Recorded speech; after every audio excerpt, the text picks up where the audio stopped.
Okay, it's time to get back to business. Mr. Trent put the account on 2800, so let's see if he wakes up where this account will be, if it will be on 3000 or on 2500.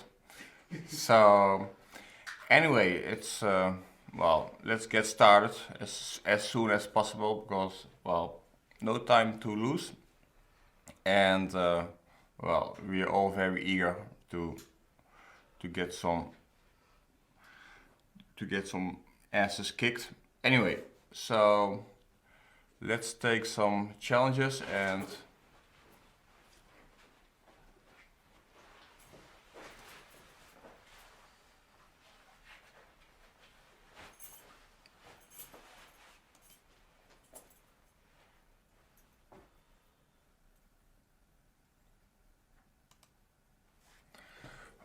all right.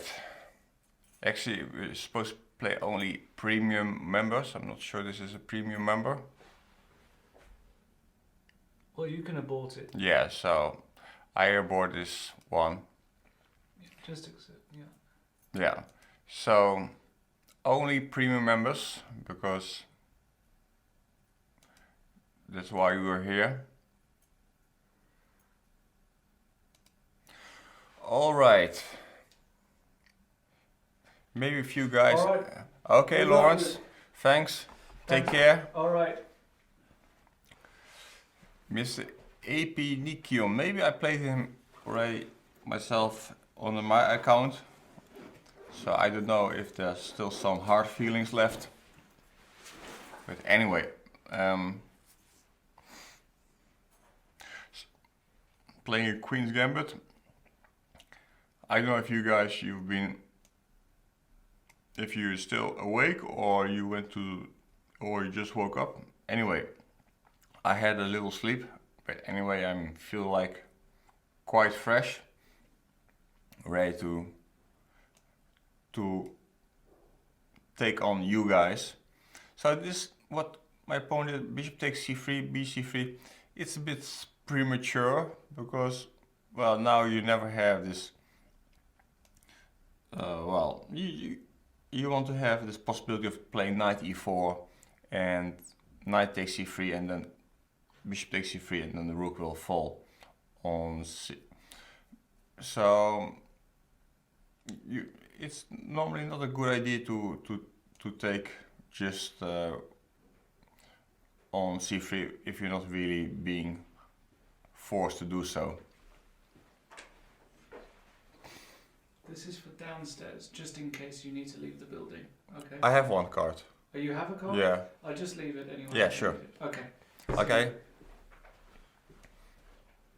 Some last minute advices of Mr. Trent, how to deal with you guys. So now he has left the building, so I hope you understand you're in for the real thing. So this was just a warming up, and the real massacre is going to take place now. Alright, so as you can see, I have now my knight on c4 going with by tempo, and I will probably take the center, but already my structure is extremely solid, c3, d4, e3.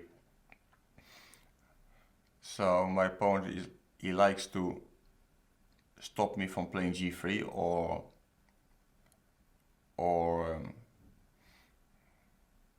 e4. So it's not a bad move, in fact, because it's kind of hindering my development. So now I need to think what I want. Probably I just want to build up a center. So let's. Although I prefer to have versus bishop on g2, and somehow this is annoying me. This says Banterthon I am. So that is really not what it's supposed to be. But I mean, we're here for the sake of Mr. Trent to increase his ego by putting his rating on 3000. This is my goal. Maybe I can get it to 3000, who knows.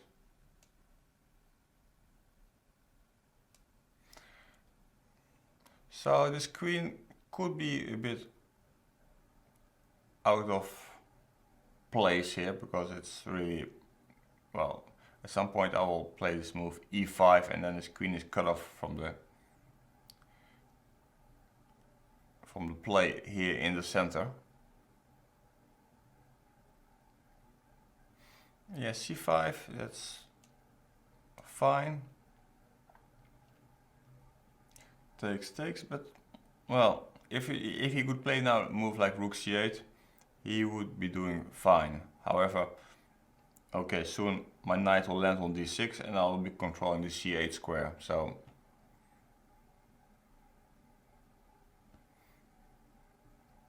and his queen is still out of play, so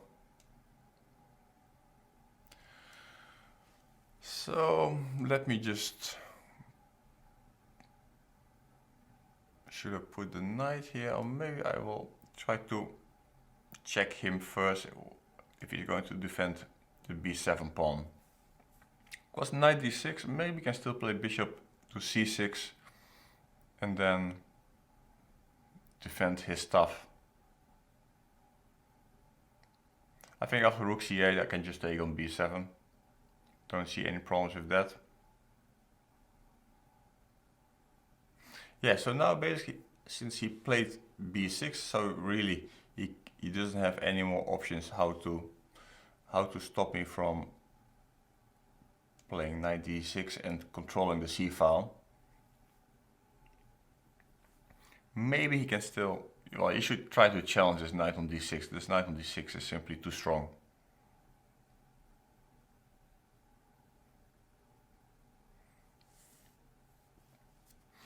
So maybe even just play knight e8 or something like that.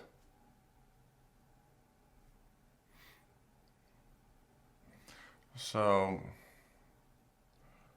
okay, he just makes this move. Okay, let me just put my rook on the open file. That can't be bad. So now, for example, if he's trying to be funny, like bishop a4, I go queen takes a4, rook takes d6, e5 and the pin. Sorry, pin, fork. Yeah, so he's trying to get his queen back to play. This is a bit, of course, he's trying to annoy me here a little bit.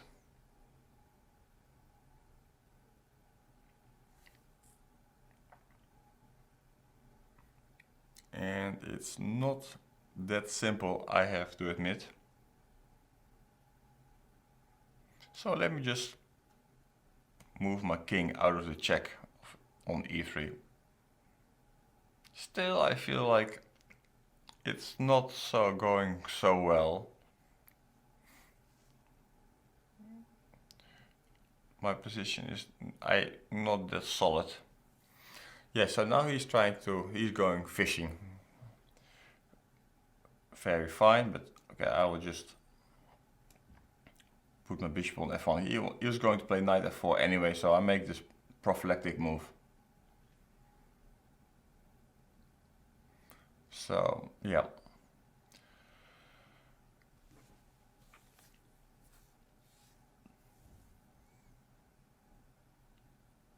Okay, now it's extra time to just to make sure that this knight on d6 is solid. Okay, now what he should do is at least try to get his knight to f4. Actually, maybe there was even an option that he could play queen to h4. I don't know, well, not really threatening knight g3 check, but at least threatening to take here.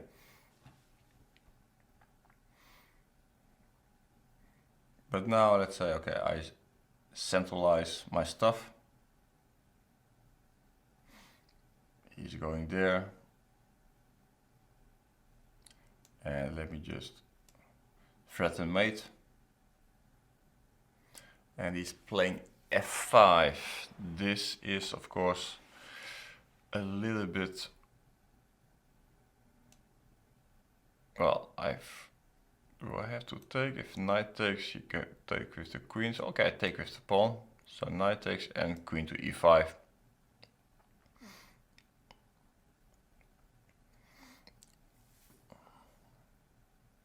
It's still looking good, but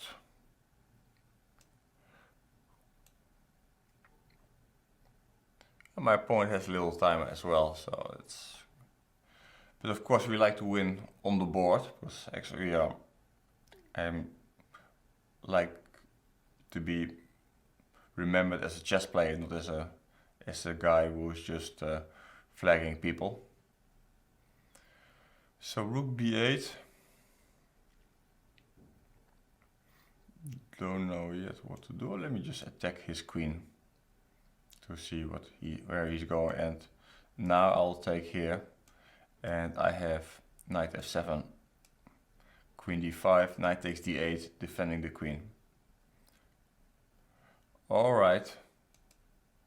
So it was not such an easy game to start with, but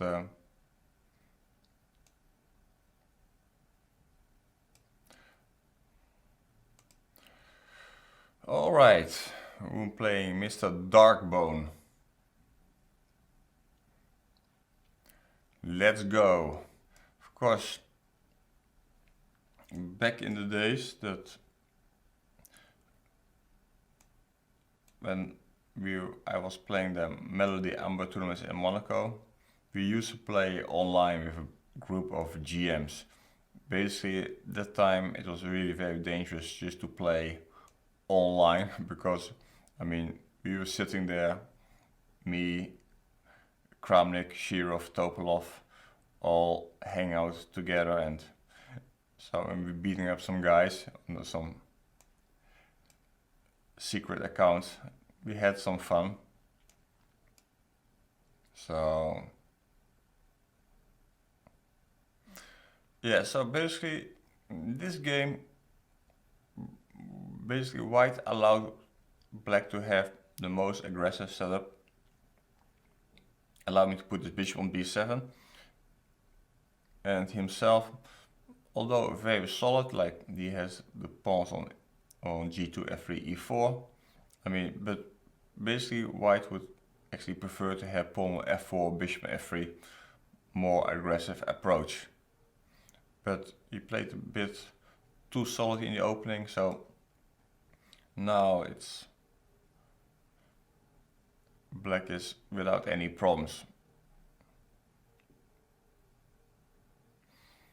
Actually, the only way actually to really to play this position now for white is to prepare a sacrifice on b5 and then to take on d6 and to have 3 pawns for the piece.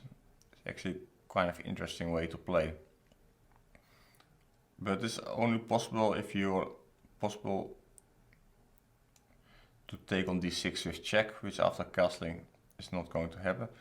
Well, this is of course knight to a2 is definitely a step into the wrong direction because this knight is not well placed on a2.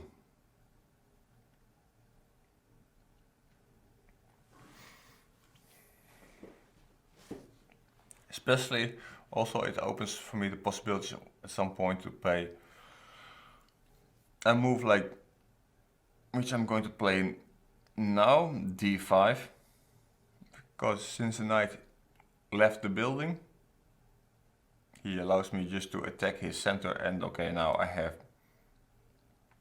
2 knights in the center. It looks very threatening to me.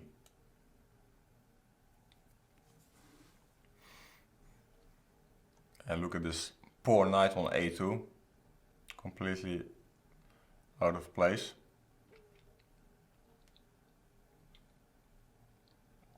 So he's trying to escape with his queen, but because of this move, he allows me to play bishop g5, because he just left the diagonal.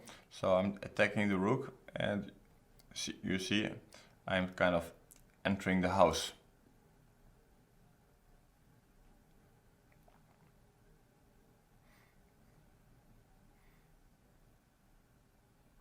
Yeah, it looks like all kind of white pieces are not very well coordinated.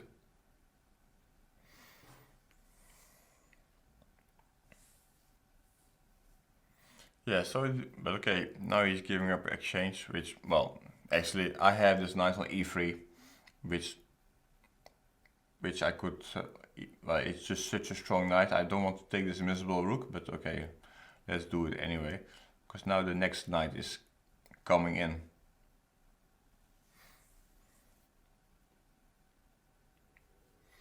Yeah, so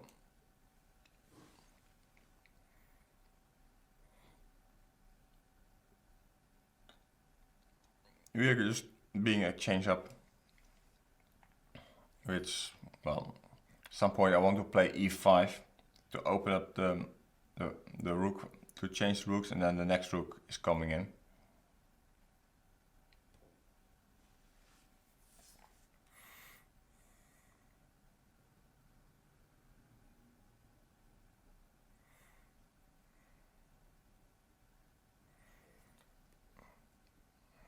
Yeah, well, if you play Sicilian, I mean, you have to play it in the spirit of the Sicilian, because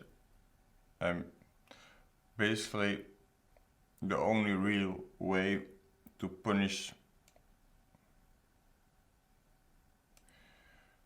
black for playing Sicilian is to mate black. So if you don't mate black, you've done something wrong. So basically this move, that's just a passive move. Passive moves generally no good. That can be, you can consider that as a rook. So this knight is jumping, but jumping to where? Nobody knows. And I'm just ready. Okay, now I'm putting pressure on the b2 pawn. My opponent is playing passive. That's what I like to see, because playing passive means no danger for me. And I'm just going to push these pawns, and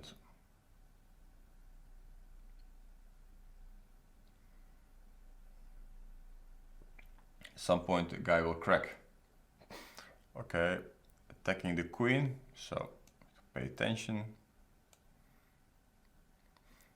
But the queen is good because I foresee potentially the f-file is going to be opened. Okay, first I want to play, because if I play e4 here, we can still close it, but I will play f4 first.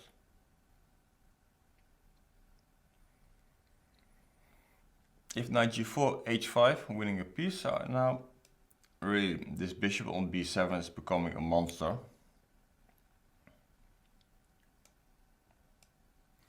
So now again. So now I have a few interesting options. Okay, let me just play this kind of tricky move. Actually, I wanted to take on g2 right away, but I was not sure if it's winning. But now, for sure, it's winning.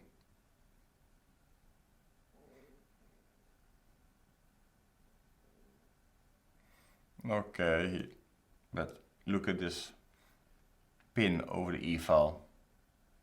The poor guy.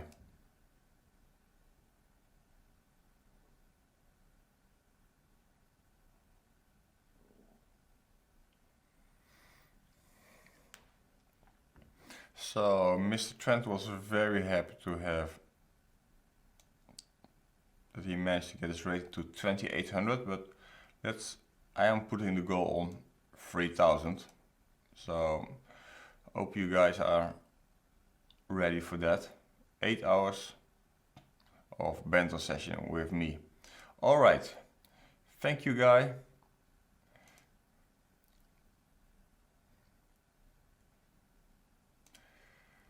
Let's move on. No time to lose. Mr.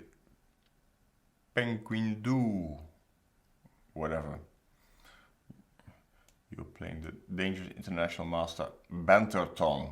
Who might that be? So, okay, we just like to play positional chess. We just take it easy, hoping that our opponent's going to make some positional mistakes. Maybe he'll try to mate us. Then, okay, then we need to defend ourselves.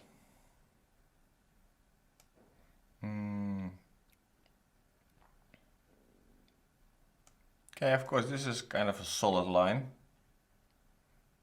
This might be actually kind of hard to crack. Some theoretical line, in fact.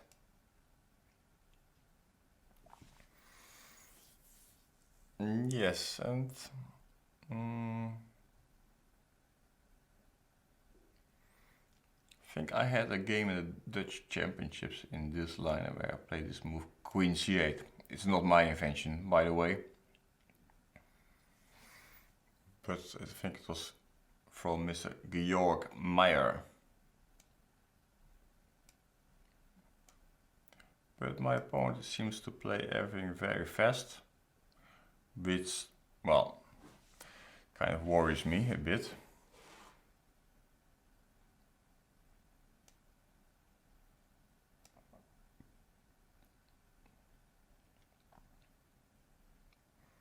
So maybe finally he starts to think, well, I think the position is quite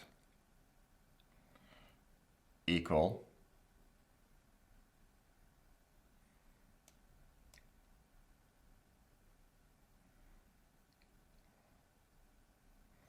And now well, I don't think he'll get into trouble, but okay, there's this little pin over the C file, so, but okay, he's kind of solving it by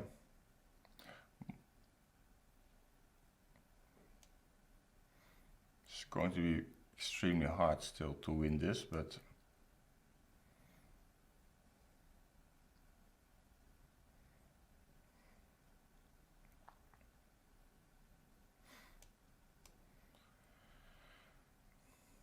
very hard, I would say.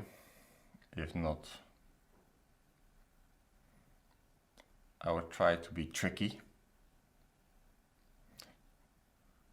Now we need Mr. Trent, because he's more tricky than me.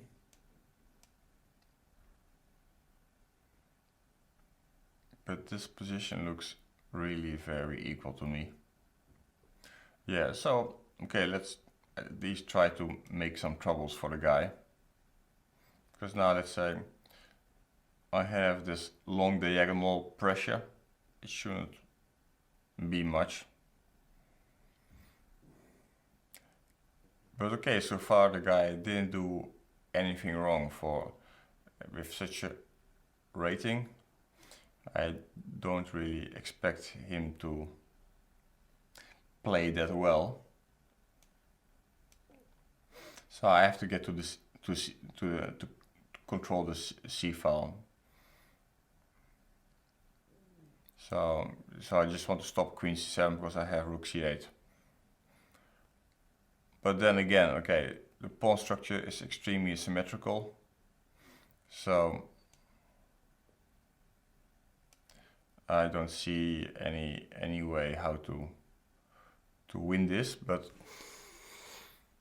okay, we've got to try. It's a blitz game.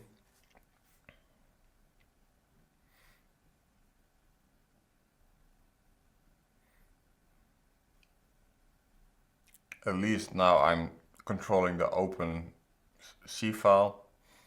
Well, not for long, because he's attacking. So I have to go back, sadly enough.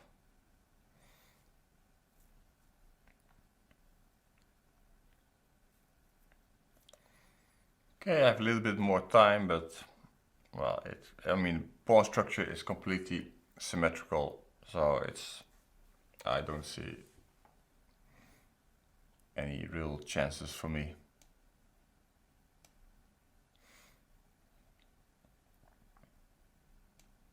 Okay, at least to repeat the moves once, to see what the guy is up to.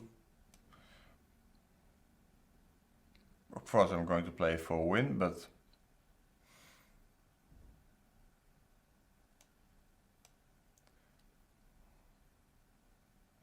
still I don't believe much in my chances, but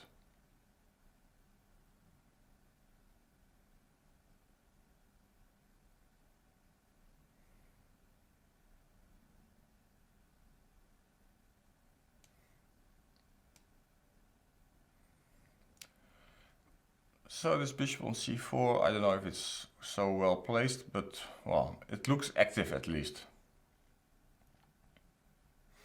But okay, for example, he can play this move b3, forcing me to trade the bishops with bishop b5, and well, okay, the winning chances are very, very slim. Just that my opponent is very low on time, or getting lower on time, but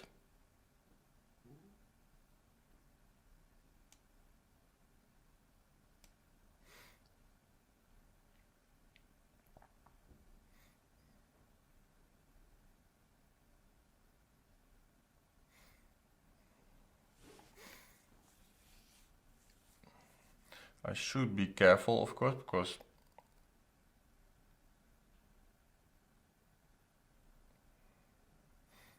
I could also lose this.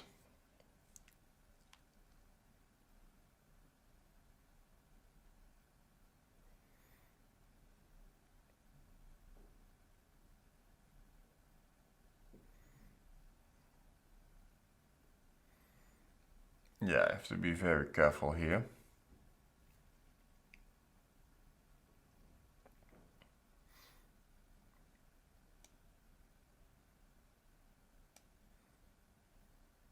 Actually, I don't like my position that much, but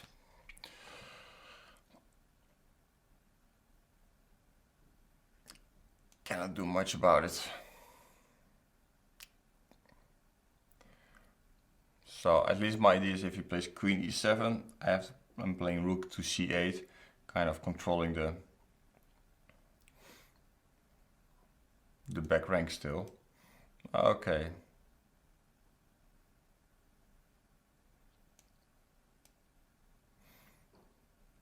Let's get some moves in. Okay, let's have some fun here. If he takes my rook, I take his rook. If he doesn't, my next move will be rook to c3. Okay, now we start to talk business. Now I like my position. Actually, some mating chances are coming.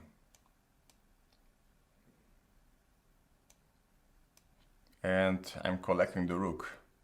Yes. So king to g2 is forced.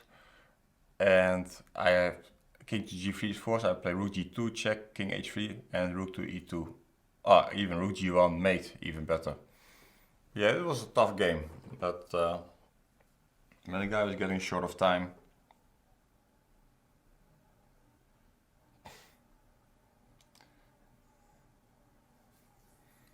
Actually, I'm reading the chat, but okay, I also have to play chess sometimes, so. Alright, who is next in line? So if you have any questions, just ask in the chat. I mean, I'm also following the chat. So let's play some Sicilian. So at least I collected 1 point from our penguin guy, and we're playing the knight off.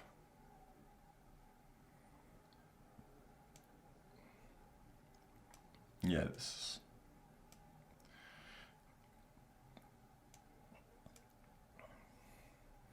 So normally when I play the knight off myself as black, I get mated, so I guess today might be no different.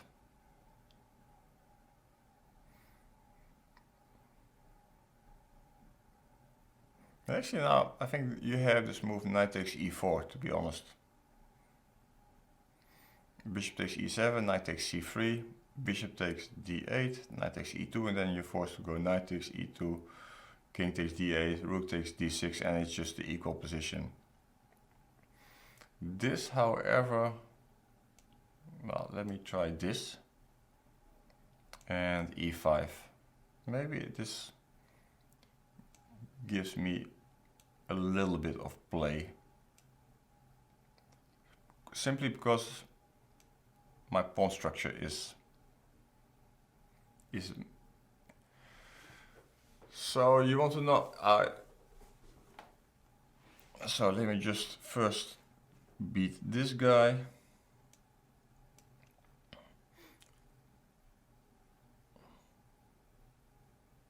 So I'm just attacking this knight on, and I want to go knight to d6 check. So, well, there's a question in the chat if I can teach you how to beat Jan. Well, basically, that's not a simple question, because, okay, basically the guy invested so much time in his chess, and now you want me to give you a crash course in how to beat Jan. So, okay, about this game, by the way, the guy put his knight on b4, but I think it's just losing a piece after I just attack it, and this knight is going nowhere.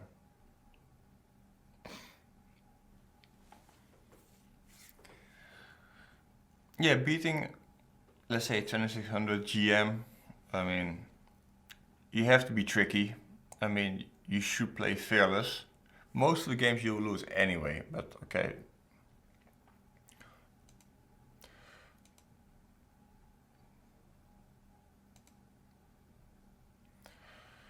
Alright, now let's take one guy, Kadu Ortolan, playing knight f3. Maybe he wants to play Reti, maybe he just wants to transpose to some classical stuff.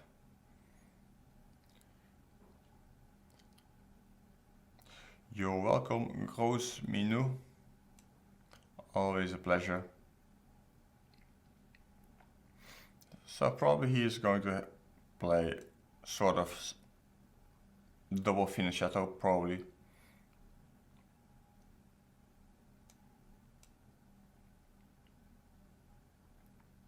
Let's see how he's going to develop his piece. Okay, he's going to put his bishop on e2. Very fine. And I think I just want to keep my bishop on f5 alive. I don't want really him to play knight h4 and to take my bishop, so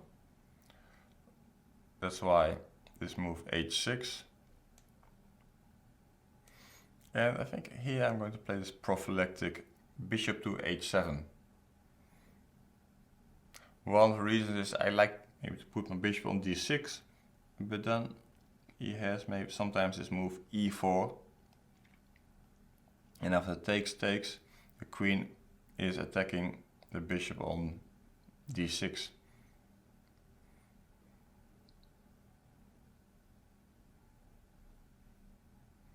So I just want to have the setup with bishop on d6, probably queen to e7, and then castle, put the rooks maybe d8, c8 or e8, d8, something like that.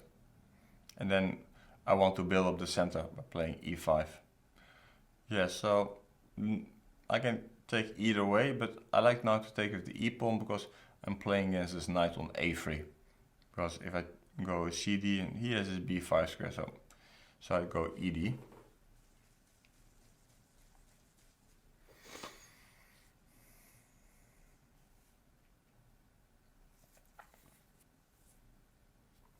And, well, of course, white is kind of solid, but I like my position, especially while this bishop on d6 is looking this direction to h2. Rook to c1, well, that doesn't really bother me much. I just play natural moves, queen to e7, some rook to d8.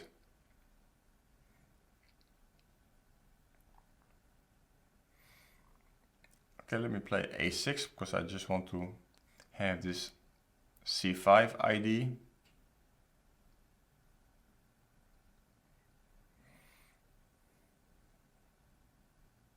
And I want to see how he's going to react. Because okay, c5 is actually a serious threat. Because okay, kicking this knight out, gaining space. So there's some ideas like playing knight to h4, try to get the knight to f5, but looks a bit weird, but maybe it's possible. Yeah, so now, okay, he was obviously not listening to my banter comments, so I was going to play c5. I think there's some kind of delay in the streaming. So I'm going to play c5 anyway, and now this knight is even trapped. That is bad news.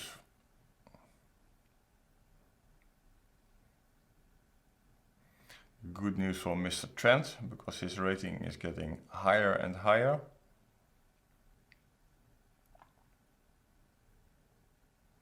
Yeah, so thank you, Kadu. Thank you for your donation.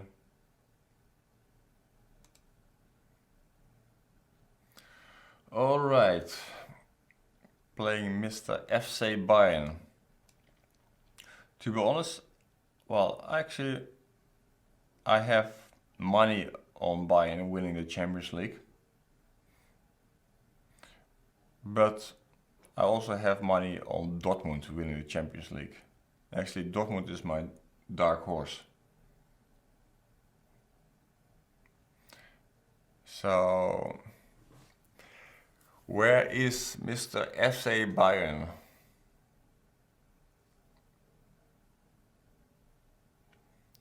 FC Bayern, come on, don't waste our time. Mr. Trent is sleeping on his rating points. Okay, we're going to abort this. Sorry, but we have to move on.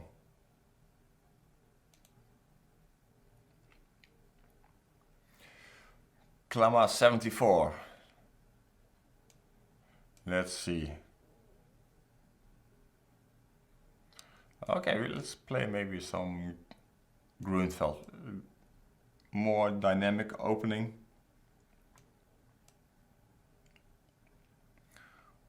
When I'm white, I really hate to play against this Grunfeld because it's hard opening to crack. And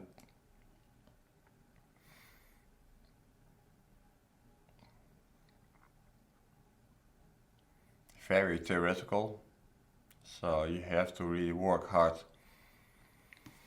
there to get some advantage.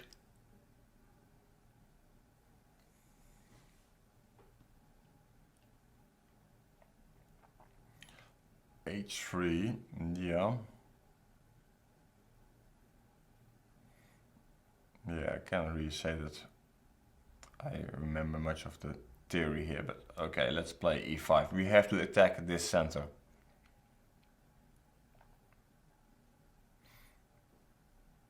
So, for example, now you can play d5, and then we'll play c6. You can even push the pawn to d6. And then the question is always, is this pawn strong or weak? So my opponent likes to play kind of slow game, positional. And, well, what I can do, let's want to play some dynamic game, but well, it's not always you have a choice.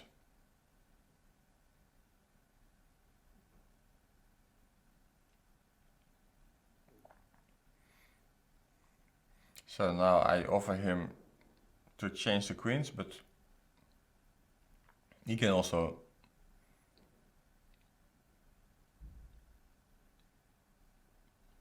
move his queen. Not sure if that's really that wise to do, but okay, let's see where this will bring us. Let's play some tricky move. Well, bishop e6 looks like a normal developing move, to be honest, but okay, I want maybe to play knight to c4, and if he takes, bishop takes, so he cannot castle. So a knight on c4 is kind of annoying because it's attacking the b2 pawn, so he needs to play what, queen c1 back. Maybe he doesn't like that, and somehow he lost a little bit of the initiative already in the opening. So b3 is maybe not such a bad move, but let me try to attack him on the queen side by playing next move a4. Yeah, guys, actually I'm reading the chat, and actually some people remind me of my last YKNZ tournament. Well, that was not a very funny tournament, to be honest. If you're there in the shithole, you stay there. And from the very beginning, it was clear to me that things were not going to be very funny for me there. But okay, that's what they call top sport. I mean, otherwise you should not really go there in the first place. So bishop b5.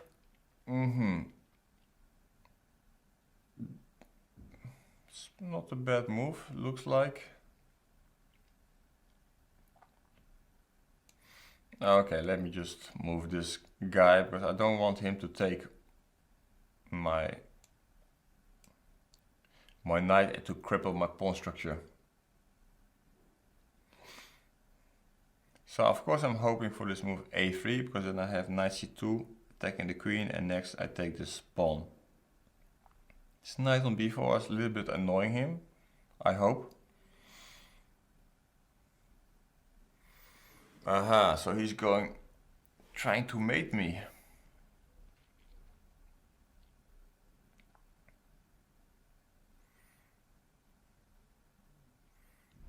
Interesting move.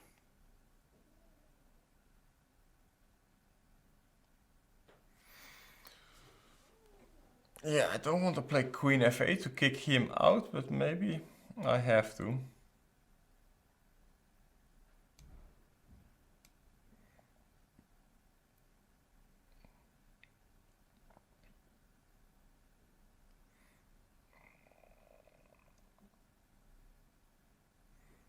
Somehow don't like so much the recent developments here in this game, but it's too early to start crying. Okay, let me just, I'm not so sure this is a great move, but I want to stop this knight g5. Knight g5 is kind of really bothering me. I want to play queen g7, but my rook on d8 is hanging.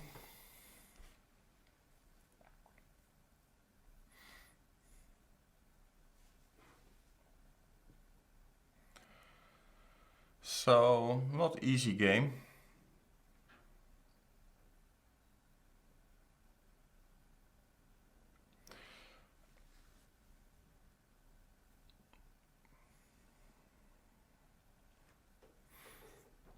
Not an easy game at all.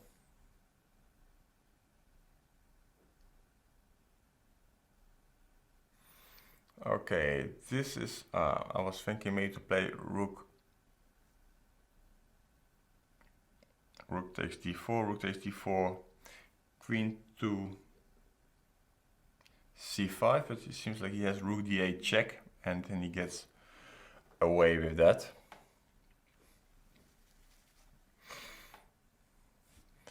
Okay, I have to do something. Let me just move this bishop then.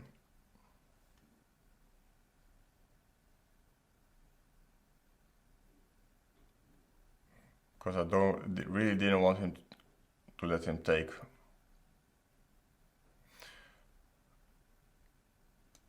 Okay, now he has this nice square, but okay, my pieces are also well placed. Everybody has some good and bad pieces.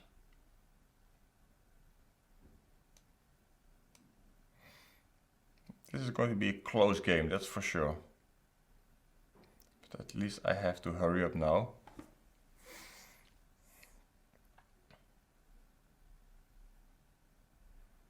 It's time to focus.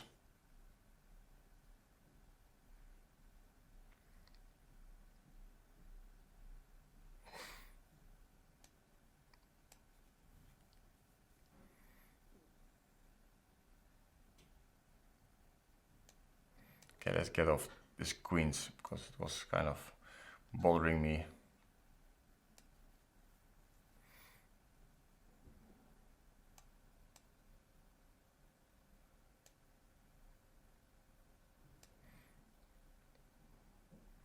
Should be fairly balanced game, but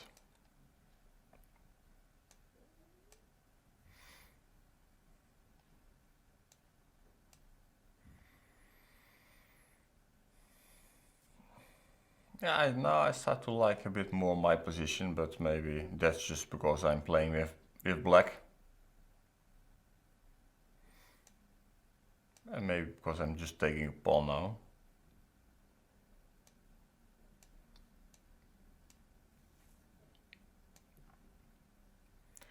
Oh boy, he missed this knight c7 check, I just had to tell you that.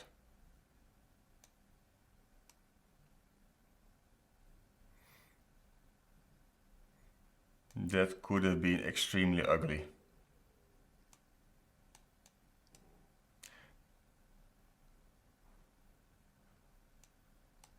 I got away with that. Okay, now he's giving up the pieces just for nothing.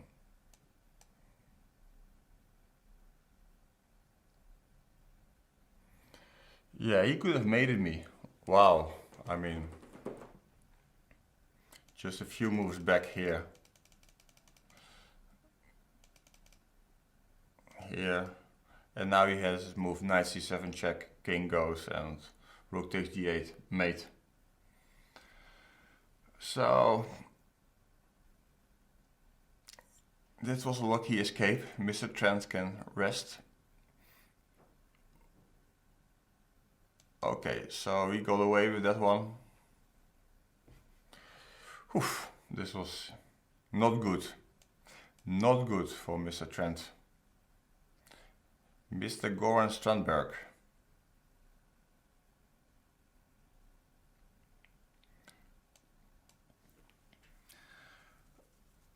Yeah, if you play such a game, it always keeps your mind busy for a while. So it's hard to let by.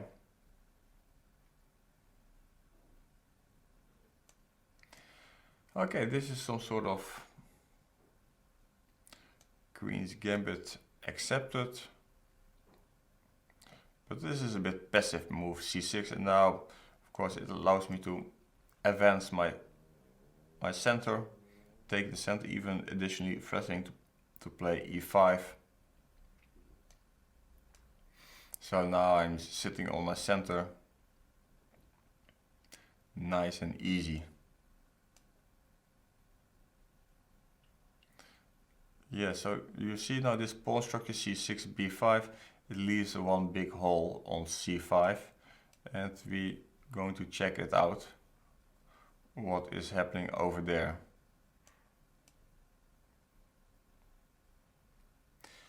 He can still try to cover it up a little bit by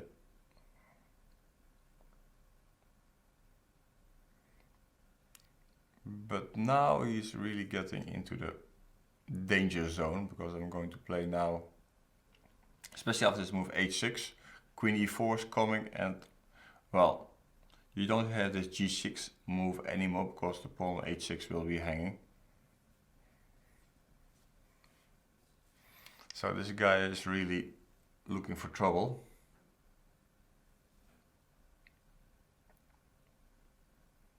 And probably he will just give a pawn, I guess. Yeah, this was forced and he will lose the e6 pawn.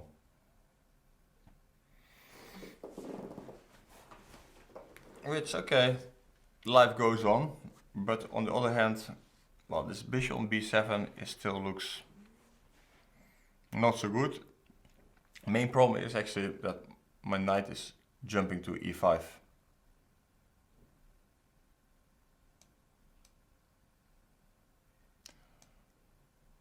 Which is extremely annoying for him, because it will be knight to g6 check, king has to go to h7, and there will be some double checks, and it was going to be a massacre.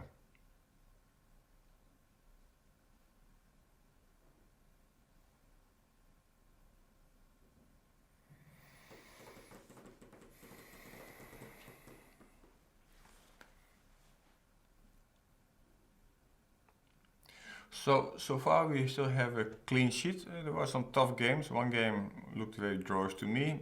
Last game I was even about to lose.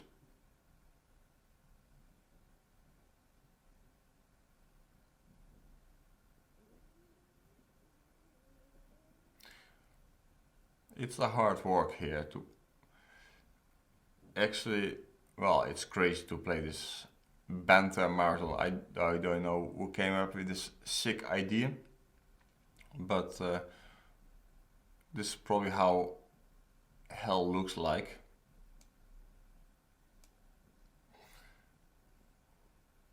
Like I said, I was just going to take this double check even. Going to collect a few pieces here and there. One more. Yeah, and the guy had enough. Good.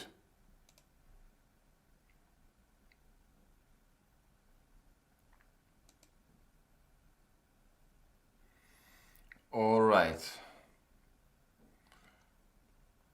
Miktal.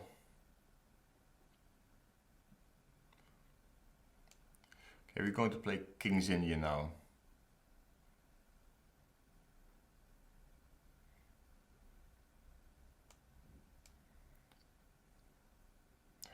It's time to play some aggressive openings.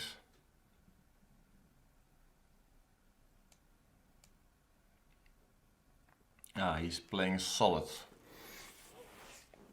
Well, of course this is not bad, but okay. Not the most challenging, but... So we're going to play some... He's forced me to play some kind of Grunfeld game. But anyway, this is all theory, of course. Everything is theory these days. Yes, so take, and I'm taking this guy.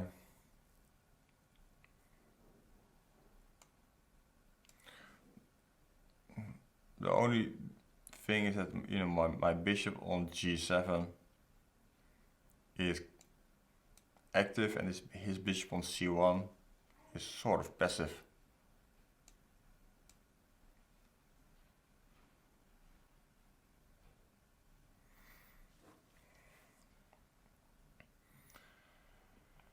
So okay, I just play normal chess, putting the rooks on the open file.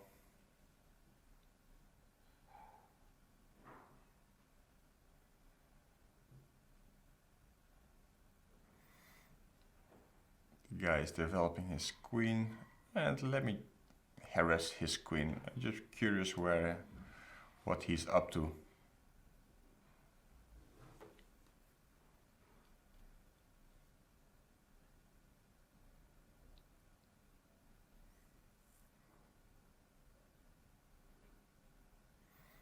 Yeah, this could become extremely awkward for the poor guy.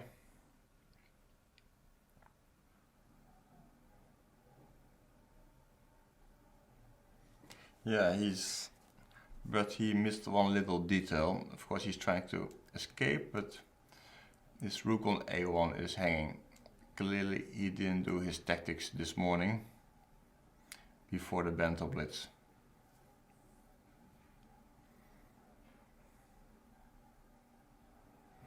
Attacking 2 pieces, but I can also defend. Although, I must say, this piece configuration looks very weird to me, but somehow it looks like it works.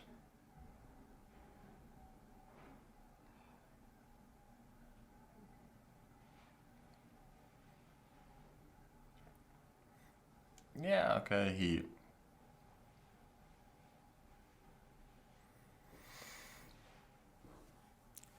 Yes, you have to go back, and I will just collect this guy. Now he cannot take my bishop on a1. Ah, some tactics. Oh my god. My opponent is trying to trick me.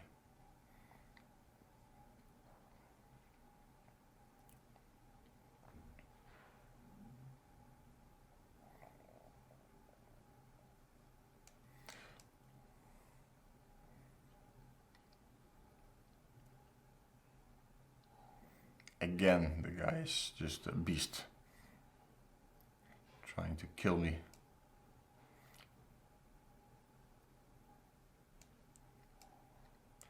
And now what? What do you want? What do you want from me? Oh, okay, let me push the guy. Alright, the guy had enough.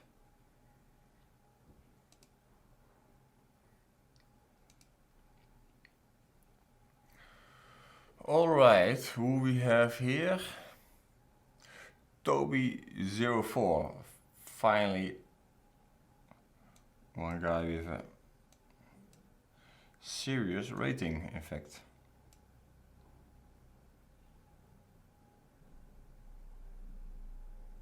What does he want?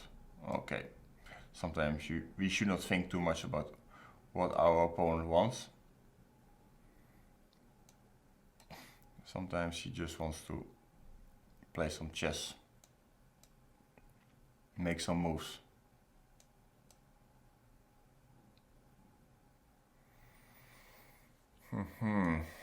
Okay, we're playing some King's Union and the guy is playing fast. That's something I noticed.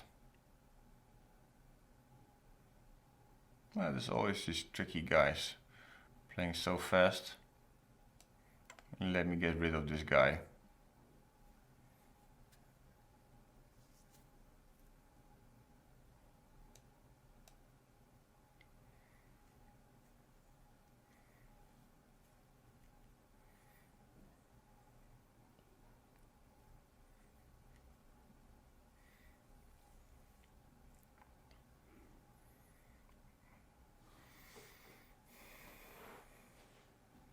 But sometimes these guys, they play too fast, but I can't really say much right now about this guy, but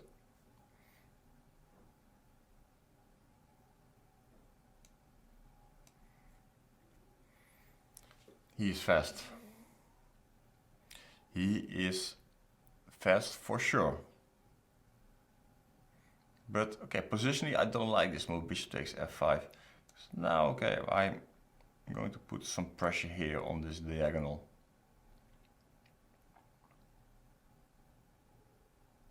So for example, if he plays bishop d3, I have bishop d5 check. So, and then I take his bishop. So I have some pressure along the d file. And now we go, of course, maybe you can call me boring, but well, this chance I will not let it go just like that, because I love this endgame. Because his pawn structure is just horrible. And now I got him where I want him to be.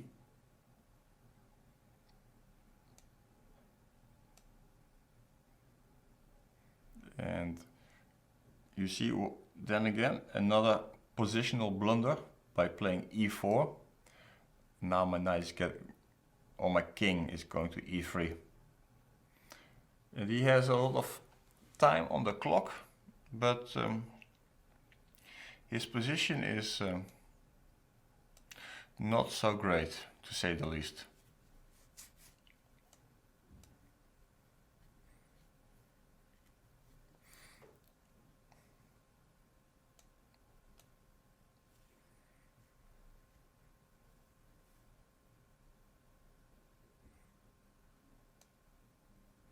Let's see, where is this guy going to?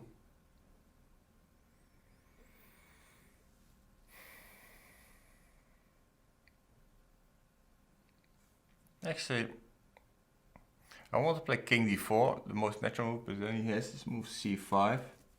It's probably also bad, but I think I'm just going to give him this a-pawn.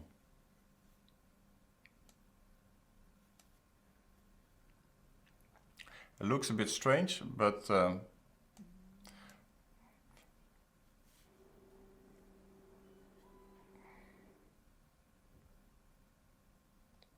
because now, okay, and again, he made a mistake. He should have played h5, because then after h3 he can play h4 and kind of block me. But now I'm just moving the guys. Now I'm moving my majority, and this should be an easy win.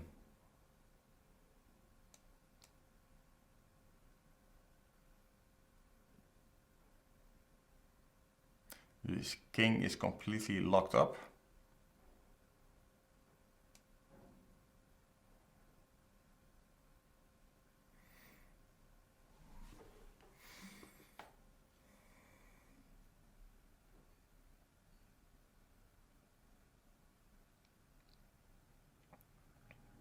I just need to maneuver a bit carefully.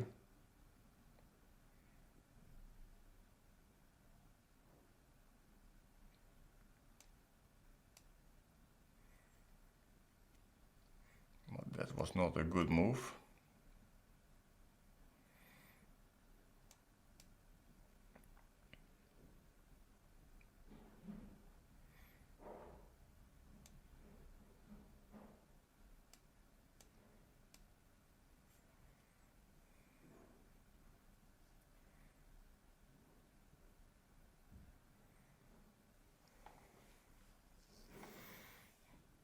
Yeah, I screwed this one up. I can win a pawn like this. Some luck. I have to be honest with you guys. That was kind of luck.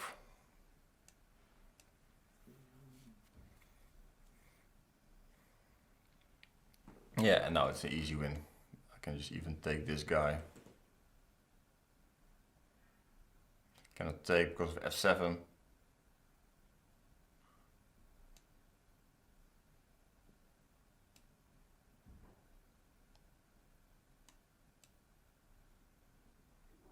Yeah, I can make a few moves, but the final result is known. You can move fast, boy.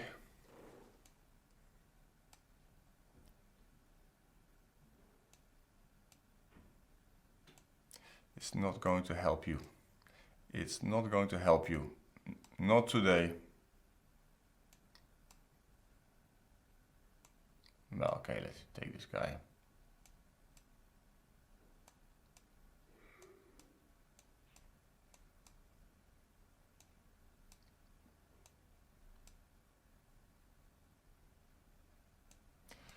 It's time to resign, my friend.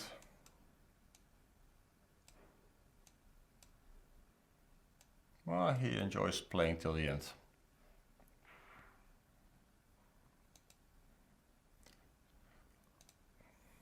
Yeah, he scared the shit out of me in the opening, playing so fast, but then he made some really bad positional moves. Then I made my life hard for myself.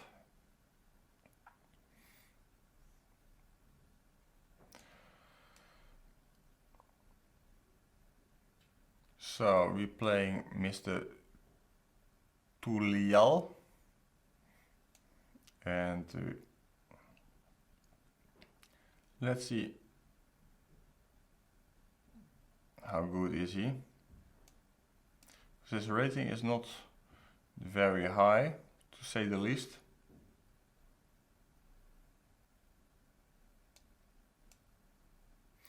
And he's playing this Queen's Pawn game. Something. It's probably not a bad opening for amateur players, because normally you survive the opening, but okay, we are going to put big pressure on the guy.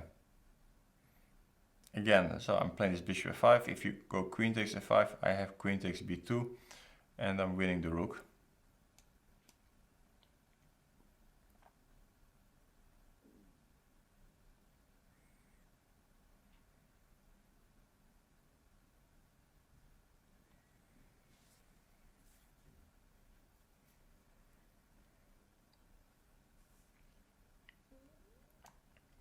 Okay, I'm just putting this rook on the c file just in case he gets some fancy ideas to do something with opening up the c file by playing b3.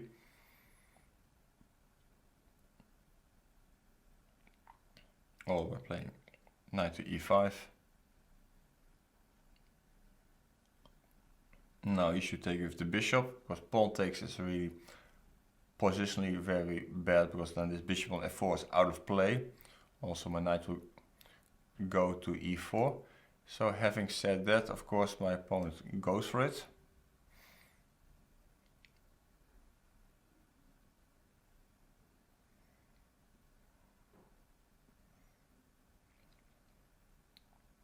g4. Nice aggressive, but I'm not impressed yet. You gotta do better than that. Knight to d2, and I play knight to c5 because I like this d3 square very much for one of my pieces.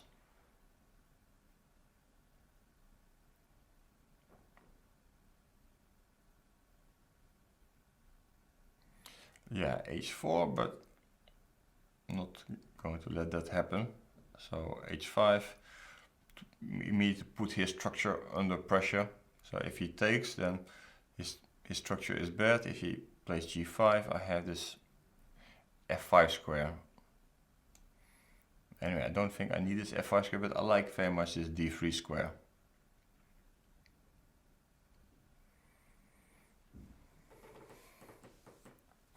So once this knight is landing on d3, the guy is probably toast.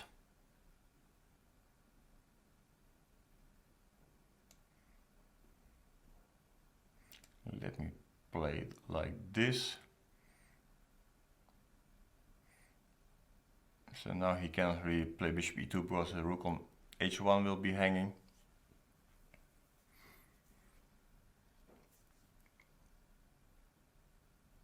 Having said that, okay, he's giving me the rook anyway. So it's actually funny that this guy simply played all the moves I was telling he should not play. So maybe I should do this more often. All right.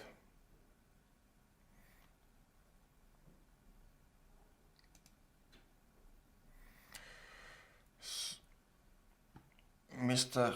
Robert Kender.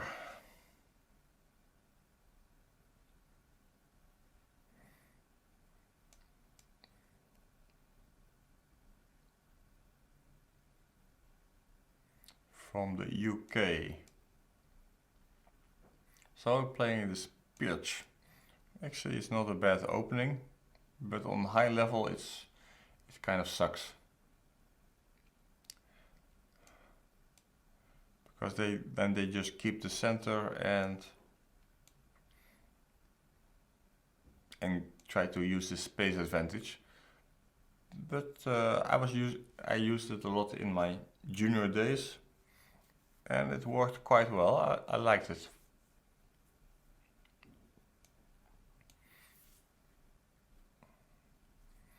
and playing aggressive. All right. Show me what you've got. I'm not afraid of g5 because my knight will land on h5 and it will always come back to the game through f4. Particularly, I don't like the setup if you play this g4 setup with the bishop on e2. Because with the bishop on e2, well, whereas this, actually that's where your knight wants to go.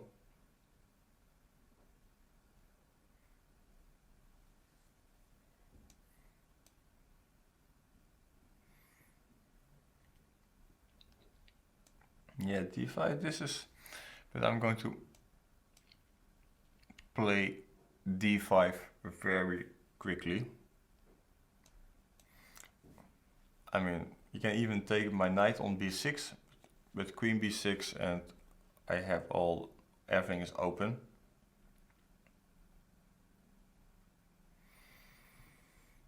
Okay, this is too good to be true, so let's do it.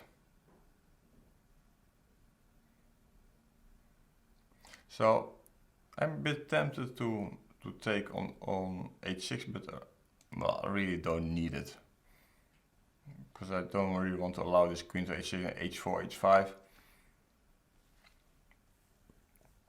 I need to think about it.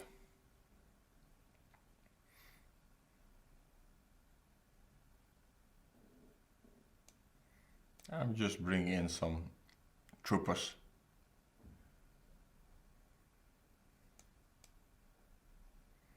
Yeah, and probably this is just the easiest way to deal with this aggression on the king side. g4, h4, if h5, g5, if g5, h5, all fine with me.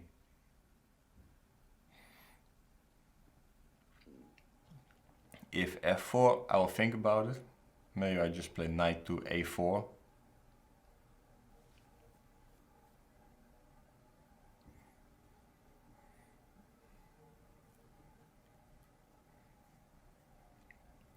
Yeah, so finally he wants to get this knight to e2. Fair enough.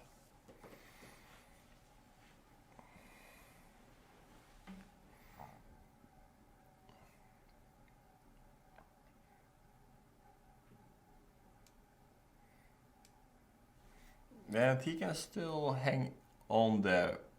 Okay, I'm threatening mate on b2 of course. So he has to play b3 here. But okay, it looks a bit scary for him. Because I will give check, he takes, I go rook takes.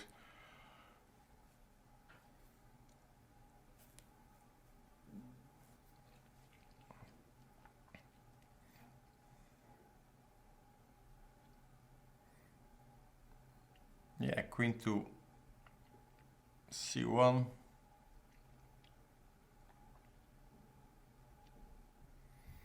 Okay, let me just bring in the rook. Let's see what's going to happen. Maybe I have some ideas like bishop takes a2. Don't tell it to anybody, but... And then next, some rook a5. Maybe it's a bit too fancy, but probably it's good. So I like to... So g5, okay, h5, like I said, I don't really bother what's going on over there.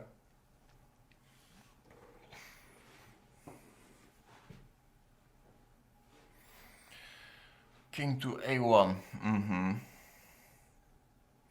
You really want it, huh? You really want it.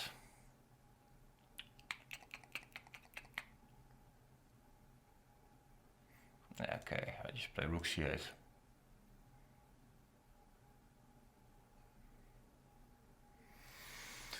f4. So maybe now.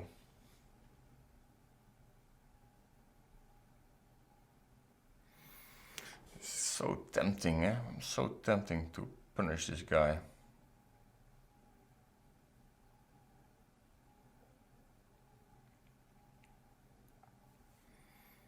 But is it good, huh? That's the question.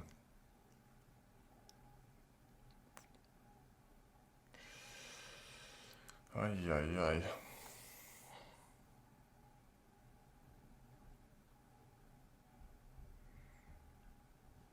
I'm not sure. Okay. If you're not sure, don't do it, eh? That's what they say.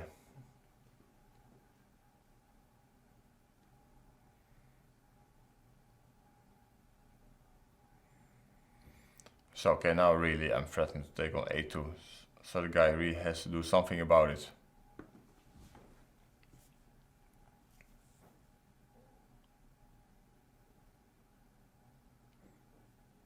That's a no-brainer.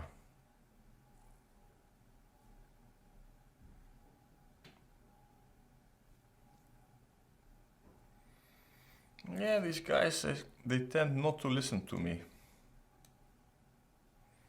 I don't know what's wrong with them, but...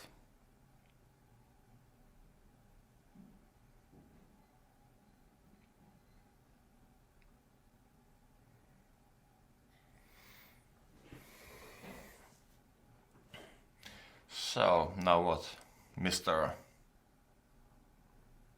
You should have seen that one coming. It was basically too obvious. I put my rook on a5 and what? Threatening all kind of dirty stuff like knight to c3, knight to b2, whatever. And you just take this miserable pawn on e5.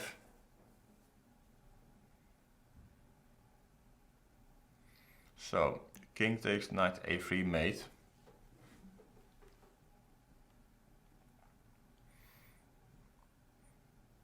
Yes, and now you are sorry. Now you are very, very sorry.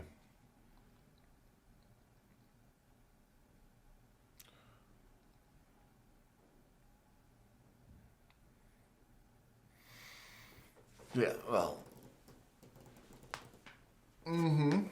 Still moving. My god. Oh my god. So, how do you want it? Okay, let's do it like this.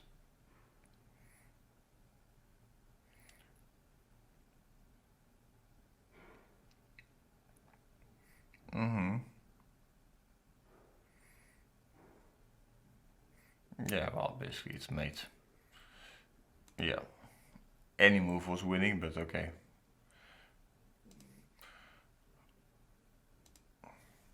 Okay, who's next in line? Who is it? Man of Light. Interesting.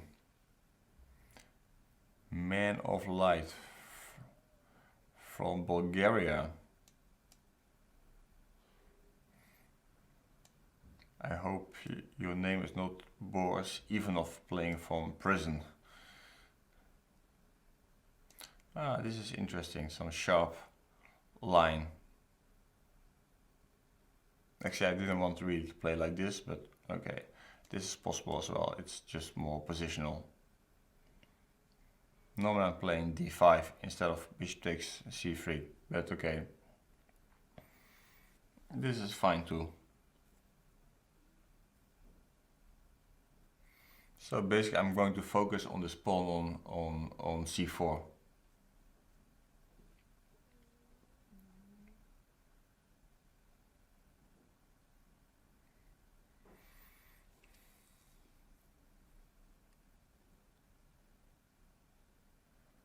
Let's see, probably I can do this. Okay, let's do it anyway.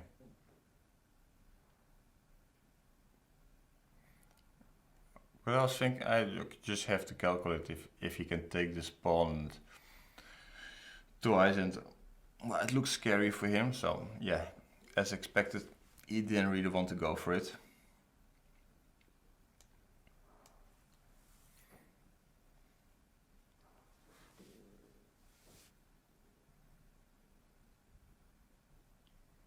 So basically I like to force him to move this pawn on d4.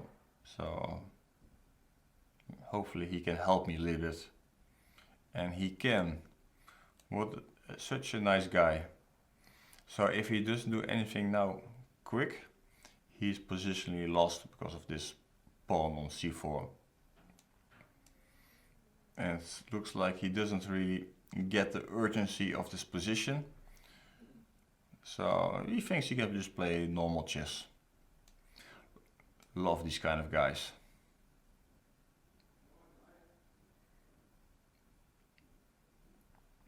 Now he will be tied up to this c4 weakness for the rest of his life.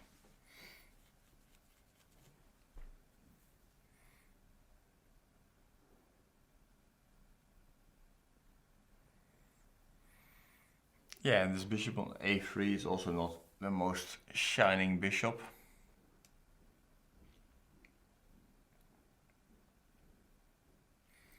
Basically just doing nothing.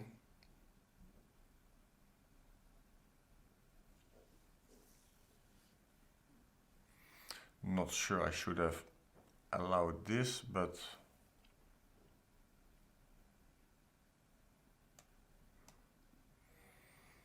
it can't be that bad.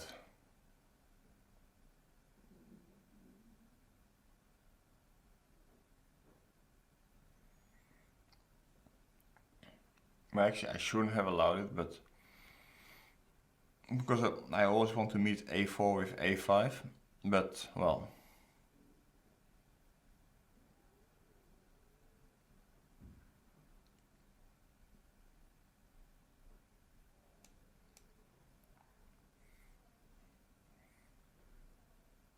It's still quite good. But okay, it's kind of bothering me that he can play a5 at some point. And I have to give up the a file, I guess, at some point. Okay, let me just go back. This bishop was badly... Aha, this is interesting, but should not be good. He's playing a5, but because he took here now, okay, I can just develop this bishop to a normal square like d7.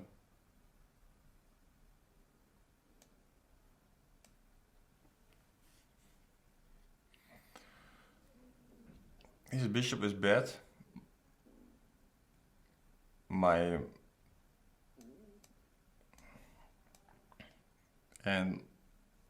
bishop is good, his bishop is bad, his knight is bad, my knight is good, blah blah blah, all this stuff.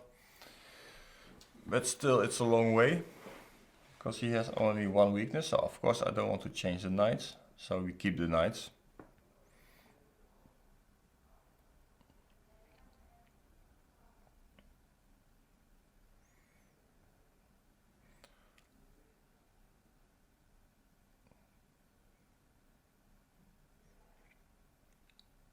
Yeah, I let him a little bit off the hook, because positionally it was so bad what he did.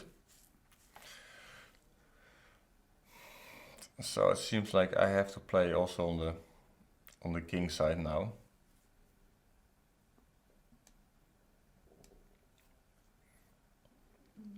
Well, let's bother him a little bit here on the king side, and maybe he will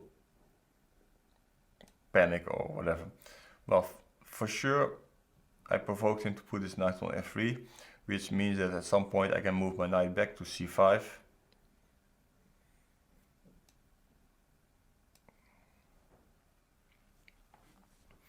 Okay, so he managed to exchange the bishops, the queens, but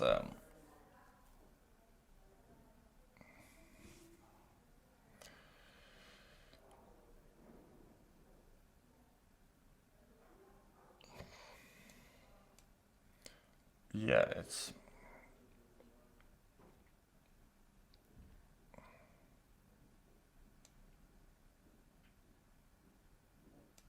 Nah, maybe I should take this rook.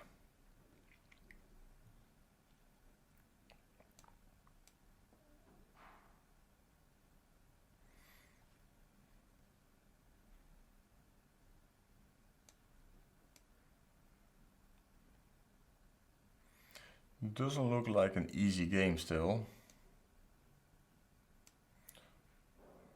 But of course he is extremely passive here.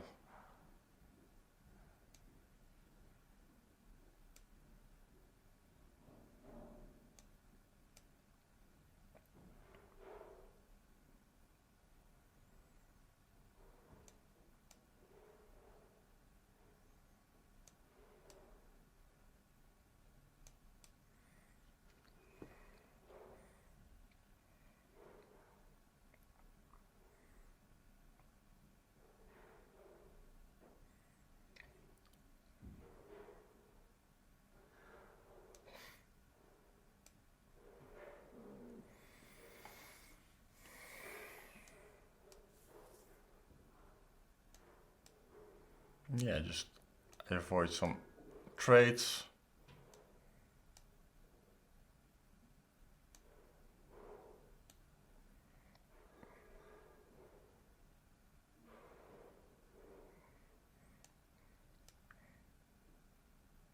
Must say, position looks very drawish to me.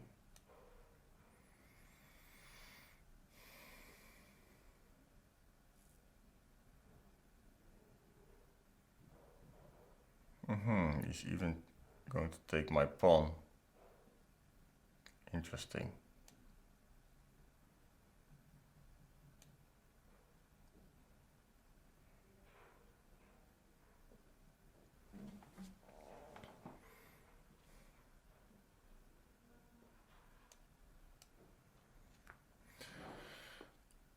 I didn't do this well. Oh, he's giving me the pawn. That's very nice of him.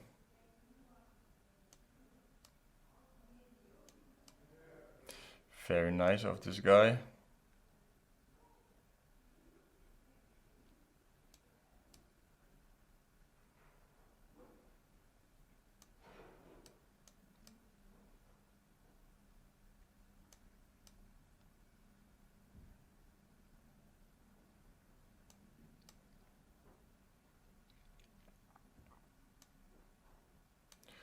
Oh my god, I left this pawn unpressed. I thought it was... Okay, I take this draw. Ay, ay, ay, ay, ay. Oh, Mr. Trent is going to be angry.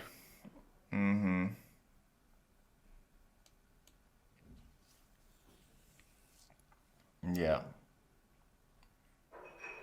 That's not good. Well, okay, what to do? We have to start from the beginning again. Ay, ay, ay. This was not good. Such a positional advantage I had.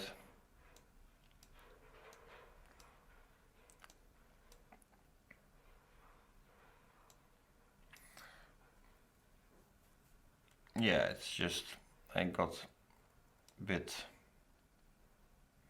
I don't know, maybe I've too lazy or took it too easy. So now we're playing the knight off again. Let's see, some crazy line.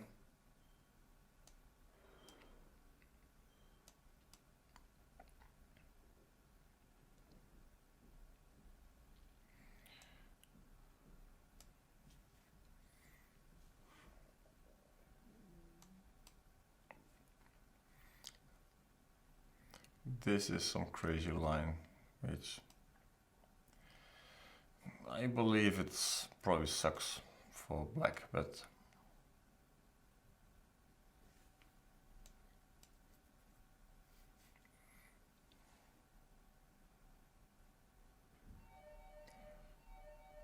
and to make it even worse, I don't remember anything at all.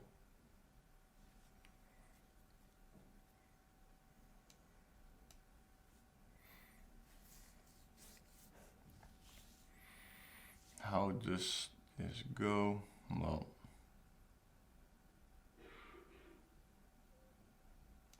whatever. Rook takes a2. So if king takes a2, I give check. King b1, I take here. Let's say maybe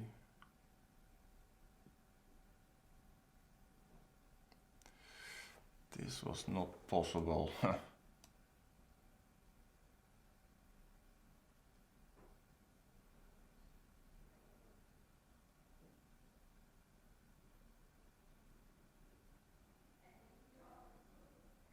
Well, it wasn't possible for many reasons, so I'm just actually blown to piece, but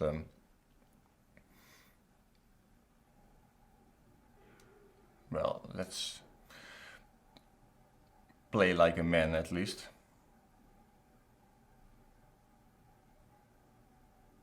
Just was thinking too much about this last game that I should have won, in my opinion at least.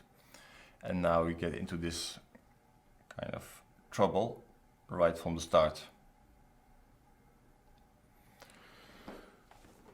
Yeah, to give a rook is a bit too much, I guess.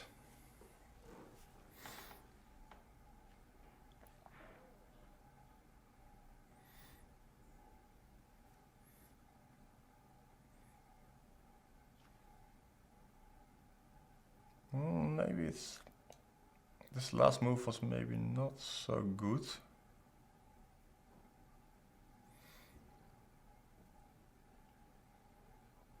Yeah, we should stop crying. I mean, losing a rook means nothing these days.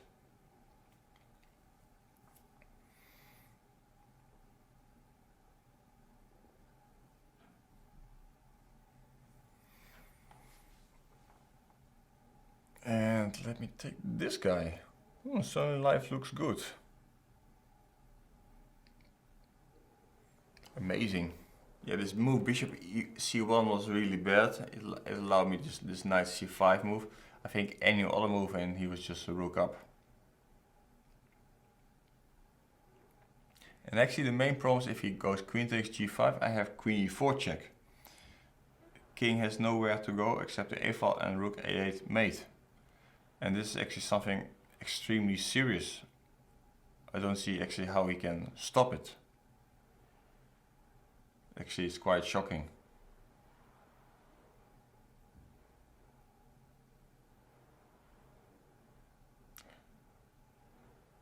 Okay, I got really lucky here.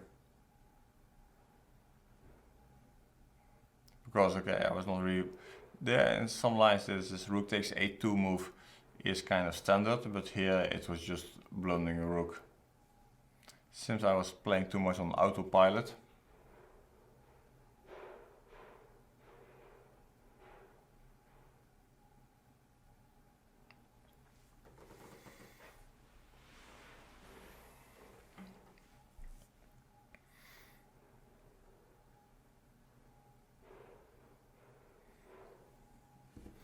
Seems like Mr. Trent, he put a Red Bull here for me. Maybe he knows that my wife has forbidden me to drink Red Bull.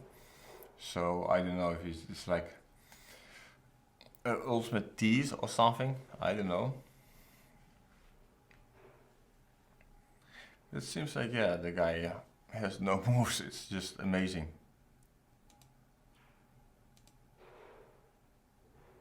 Okay, maybe I should play some weaker guys just to get my confidence back.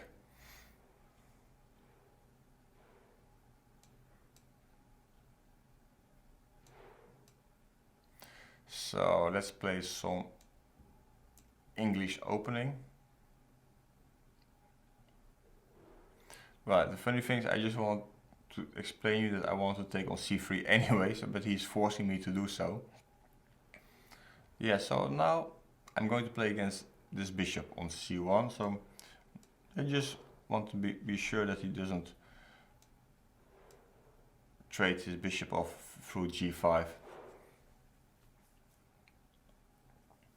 And somehow in these close positions these knights are very strong. And his queenside pawn structure is going to be, could be some kind of issue later on, but we will.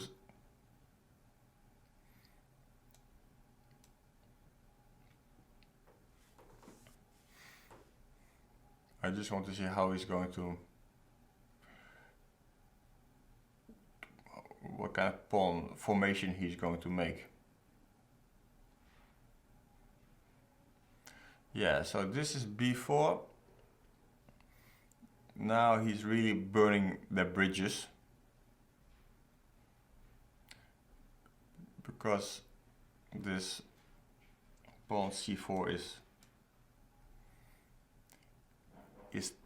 terminal weak.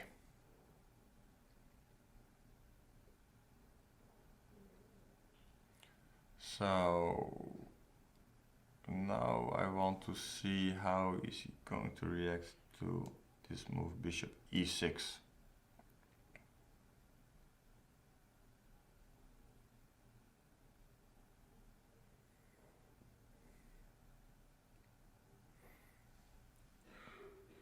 In fact, he has only one move, which is like to play c5 if d takes c5, and then to play b5, and then try to open up.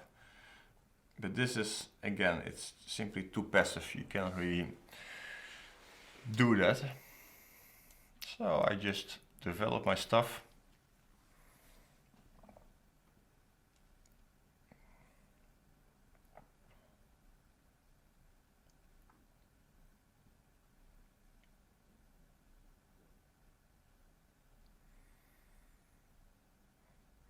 Yeah, sometimes also I don't know what to say. Because this queen b3 move is really provoking me at some point to play something like b5.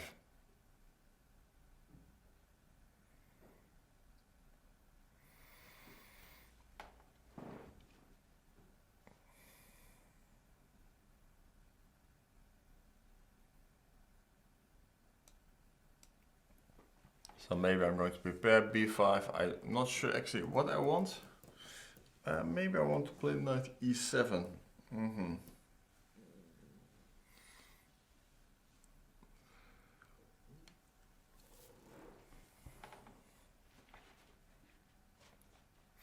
Okay, well, let me just play b5. It cannot be that bad. His structure now is under big pressure. Yeah, bishop here, but it's not going to solve his problems. Knight to e7, so if he takes, queen takes, and again he still has this pin.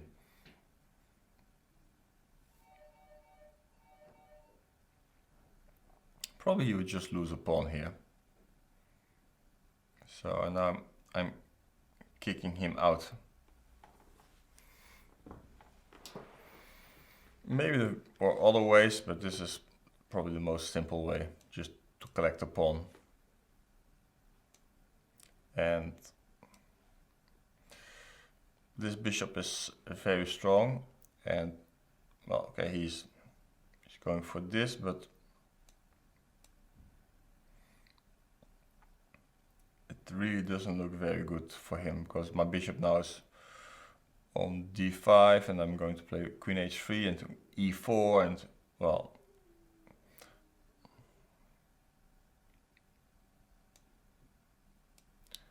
let's see how. Okay, first I'm threatening mate. Okay, he already resigns, but a bit early. Could have played f3, but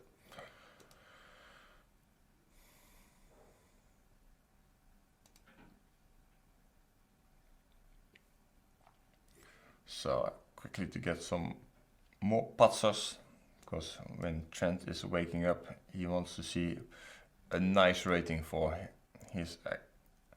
Now we call GM Banterthon. Wow, we just got an upgrade. We just got an upgrade. I cannot believe it.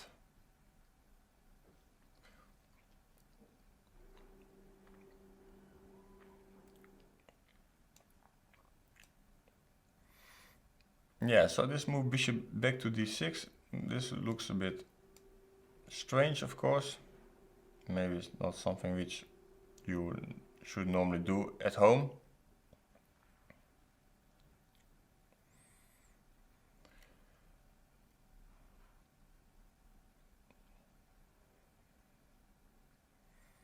So, okay, let's get rid of this guy. It's time to get down to business. So he probably will play e4, just defending his pawn, and I will attack his center. Simple chess. I just want to get rid of this pawn, and then I'm kind of free to move on.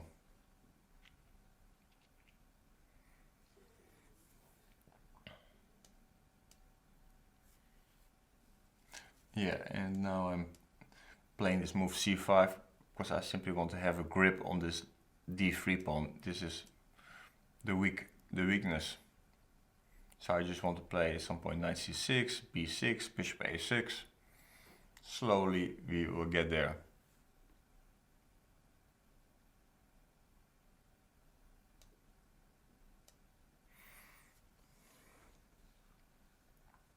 Probably will play rook c1, I'll play b6.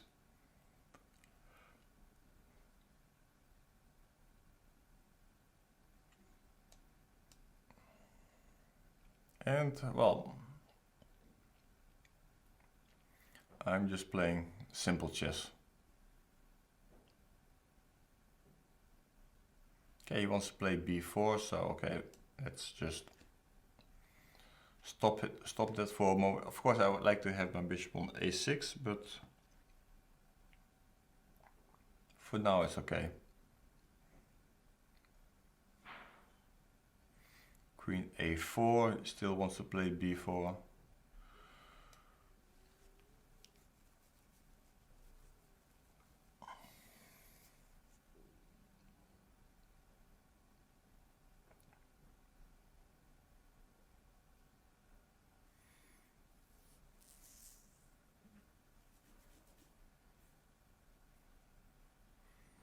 Let's see if we can somehow use this.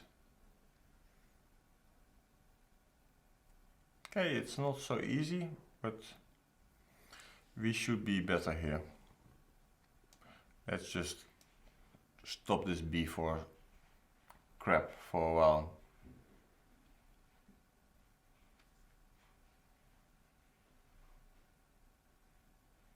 Yeah, rook it is a bit passive move, which you know I like passive moves.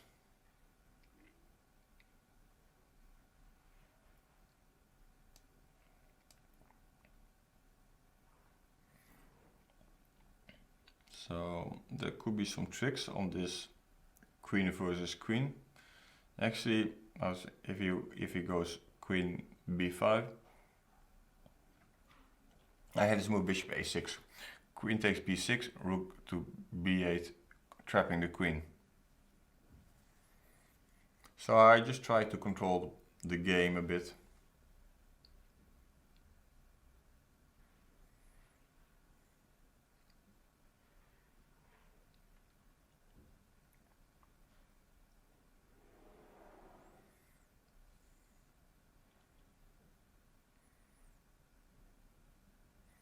So I think I'll play a few more games and then I'll have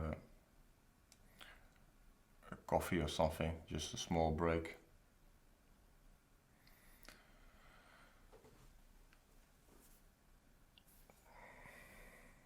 So he wants to move his bishop knight to c4, very logical. And okay, I think I will just defend b6 just in case. Very good, and now I'm just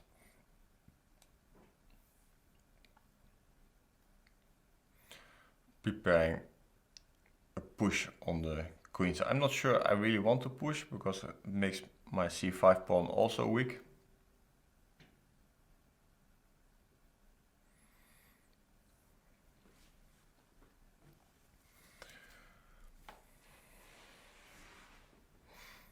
But okay, maybe I just...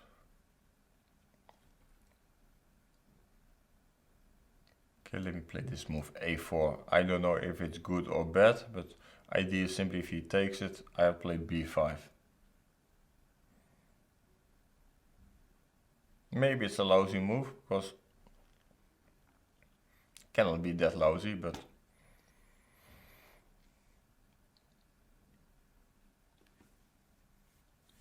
Yeah, f4, but this is maybe something which I would like to see.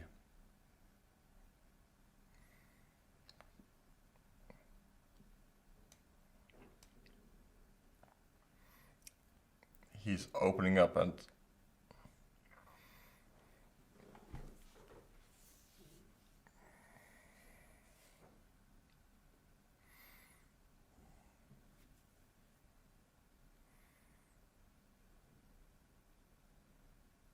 yeah, queen f2, and now let's see what's going to happen after this move.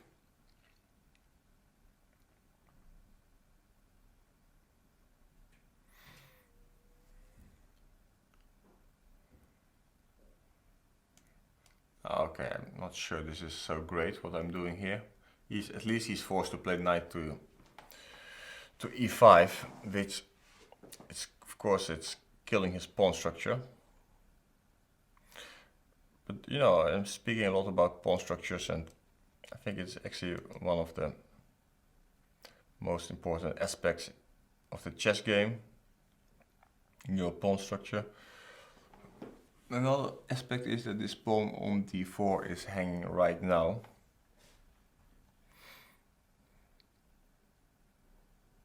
Not so clear how to solve that.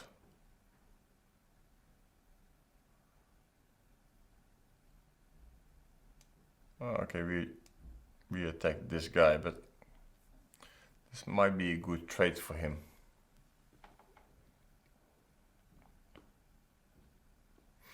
But okay, we are a bit tricky because it's bishop takes c5 is forced. Of course I take this guy.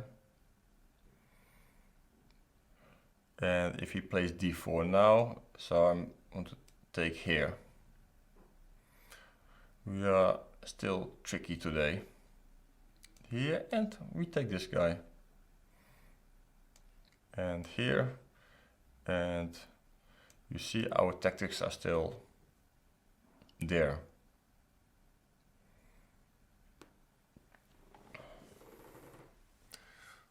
Some small trick, Mr. Luschel. You didn't see that one coming, did you? Thank you. Okay, I play one more game and then I have a little break.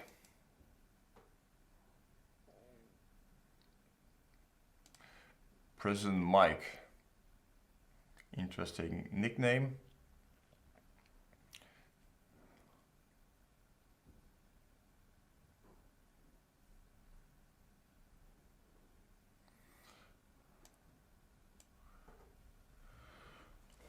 Let's go, Prison Mikey.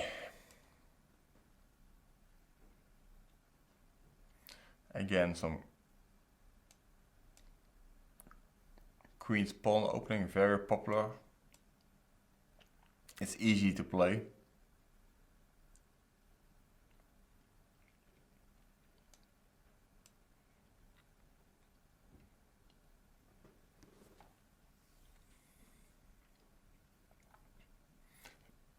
So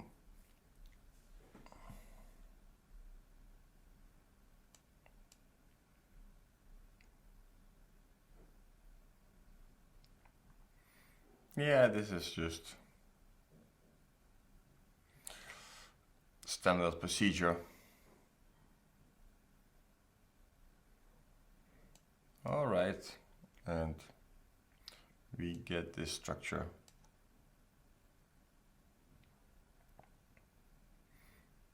Now he needs to play a3. I'll play b4, b5. He has to play rook c1 because otherwise I'll play b4, which gives me a better pawn structure. Of course, why would you listen to me? And now you cannot really stop me from playing b4. And once I get to play b4, your pawn on c3 will be weak, or you have to trade off.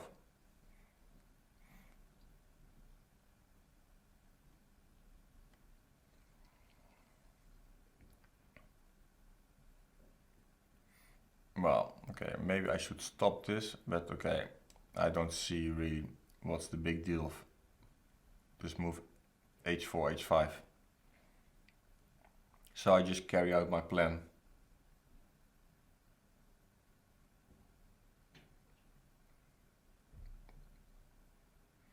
Yeah, no, my bishop is in dominating position and there's a big pressure on this c3 pawn.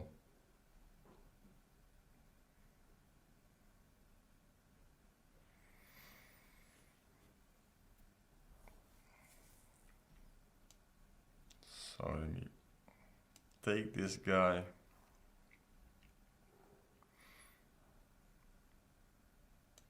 And just b5, just to make sure my my structure is solid, because his idea was probably to play knight d2, I move the bishop into play e4, and if I take, then the c4 pawn would be hanging.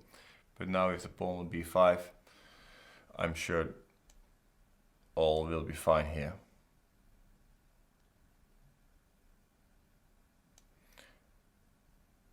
And okay, I'm going to check what he is going to do with the c3 pawn. So rook c1 I take on a2, and if king d2 I play b4.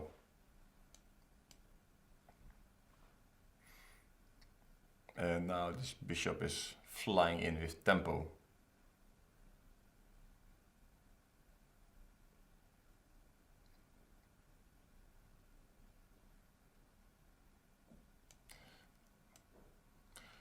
And I was talking a lot about structure. You see I have one pawn island. He has, well, I said officially this is supposed to be one, so he has two pawn islands, but it looks like in kind of disorder.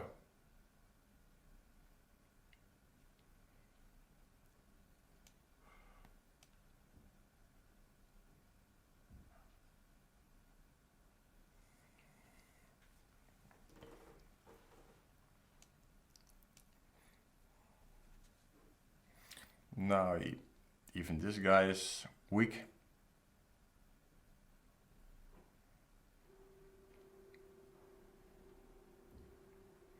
Okay, now it's time to collect some rooks.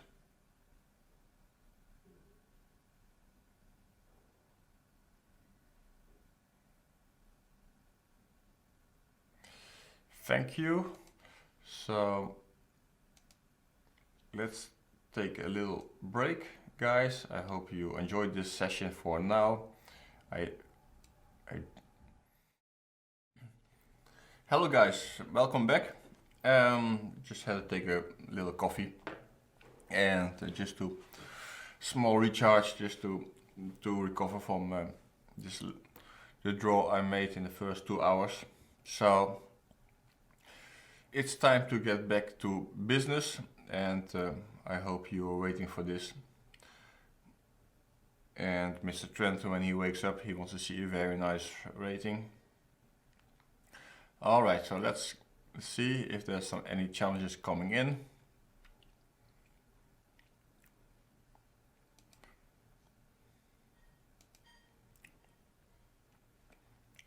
Mr. Findels, FIDE master from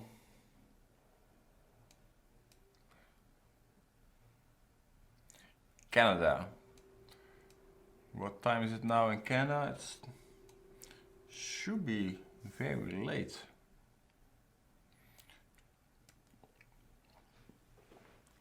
Let's play the Sicilian Khan. Probably will transpose to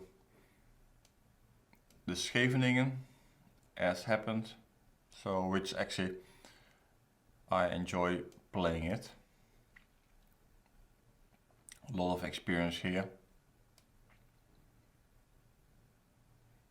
You always get interesting positions, very double-edged. Sometimes you get mated, sometimes not. So you're just moving to the main line.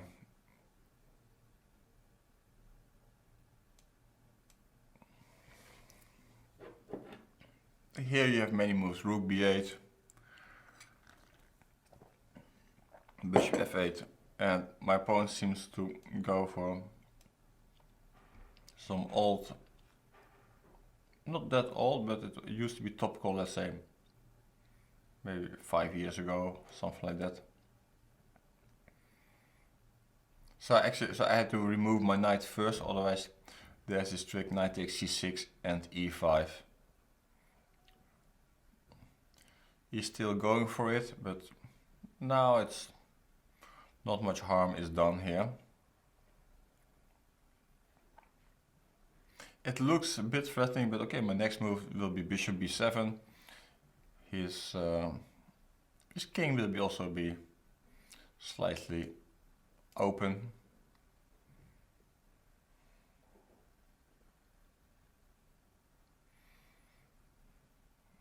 So if white doesn't really find a follow up here, black is going to be fine here.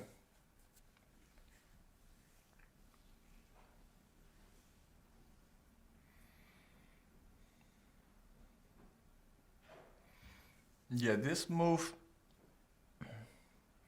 allows me maybe to play bishop b4.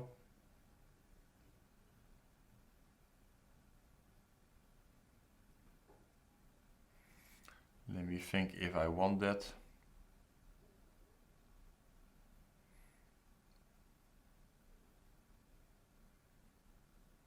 Yeah, why not? Let's get rid of this guy. So if he goes knight d5, I have e d5, queen takes b4, rook takes e3, and the bishop is... Yeah, so now he's allowing me to cripple his pawns, which is, well, I had a lot of discussions about pawn structure already with you guys. And this looks really bad. So of course I have to be careful that I don't get mated. So I think I can do this. So if he goes bishop e5, I still have bishop f takes f3 intermediate, rook takes f3, queen c6 intermediate, attacking the rook on f3, and then I can move my rook. Structurally, white is already in dire straits. So now the only question is how I'm going to convert it.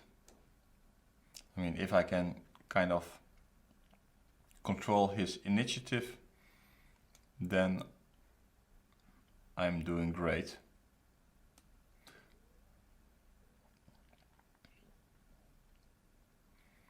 So I like here to keep some control over the C file. Okay, I basically just want to take everything what I can take. This is not rocket science, it's just grabbing material. So he's going for this f5, well, I will take the guy of course. And I think I can just take this guy. I'm not really afraid here of anything at all. I don't see any mate on g7, don't see any mate on f7. Having said that, now I realize I have to be a little bit careful, because for example, there is this move, the bishop takes g7, king takes and rook to d7. Looks threatening, but I still have this move, queen c6 check. And I don't think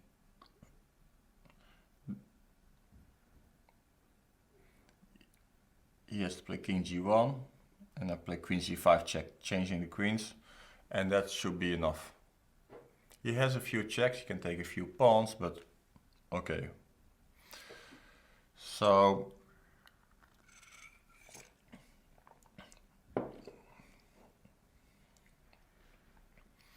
he wants to play rook to h3, I guess. But okay, let's just see what will happen if I just bring the queen.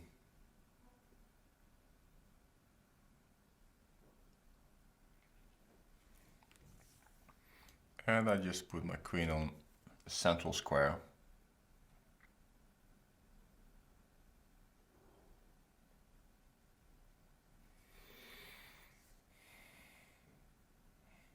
Okay, for now I have a pawn, but especially the passed a pawn is kind of a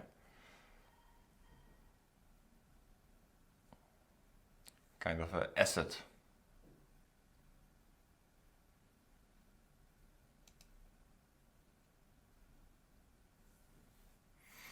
Yes, queen to f4. Of course, it's not over yet, but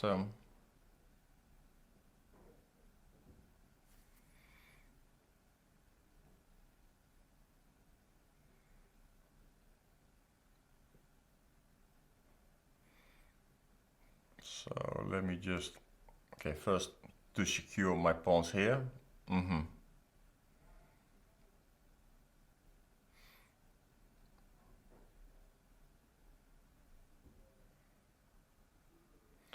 Alright, okay. I will also defend. Yeah, so you go here, I go there.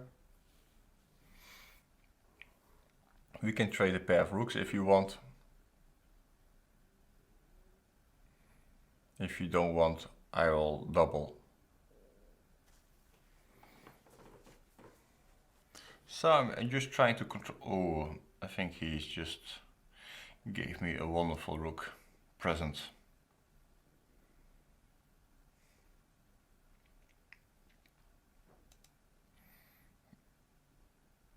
Yeah. All right. Who's next? Selig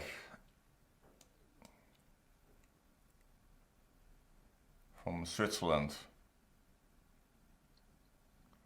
I can see what is the Banterthon score every time, so it looks like we're still perfect against this guy.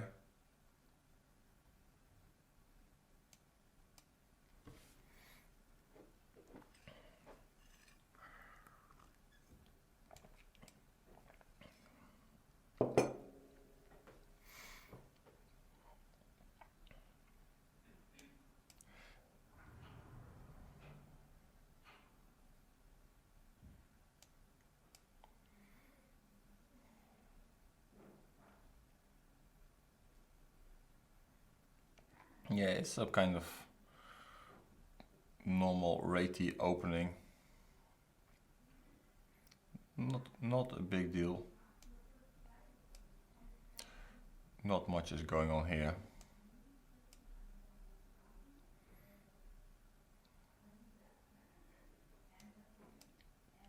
This is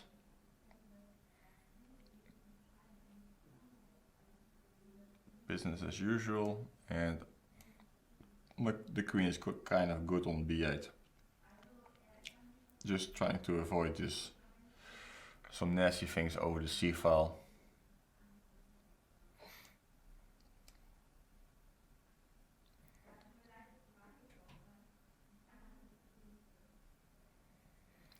So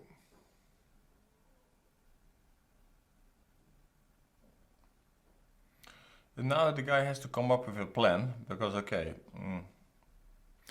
one plan would be to play against this bishop on g6 by, let's say, playing f5, f4, f5, trying to lock it up like h3, g4, f5, but it's very risky because you're opening up, let's say, f5, some knight g4 is coming, attacking the bishop, and then the bishop going to the long diagonal.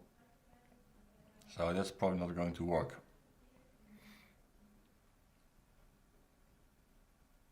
Yeah, this is a move, it's not a bad move, just trying to get to the f5 square. But then again, well, what are you going to do on the f5 square? I mean, I don't really care. I just put some pressure on this bishop on e3.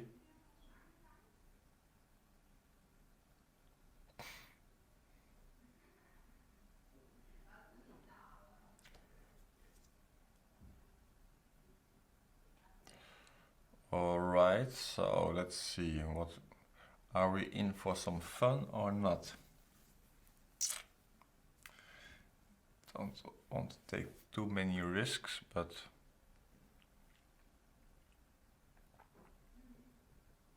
because okay, I want to put this bishop on c5, but okay, I don't want to allow this bishop to go to f4. Maybe I should just focus on making sensible moves. So let me just develop this knight to a normal place. e5.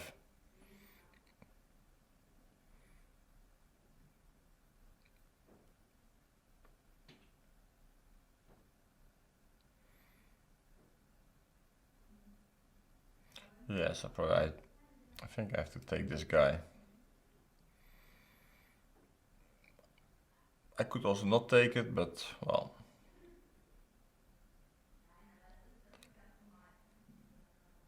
Okay, now let's just have some fun in typical trend style. H5, H4, and probably lost after that.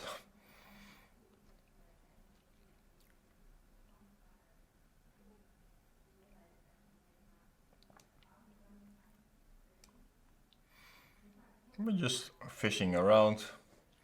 Go here, go there.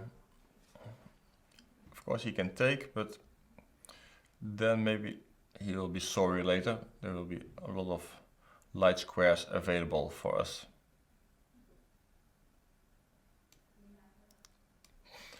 So I'm just going to regroup, and then this knight will go to E6 or G6.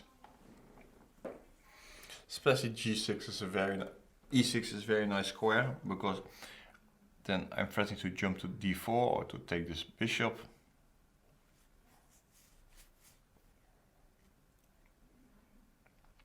So if he plays a move like D4, I'll go knight C4. If he takes, probably I can take with the knight. The knight is extremely well placed. So he's making this move H4, which is kind of dangerous because he's weakening this G3 pawn. So there are some sacrifices coming up soon in that direction.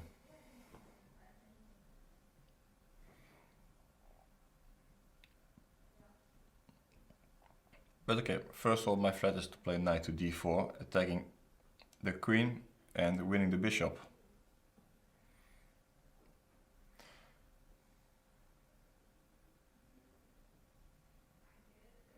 So yeah, he clearly missed his knight D4.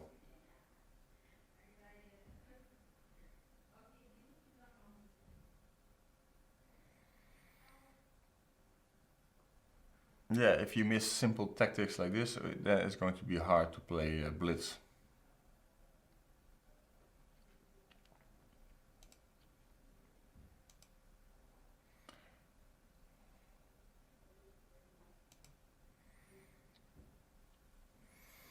Who is next? Timarov from Russia. Seems that Trent has been beating everybody here in this banter blitz. There's basically no honor for me here. Or maybe it was Gusti or Pepe.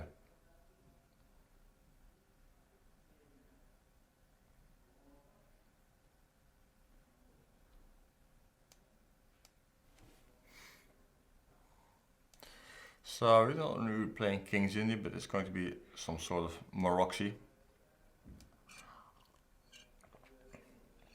Very fine.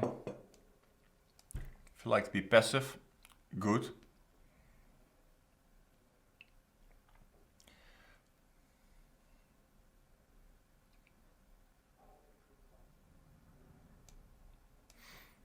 So probably going to push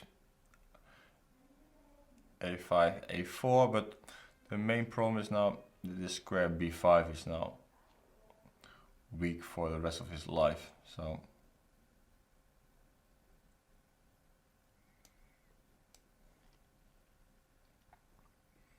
yeah, and I'm going there anyway. So you can't bluff the donkey.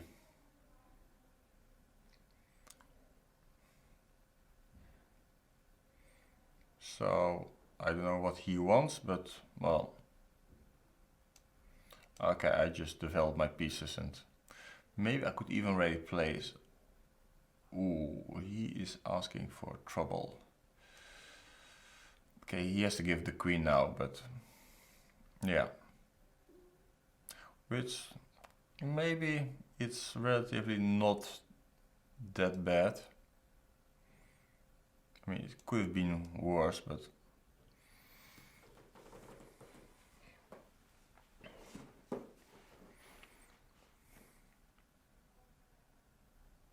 yeah, actually I'm considering to take with the rook. kind of funny, but yeah, I should take this pawn, it's fine.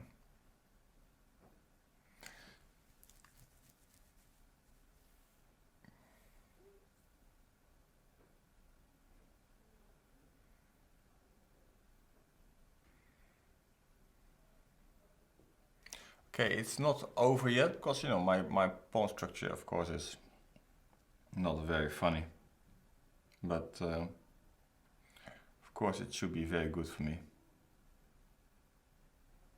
Because also his pawn structure is not very funny. So let me just prepare rook b1 and just trying to take this pawn.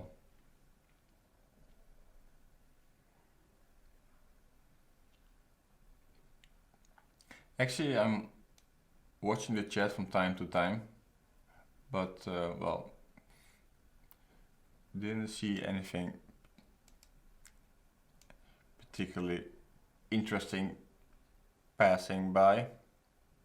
To be honest with you guys, if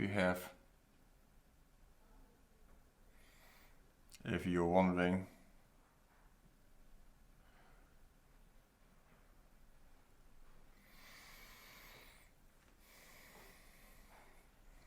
So I think I'm just going to give this pawn back. I think it's easy. Makes life a bit easier. So soon I have one weak pawn less. So that's always the good thing once you sacrifice a pawn like that.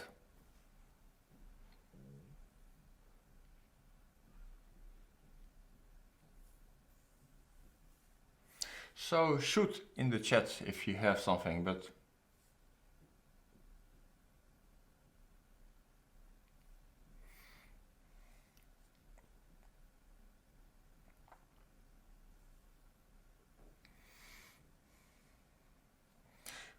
don't cry, yeah? Don't cry.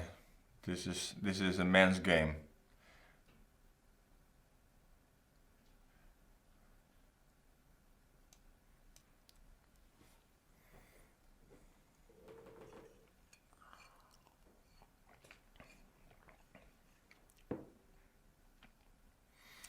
So let's get back to chess. My opponent, he didn't want to take the pawn for some reason. So it means that we have one weak pawn less and not even losing material. So that's looks like a good deal to me.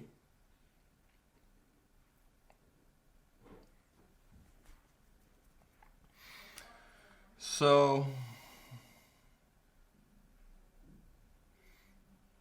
okay, he will double on the c file. That's what he wants. So I was thinking, if I play rook b6, does he really want to play d5? Does he really want to do that? Maybe. Okay, let's just avoid some tricks here.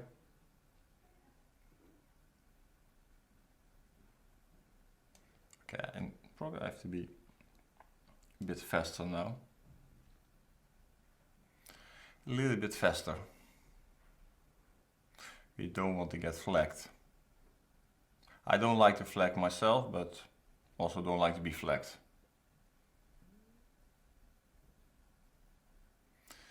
Bishop c4, but okay, I just continue my plan, putting pressure on the b line, b file.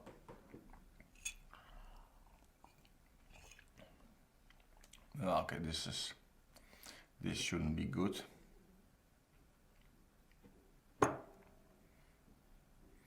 It allows me to, well, to do everything I want.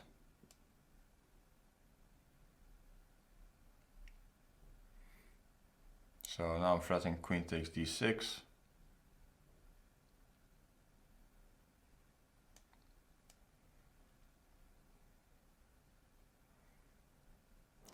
This is going to be another point for Banterthon.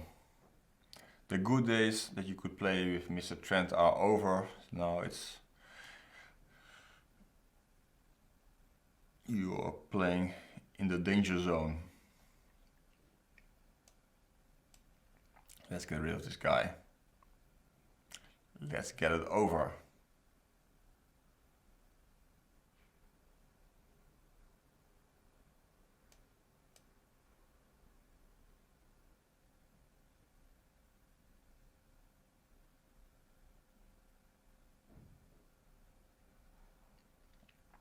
So I just try to liquidate to make life a bit more easy for myself, also for you guys. It is clear that you know who's winning. No more fooling around. This guy, I don't know where is he going with his knight, but we're going to check him out. So, mister, where are you going?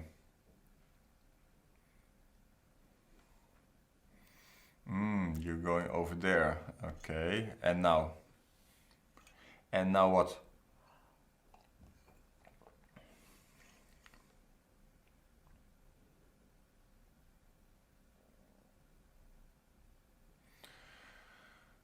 So your knight is trapped.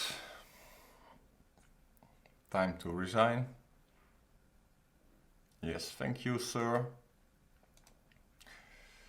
Spasibo.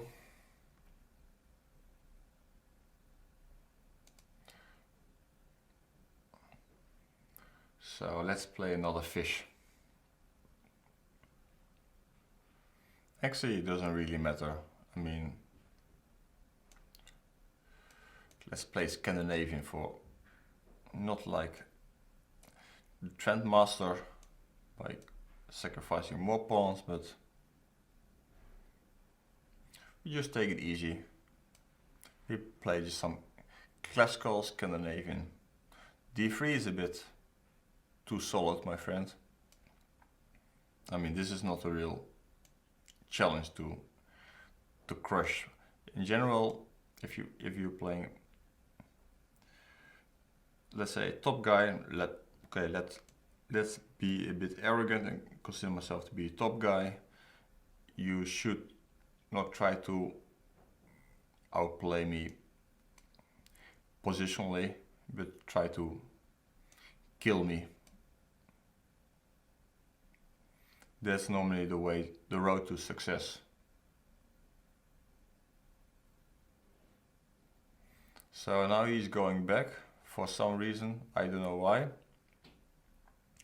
But that cannot be the idea of knight to d5.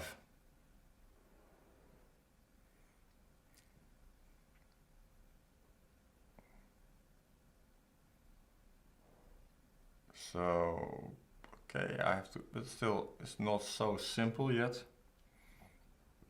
Okay, I have to develop something. h6 is a bit of a vague move. Same with him, he's playing h3. Copycat. Interesting. Okay. Actually, I want to play b6, but then there's this move knight e5 is kind of bothering me. So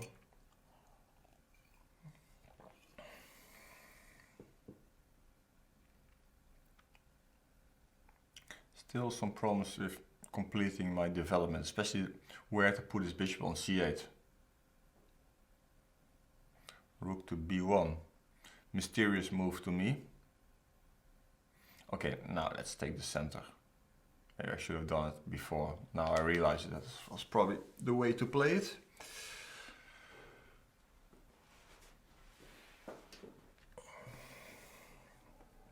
So my goal is to put the rating to 3000, but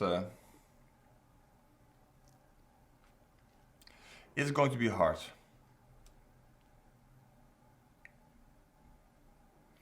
If I collect 1 point every game, yeah, well, it of course it's all step by step, but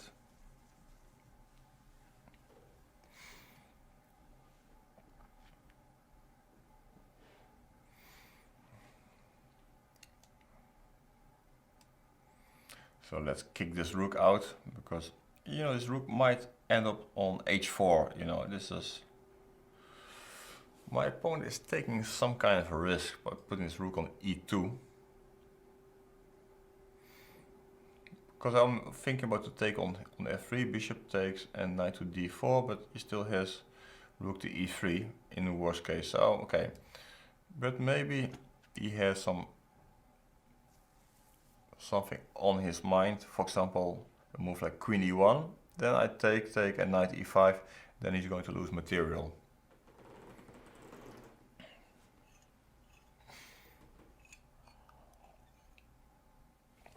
Okay, let's push some pawns.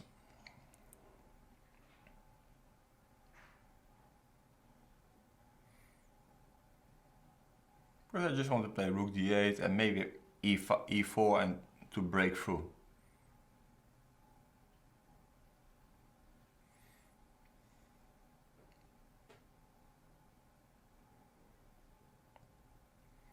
Some guy asked if Dutch people get whimsy. I don't know what it's supposed to be, whimsy, but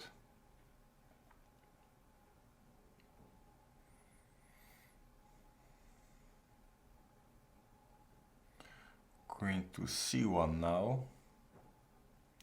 Again, mysterious move, and don't really know what's I have to think of that. So okay, just play rook d8.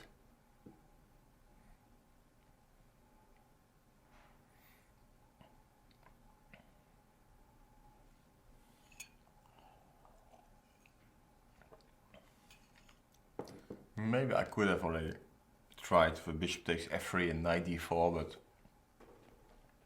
I have this strong feeling that I'll get more chances against this guy. Yes, and now the time has come to collect. Finally, the guy gave in. Because now the c2 pawn is hanging as well. Actually, I like much more to take the c2 pawn than to take his rook. Let's say if he moves the bishop, I prefer to take this pawn because then his structure is simply collapsing. Ah, this is also nice. Yep.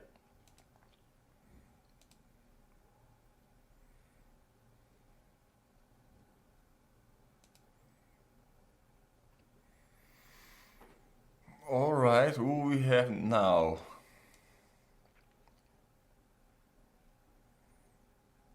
Matosas from Spain. Good morning.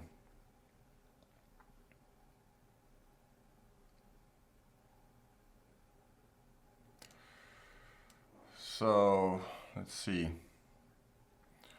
What do you play? Okay, let's play Catalan for a change. Don't really want to play this Queen's Gambit all the time. And Catalan has been serving me quite well recently, so it was actually giving my only win in Waikansei against Hare Krishna, so cannot really complain too much.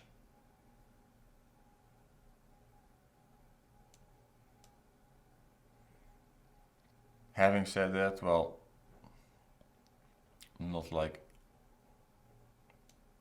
big expert on the Catalan, but it's kind of easy opening to play.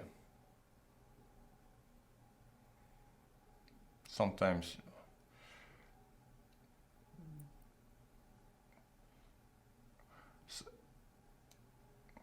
you have to keep it simple, like the KISS expression, keep it simple, stupid. And I think it also it refers to myself that I have to keep it simple. So actually, one guy asked me what's my favorite endgame book. Actually, recently I like this.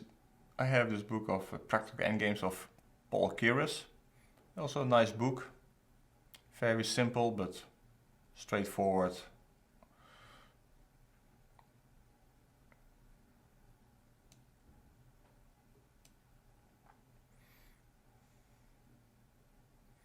Well, my win against Harry, actually, I don't know.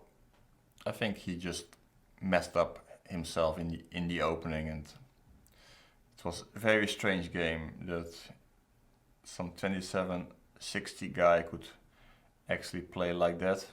It was kind of shocking. So my opponent is playing a bit strange. Of course he wants to play c5, but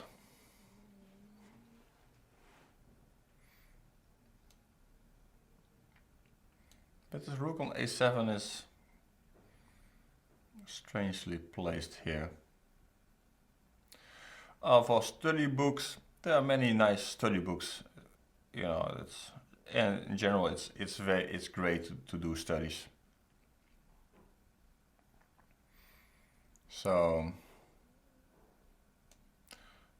okay, let me get down to business here, because you know he's putting his stuff on the queen side, a little bit awkwardly placed here. So I should try to get some action on the other side.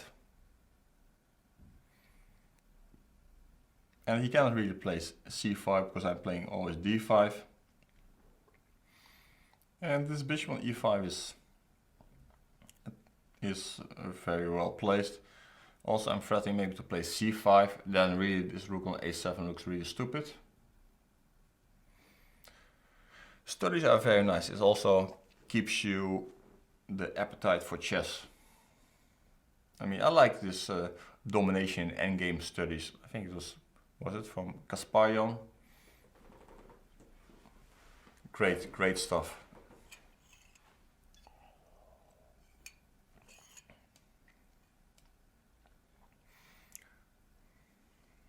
So you see, I'm keeping my promise. I'm going to play c5 and check the guy what he's going to do there. How he wants to play with the rook on a7 and the bishop on b7.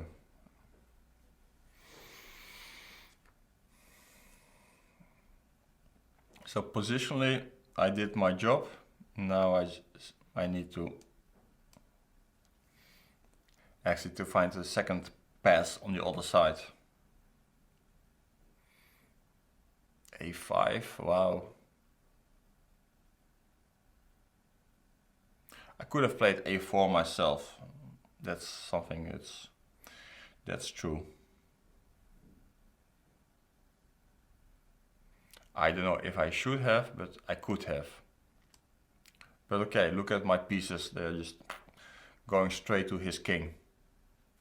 And look at his beautiful pieces. I didn't want to play a4 because I didn't want to play on two wings.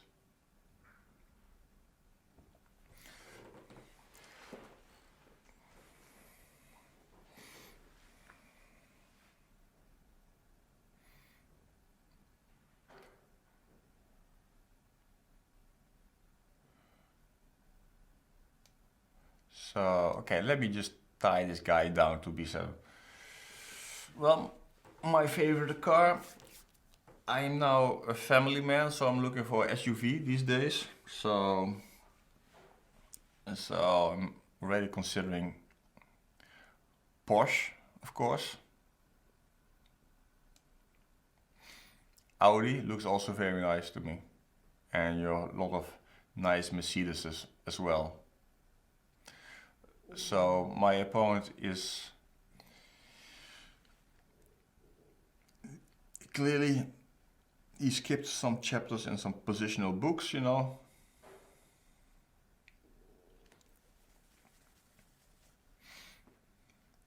Because this could get really ugly for him. And now you see I am also pressing on e6 now. Yeah, I think he should have sacked a pawn, because now I preserve the bishop on this diagonal, and this is really getting bad for him. So yeah, of course black wants to have this bishop on d5, but unfortunately it's now on b5. That's very sad. This bishop is just, well, defending the pawn on c6. So basically now I'm just going to put this rook on e1 and I'll wait till the guy will collapse.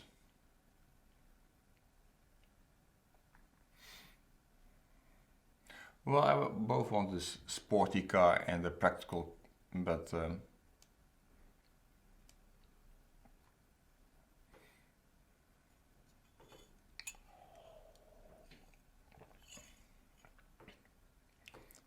yeah, this guy has some positional issues.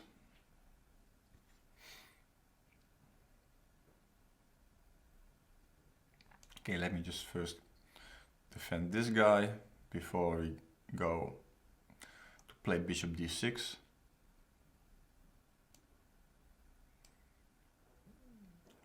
And slowly we increase the pressure till the guy cannot stand it any longer.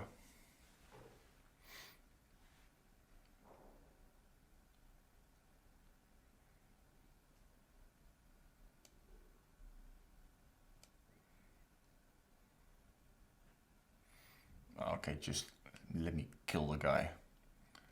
Now he has 0 options left.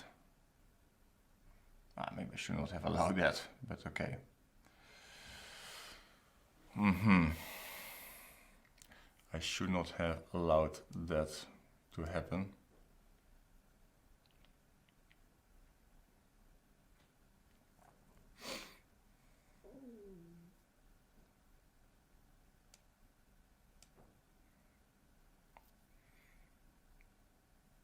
But okay, it's just it's pretty hopeless. The guy has no active moves. Okay, now he's trying to break free, attacking on d4.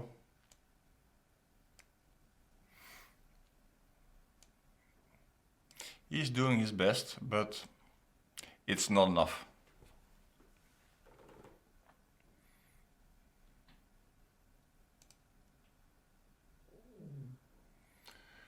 Okay, let's see. Who do we have next? So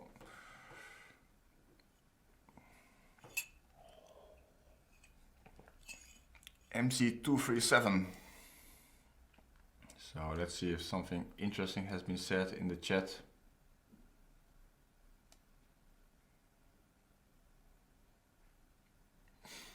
So,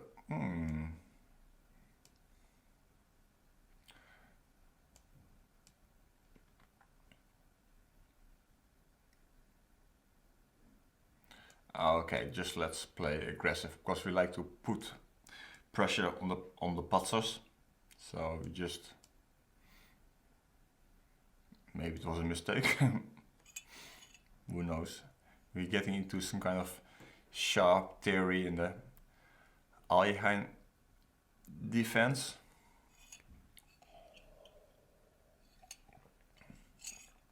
Of course, I think there used to be some famous game of, I think it was Bronstein in this line. So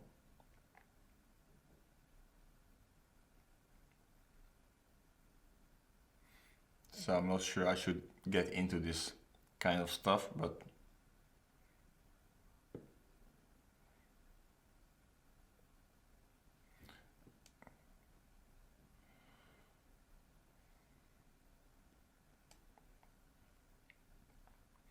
so I really don't know what's going on here.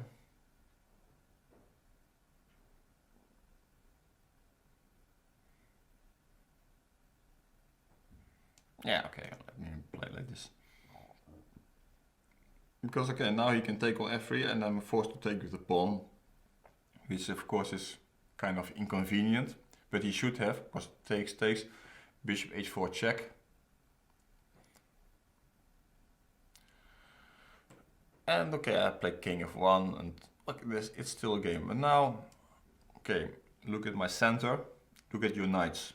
Your knights, they're not going anywhere.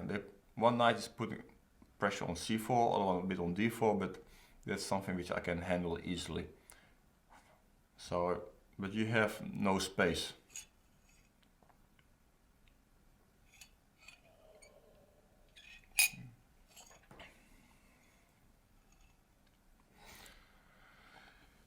And you need space to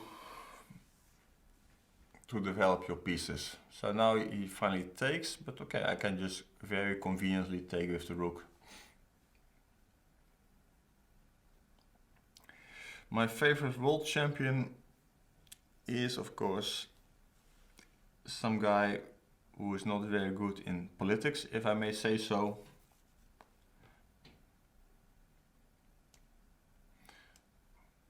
But I like also Magnus, I also like. So, I mean, modern champions, whatever, Anand, Topalov, Kramnik, they all have their merits. So,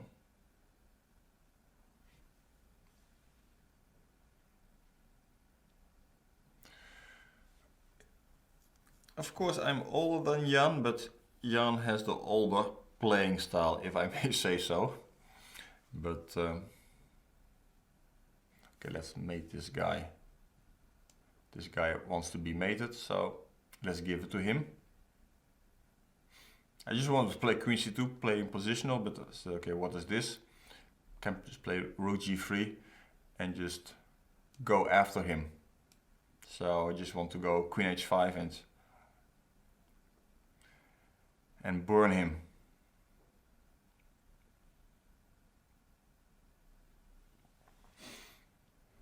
Well, actually, Magnus is kind of, I like the guy.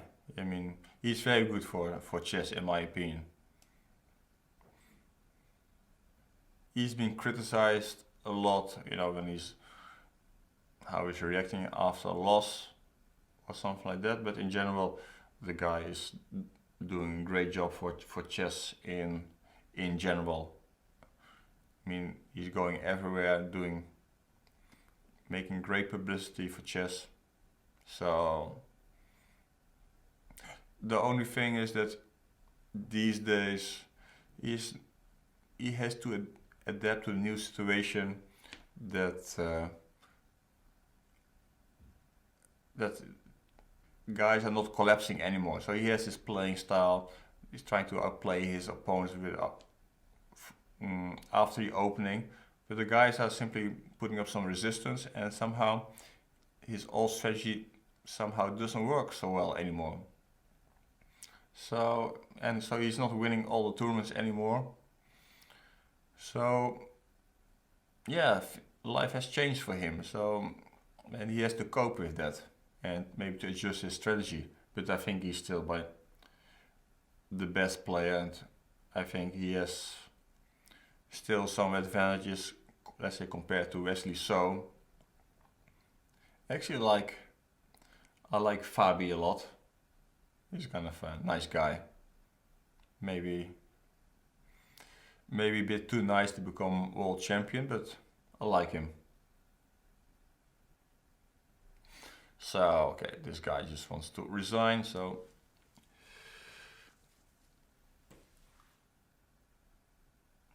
that's it. Yeah, so it's always good to pick up some fish, and then we can talk a little more in the chat. I mean, you can talk about chess, you can talk about other things. So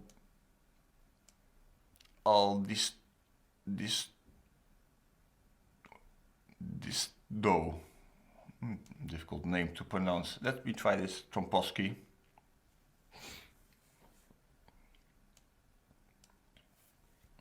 Not a very good opening, but been quite successful with that. And we're moving to the French.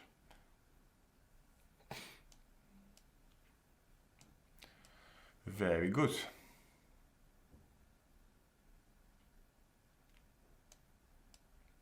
French is also fine. Well, of course, this is kind of easy game. Yeah, Richie Rapport, he's interesting player, but he has too often a meltdown. So yeah, you cannot really afford that to have. Well, I don't know how I should rate his chess, because Rapport is it's like also like Jobava, it's completely unpredictable, especially his openings.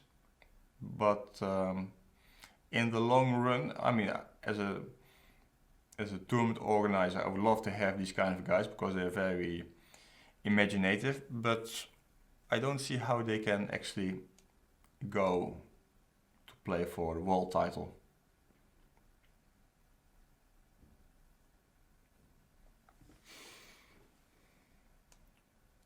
Actually, the funny thing is about, maybe you notice I'm basically D4 player, but my score with E4 on high level tournaments actually is much better than with D4. I think I basically won almost all games with E4. And actually I played, I think, E4 twice against Hui Fan. It was, I made 1.5. She didn't allow me mate in 3, so I really had to win the game. So, okay, what is this guy doing with his rook here? So, okay, let me just try to check him out. When I was playing this guy, Wely, he's a dangerous customer, that's for sure. And okay, to be honest, but sometimes he is just sacrificing something without knowing exactly what's going on. So I was in bad shape in Wijk, so I thought, okay, probably my best chance to win a game is to play Sicilian against this guy. Well, things turned out pretty badly, but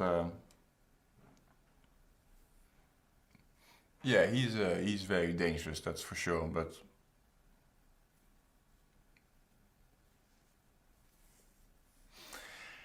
and Hui Fan, I don't know. A few years ago, she was kind of, okay, I have to deal with this pin probably first. So let me just get rid of this. She was quite promising, but for some reason she didn't make any progress recently. I don't know. Okay, she looked kind of promising, like 2680 and rate, but I don't know. To make the next step is not so simple to break the barrier.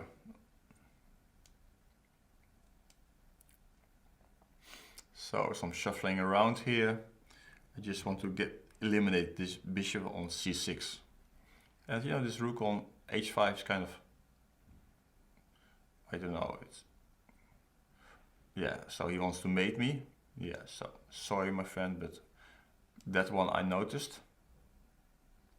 So queen on d6 now is not so particularly well placed because I have this knight e4 now coming with tempo.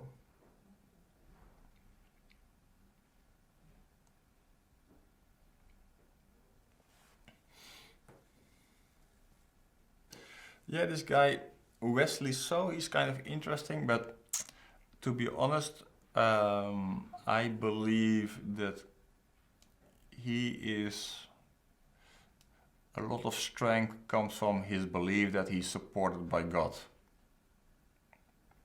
So he has some certain belief that, you know, that the Lord is supporting him, and then it gives him strength. Although I think it would be actually fair if he's supported by God, the rest should be allowed to be supported by stockfish or whatever. So, but sometimes it's not really on objective reasons that he believes that, okay, I'm going to play some risky move maybe. Yeah, let me open up a little bit here. That he thinks that he's getting some support from God or whatever, thinking that and that makes him fly. Although it's not, I think it's not really on objective grounds, but it works somehow. This kind of stuff. These crazy guys, indeed, they think they can fly, and I think once Caruana thought he had the best coach in the world and he couldn't live without him, but it took him a few years to realize that, well, that the guy was probably not that great, and life would still continue. So, okay, let me talk a little bit about this game. So we play a little bit closed game, but I have my knights on e5 and e4. So basically, finally, he cannot stand it anymore, and now this e6 pawn becomes weak.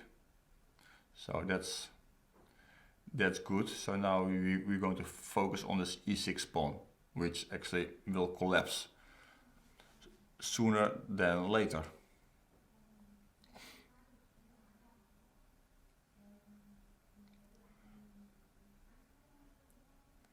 Maybe he should play e5 now, but I think he will just lose material here.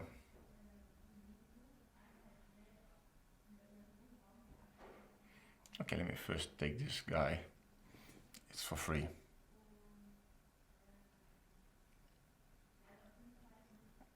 Now let's take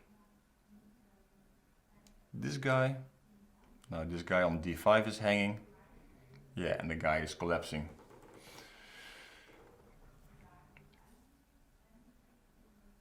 Well, this guy Tupmakov, I don't know how good he is, but I think maybe he could serve as some sort of father figure for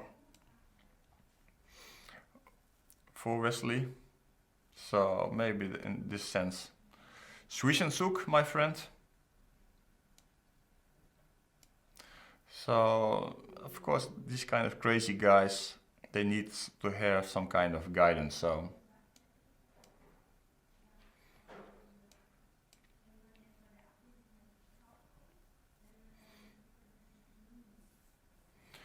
all right.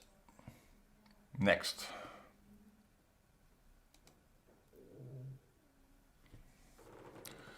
We have Gossip Boy.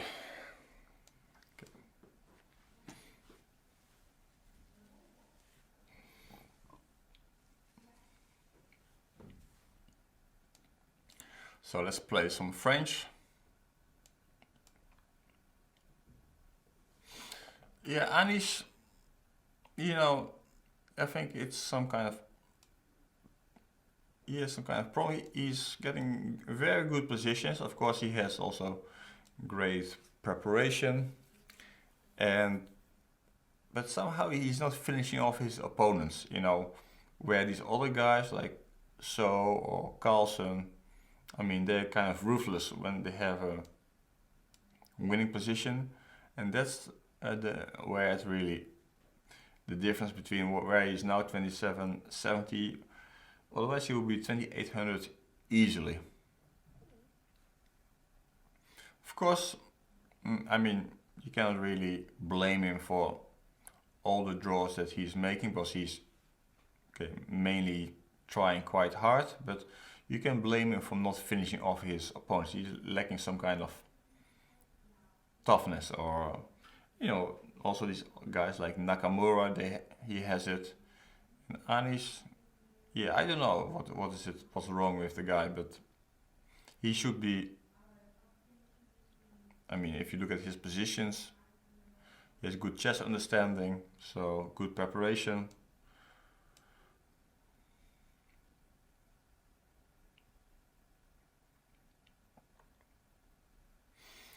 Okay, so far nothing happened in this game. It's just some classical French. Opponent is changing some pieces.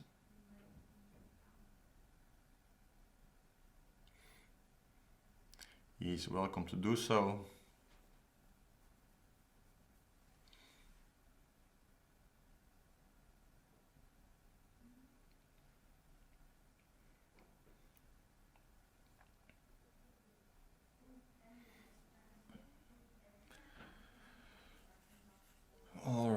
So, where does this guy want to go? Okay, let me just play a3 in case he wants to play something to c5, maybe bishop c5. Although bishop c5, b4, bishop takes d4, ba, bishop takes c3, some kind of compensation. I wouldn't say I'm brilliant in banter, blitz or whatever, because okay, my trash talking is much better when I have an opponent who also I can see and I know, and it's easy to trash talk the guy. But yeah, one day me and Goosey were planning to do some video series. Not well. I'm not sure how serious he was, what subject he offered me to do, but yeah, I liked his proposal in general. But it will be probably between when the NBA finals will start, because then we can watch also basketball together. And now the problem is with this crazy banter marathon, we have no time basically to hang out, and we are. I like to hang out with Goosty Boy, but well, like this, there's basically no time to have some fun.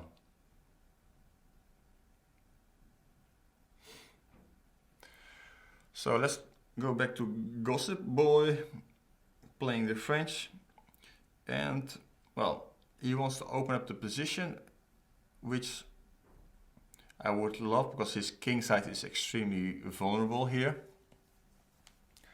So, and now let's see what will happen. Oh, I can even win a piece now with b4. Maybe I should just do that. My first intention was to take here, bishop takes, and queen h5. But okay, if this is winning a piece, well, there's not much to say.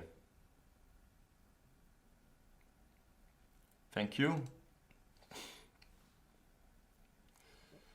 Yes, I see that in Sinkerveld, I think, well, actually I want to organize I'm also a tournament organizer myself in Holland, in Hogerveen.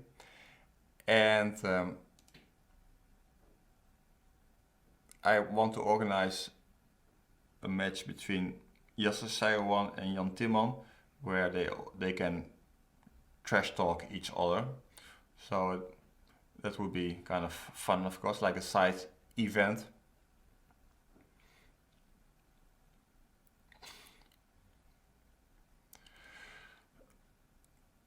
That's always that's something, especially when it should be a very nice internet show. I'm being pushed to play first move b4, but this is okay. I have to abort this game because my opponent isn't there yet. Oh, he just made his move in time because I was about to abort it. Some guy wants me to play first move b4, actually the favorite move of my father-in-law. So I'm a real expert there because we've been playing a lot of blitz for 25 cents. And I was giving him time odds. And for every win I get 25 cents, for every win he gets $1. So it didn't make me rich, but I can tell you that, well, my bankroll kind of increased.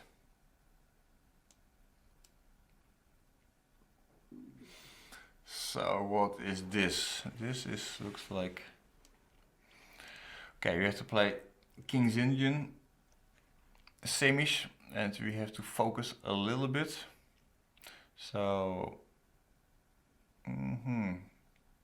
okay, let's bring this knight out. I want to jump to c4 with my knight. And to play bishop e6, natural development. Let's talk a little bit, also a bit of chess from time to time. Pieces have to move out, that's for sure, so I can play rook d8. So I'm not really convinced that this setup of white is so great.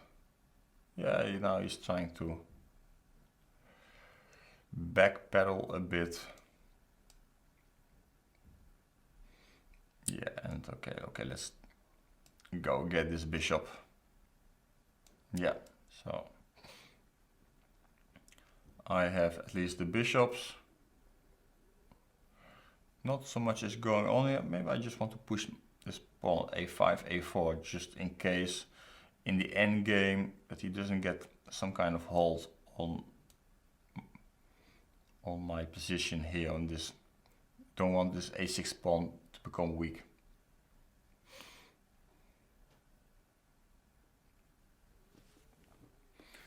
So maybe he wants to play bishop to f4. Well, actually we don't care.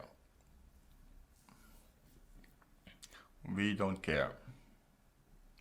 We're just going to play a4. g4. We are not impressed. b4. Interesting. Okay, let's just get him to worry about all kind of stuff here.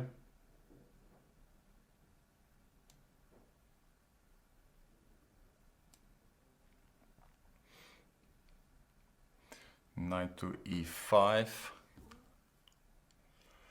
Yeah, so this is kind of interesting. Okay, I think I will just get rid of this knight. And I think this pawn on a4 will cause him some inconvenience.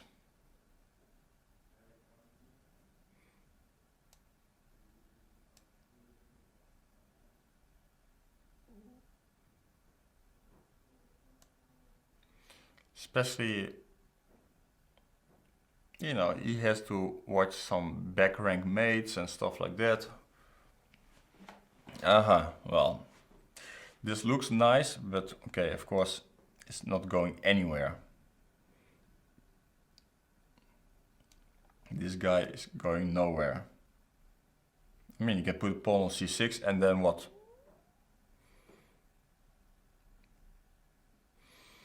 Well, in this case, I was putting the f rook because the other rook could potentially go to a4. So I had a clear reason for that.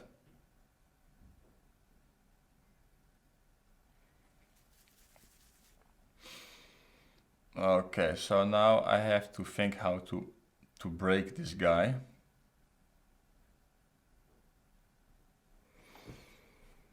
Because, okay, I don't see what he wants, so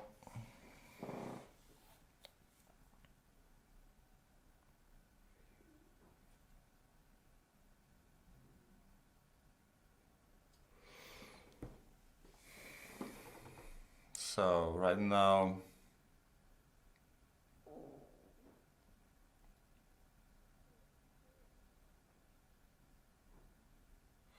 what does he want? Okay, let me play this. I like this move. Yeah. And now my idea is to get the queen to the long diagonal.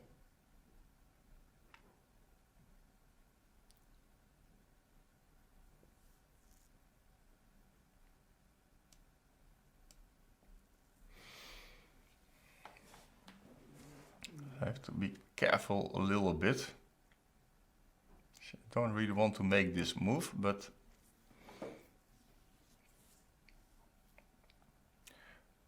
I think it's good. If he takes, he cannot really take. So he has to move the bishop and I will play f4 and bishop f5 out and suddenly everything starts to work.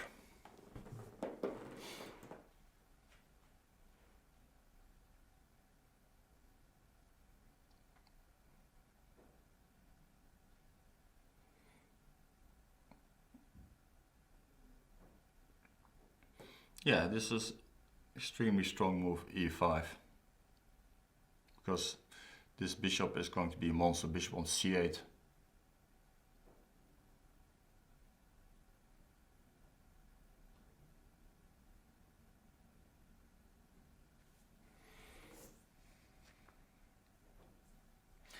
Can't believe I already drew one game today. If he takes on e6, I go bishop takes e6, and then what?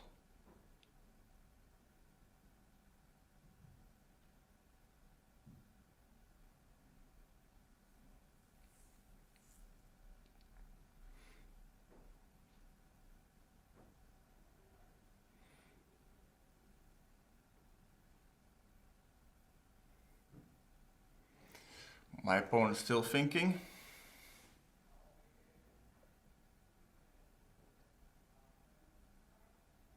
Okay, maybe should take and play c7 and hope for the best. This shouldn't be good, but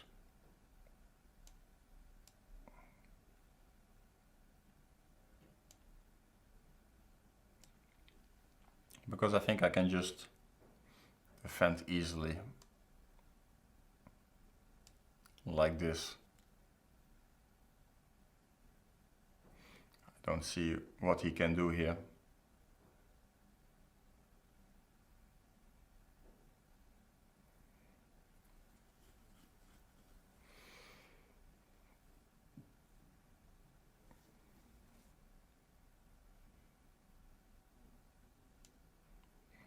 Okay, let's try to mate him now.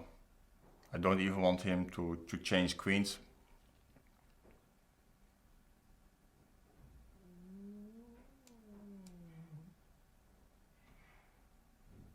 Now my queen is going to e5. The guy is trying to run. Run, baby.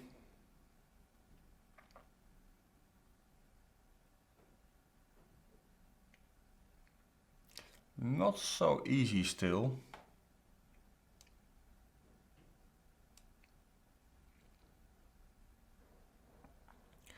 Not so simple yet. Okay, we have to smoke this guy out.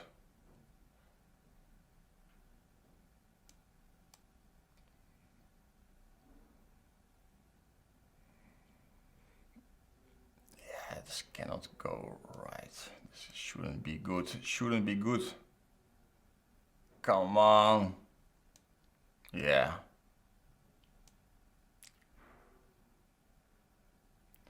Well, okay, it was harder than I expected, but well.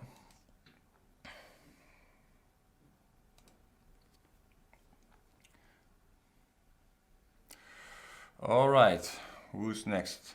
I play 3-minute blitz. This was not my idea. 3-minute banter is not very nice because it doesn't give me time just to speak to you guys, to read the chat. I should pay more attention to what I am accepting. Yeah, I'm a bit passive here, but okay, it doesn't really matter. Queen b8 looks like a silly move, but there's this strange plan.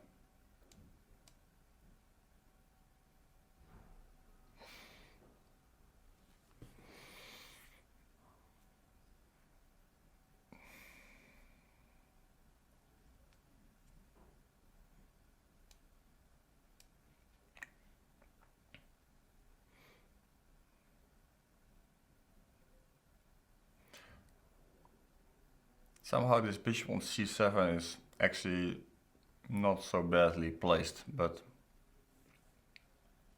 I think I should have played first rook c8, but yeah, it's kind of disgusting to have Jan's picture and Banterthon while I'm playing blitz for him.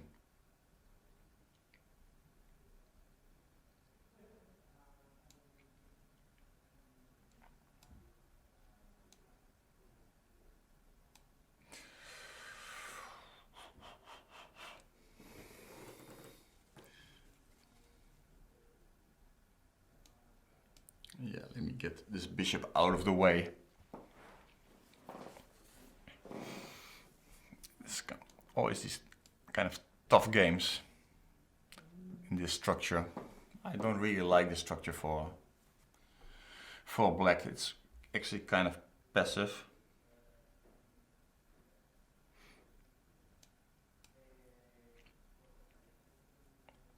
And passive is not funny.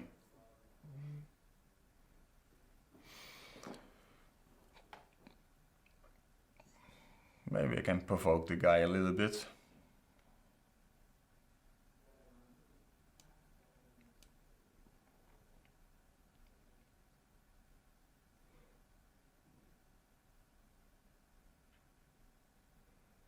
But not really like what I see, but that's not so easy for white as well.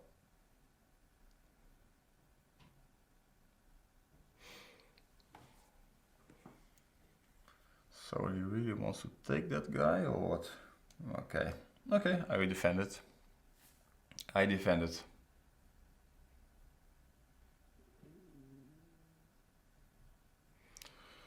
Where are you going, fish?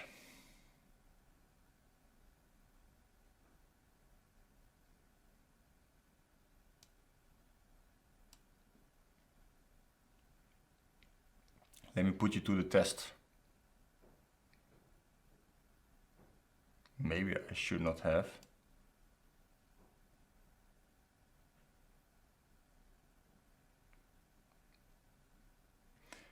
This could get ugly. I mean, for me. There's this move, bishop, pawn takes a6, bishop takes a6, c5. Bishop takes e2, take on d6, or take on b6. Well, this was not good that I allowed this. But, good that he didn't go for that. So he was just worried about this pawn. Thank God. He just cared about some miserable pawn. Now I should be fine. Doesn't mean I'm better here, but should be okay. Ooh, this is a long diagonal. Could be painful.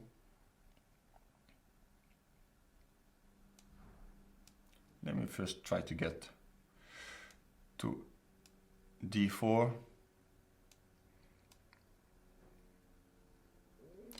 Now the knight is coming in and the guy is collapsing. Okay, get out of here. What do you want, fish? You want to take my rook? Shit, should not have allowed that.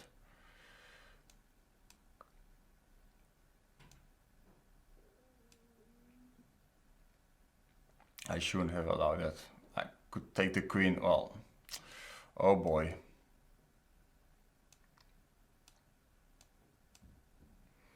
Yeah.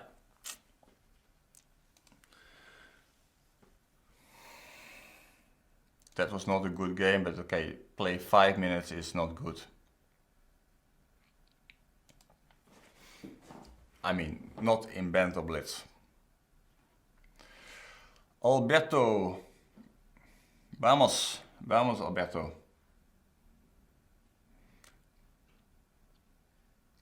Let's go.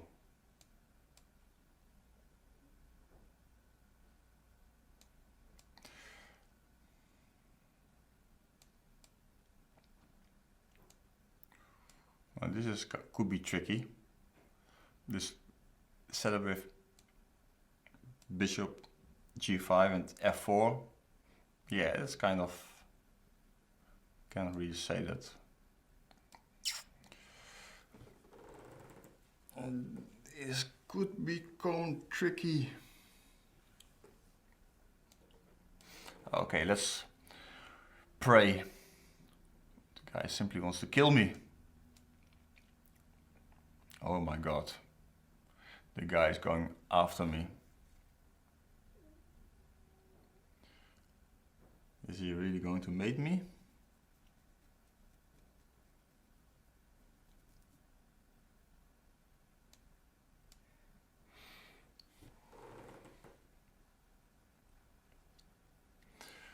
So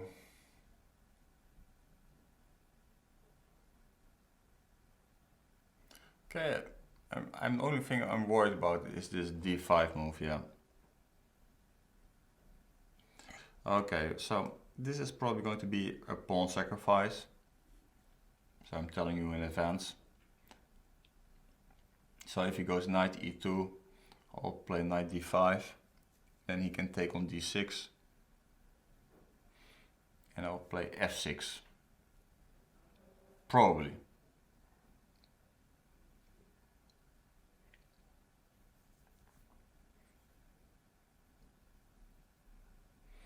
At least it was I remember something like that in my childhood. I was playing like that.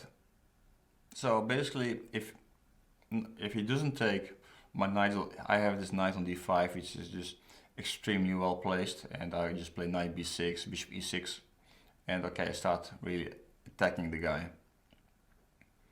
So he really is kind of forced to do that.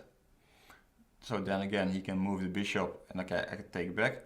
So okay, he's doing this, but there is one little problem, I believe. This is move knight to e3, end of the line.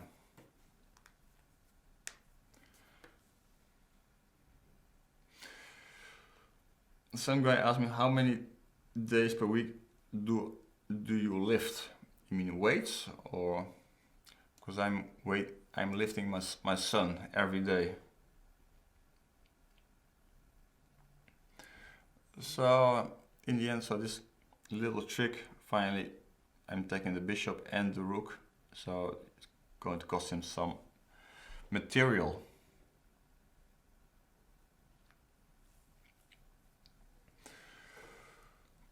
So far I had a few interesting games, but actually the game I drew, that I had the feeling that I should have won. One game I blundered the rook, but finally in a few moves I won the game anyway.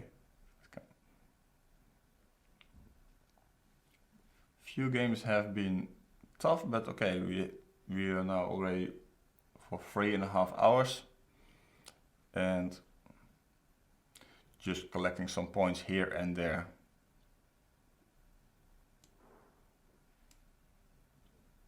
I'm not going to say I love you guys, but you're doing a good job to get there.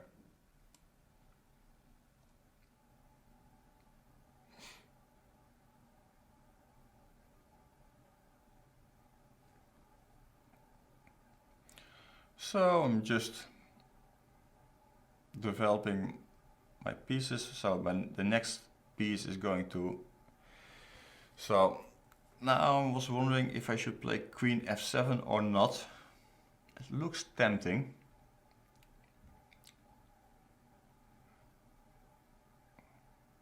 Okay, let's do it anyway, yeah. Because I just want to take this guy. I don't want to put my queen on d6, although it's not a bad place for the queen. But I like to have my knight there, or...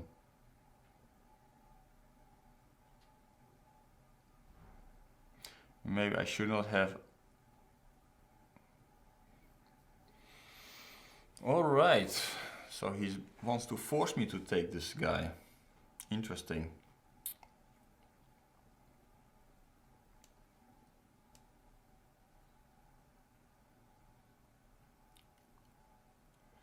So okay, he will go queen takes b4. It's forced. Come on, are you kidding me? What is this? What is this crap?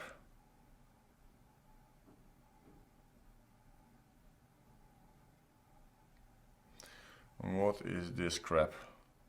Okay, I want to keep this pawn. Don't want to give him this b4 pawn anymore.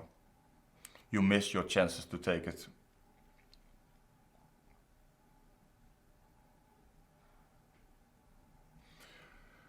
So far things are going very smoothly here.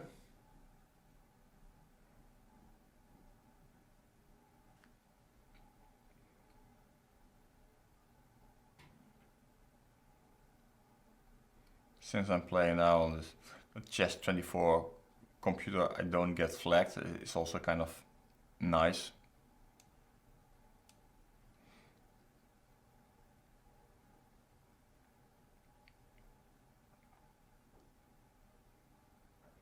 Yeah, knight to d6, but probably wants to play c5.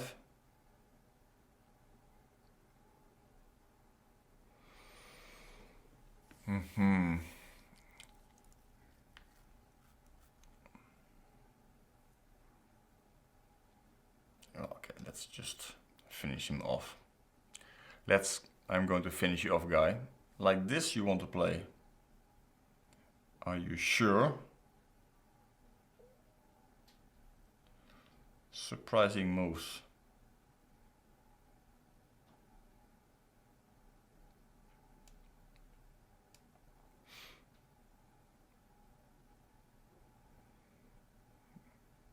So I'm going to eliminate this knight and then I want to play bishop f5.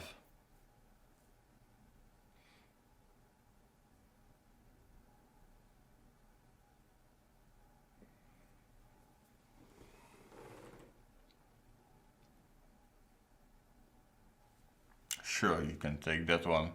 Or you didn't take anything yet. So I take this guy.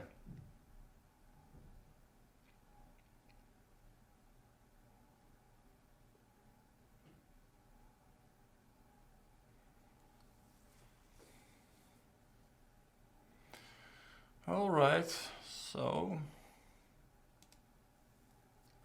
let's see if still some people want to play.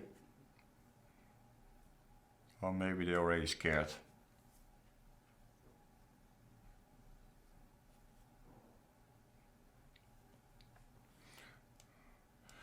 Well, my idea was to reach 3000 rating, but well, I had this one game where I lost 14 points by making a draw. It was really bad.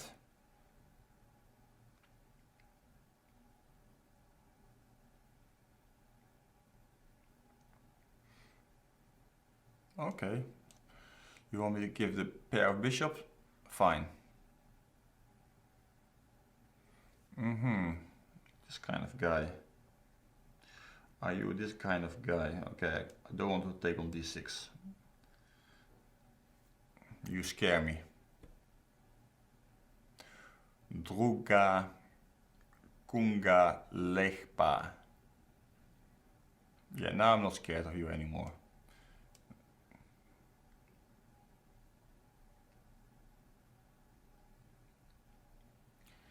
Now I'm not scared, and now I'm just a pawn up and I have a lead in development.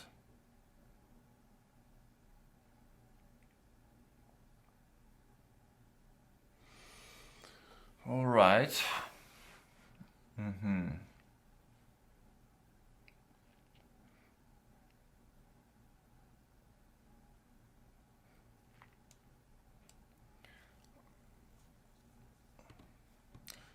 This guy is asking for trouble.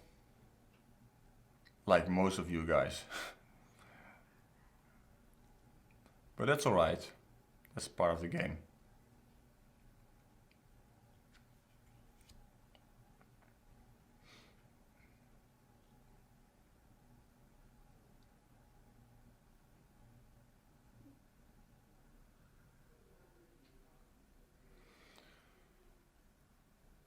Okay, let's just put some pieces in some good squares.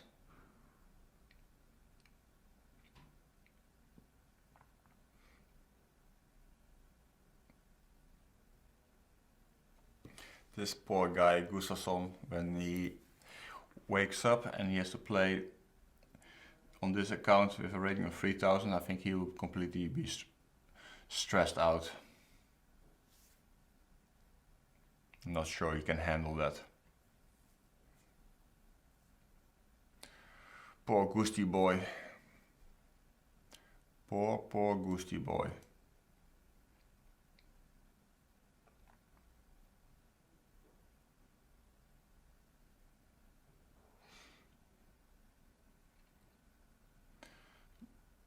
Maybe I'll get tired at some point, but I doubt. So far it's going reasonably well.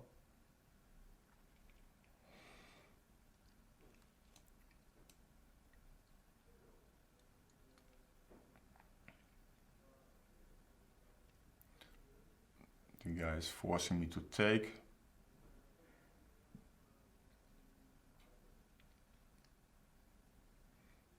Yes, and this is sort of interesting moment.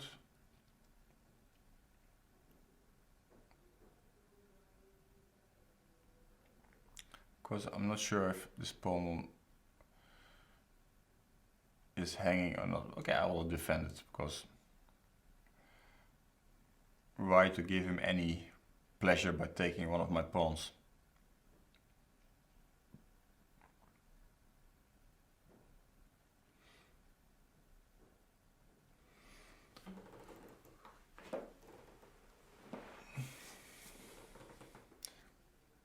Is there a problem with the stream? It looks like there is some kind of a problem, yeah? Maybe some of the tech guys can maybe help out.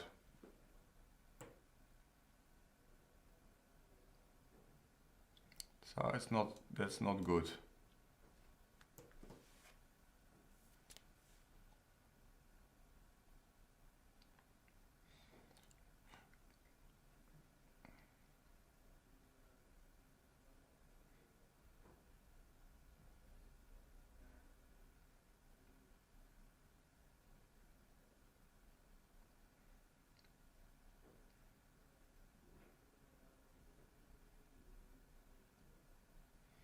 Seems there are some problems. First of all, I should try to avoid the mate. That would be also kind of funny if I would allow mate.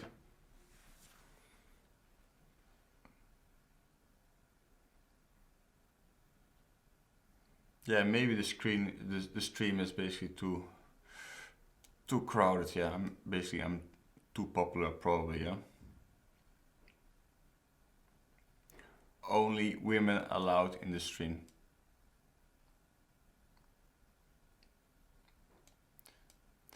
Sorry, my friend, no mate for you today.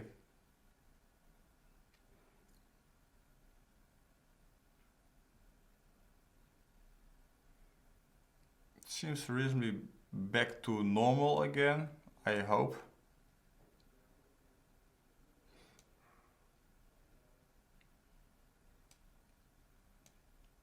So now let's finish off this guy. What's the situation here? I should watch my clock a little bit. And maybe my position, bishop a4 now. Okay, I still have knight b3. We are still good. Okay, I'm going to finish off this guy.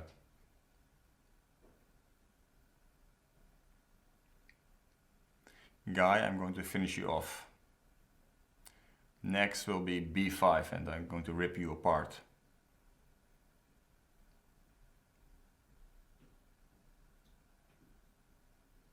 So I hope all men have left the building, so I can have some private chats here. Should be careful, of course, because my wife might be watching.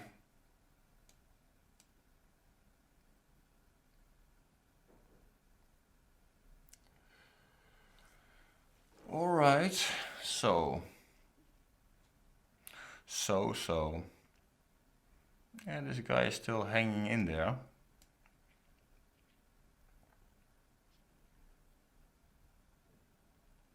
I must say I misplayed it a bit, because, okay, you can still play rook e5.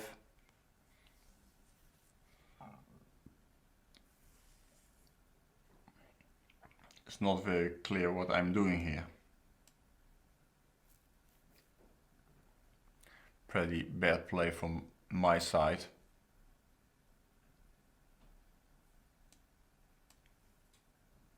Yeah, because especially this bishop on a4 is kind of a pain, so I have to get rid of this guy so that I can move my knight to d4.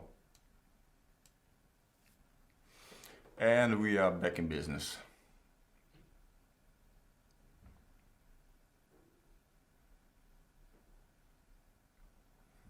Let's go. Let's go, girls. Shit, the guys are still here. I see it now in the chat. That is a major disappointment.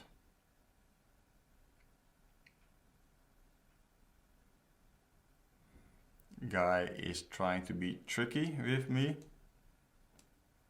but don't shoot yourself in the foot. Don't shoot yourself in the foot.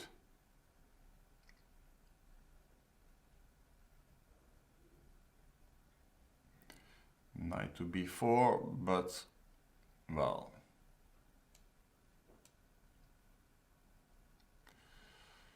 you knew it was going to finish badly, yeah? You knew that.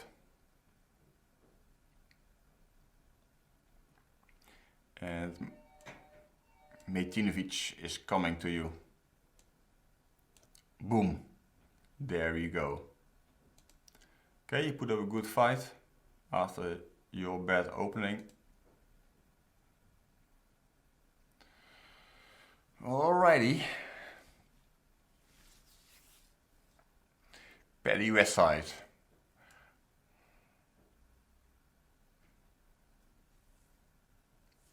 So it looks like we are back in business. How's the stream? Stream is not so clear still, yeah?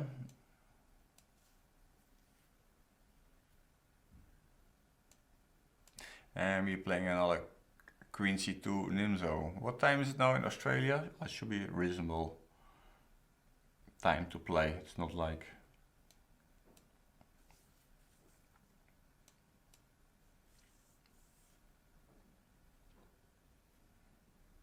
So in 15 minutes I will have a short break as usual, just to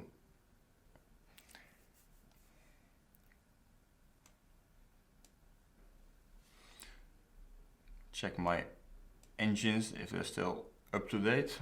My table base is still running.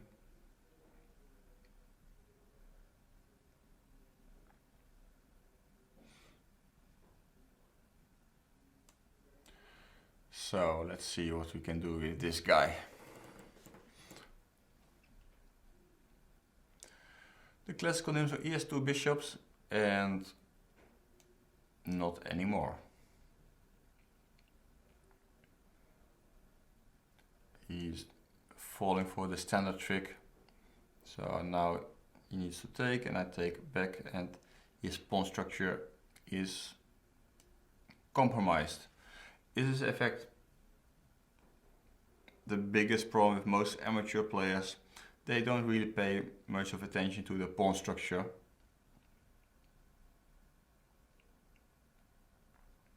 And I'm going to put a lot of pressure on this weak c pawns. First I bring my king to e7, just to be safe, just to defend this d6 pawn. Maybe he can still play d5, maybe he should play d5, he should have at least.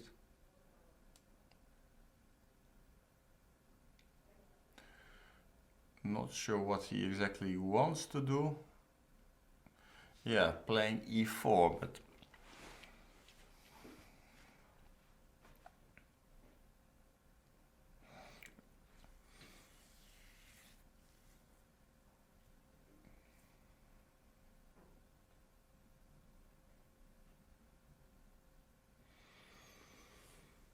yeah, normally it's not should not be so good, but my problem is basically my knight. My knight has to go to a5, these kind of positions.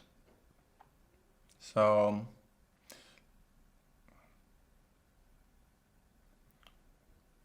okay, let me take this guy. I don't want him to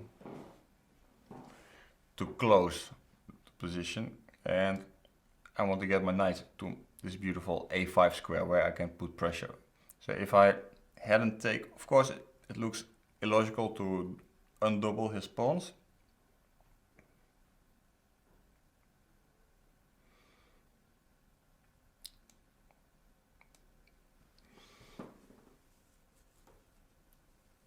So I'm getting to c5 now.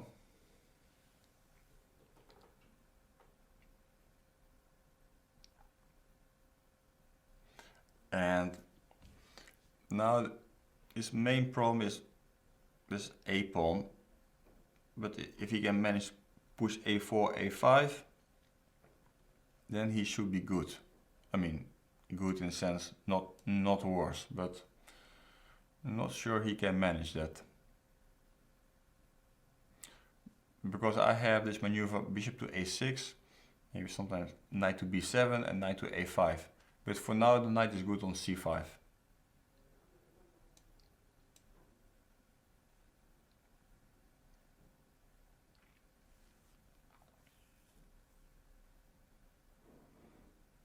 Yeah, now I'm getting a serious grip on this guy. Okay, he's giving me a pawn. Well, I guess it would be impolite not to take it.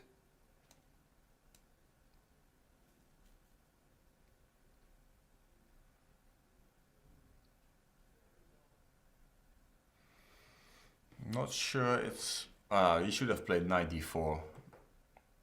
Because I can take on here on d5, but ed5, if I take on d5, which I was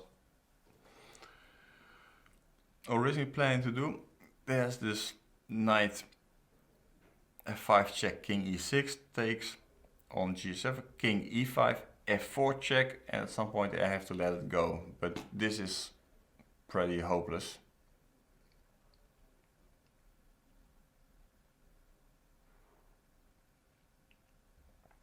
The only question if I want now to take on d5 or not.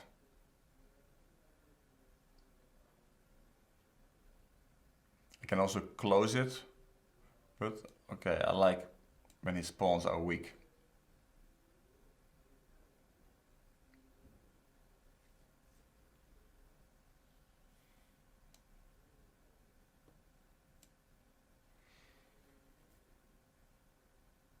And this should be very good now. Knight d4 I can simply take.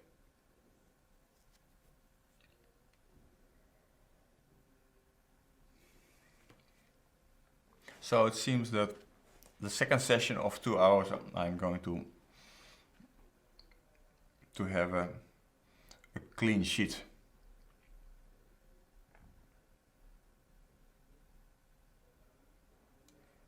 Like I said, if you want to play with the big boys, you have to do better than this.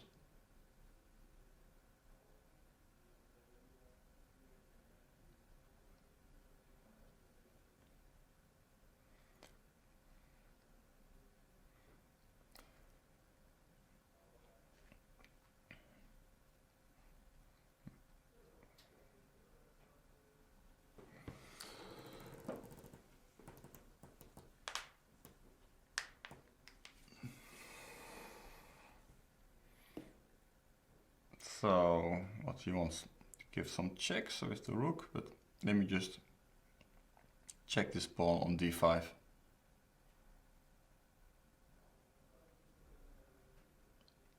Maybe we can play rook c1 still. There's no point of resigning yet. That was a bit early. You're a bit pessimistic about your chances. There was still plenty of play.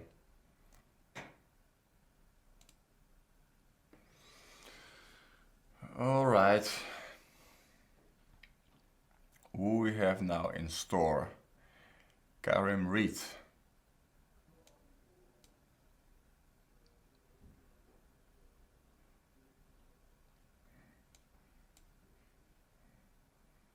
Some unknown data, only blitz.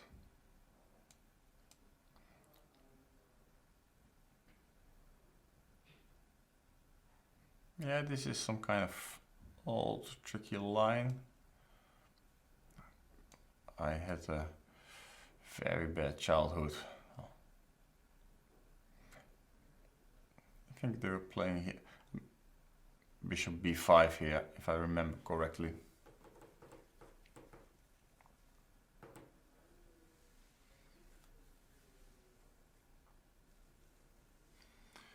Instead of knight g4, there was also this line: knight takes d4, pawn takes f6, knight takes e2, pawn takes g7, and it's a queen sacrifice for 3 pieces. And I think here the other line is e6, f5. And this, I believe, shouldn't be good, but okay, let's see what's going to happen after de5. What the guy had in mind, if anything.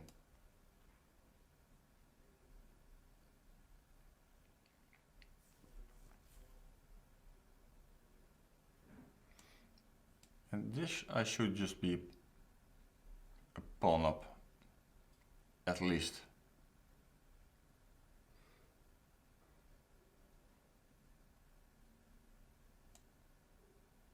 Okay, let me just castle, and I think I don't know what the guy is actually doing here. Okay, I have to move this guy.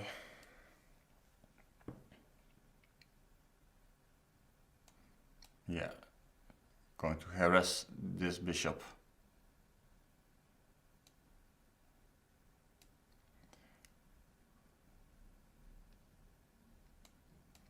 And I want to activate now this bishop on c8 to a6 and see what he wants to do with his queen.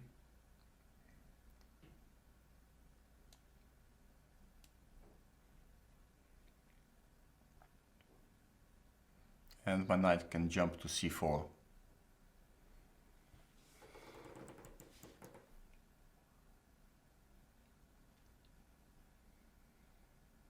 So, easy game. Knight to c4. Now this d5 pawn is hanging. This is how I like to see my opponents play. Easy game, collecting pawn here.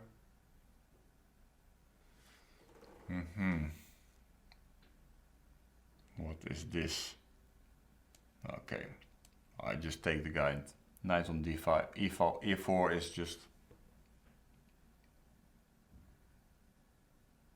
If take on e7, rook e8, and the pin on the e file is just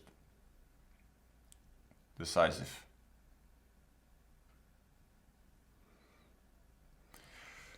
By my Mr. Karim Reed, this is also game over.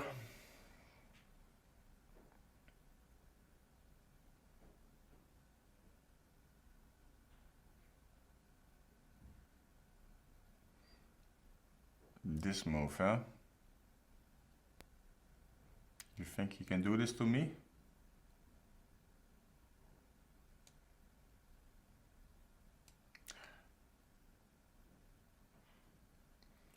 You really think he could do this to me, huh?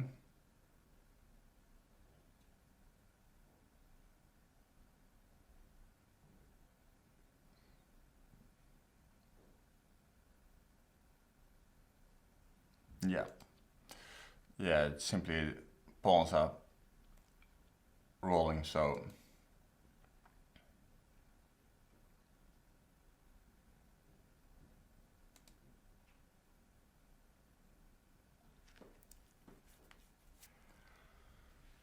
Long John Lucky.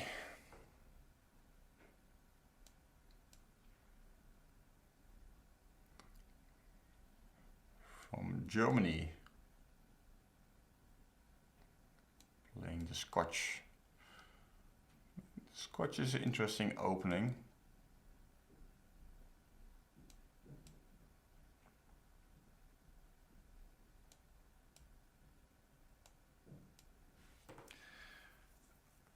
Of course, very tricky if you don't really know what's going on, like a guy like myself.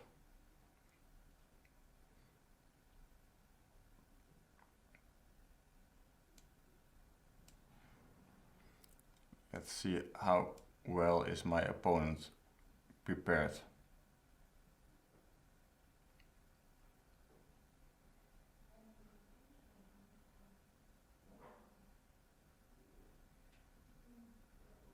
I just want to play natural moves.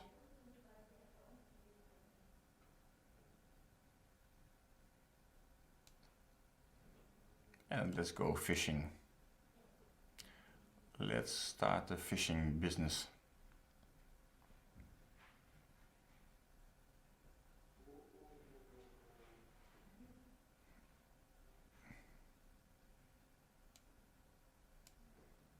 So now at least I'm regrouping my knight to c6, and it's still not clear how white is going to develop.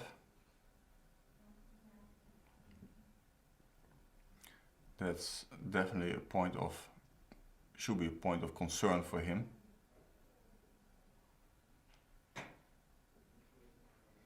And I think this pawn should be considered to weak.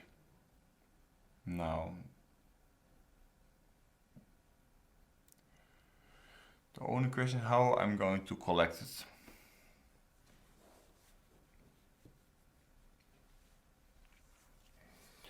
So I can push this queen to b1. Not sure if I should be willing to do that, or I can play a move like f5. And then he has only one move, queen b1.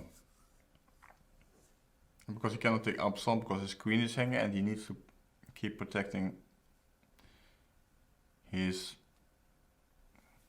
Yeah, okay, let's have some fun. I'm not sure. It's a little bit exposing myself. But okay, I want to put this bishop back to b7 anyway. So instead of losing tempo for rook b8, might as well play f5.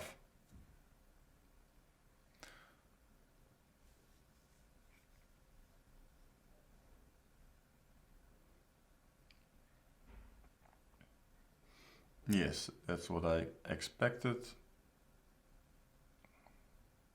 Okay, and let me just put this bishop back there.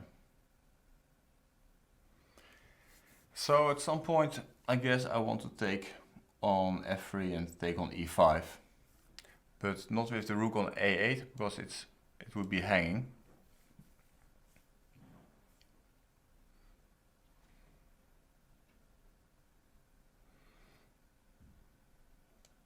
So first I play like this, put the bishop first on e4. He needs to move his queen, probably to c1, d1, whatever.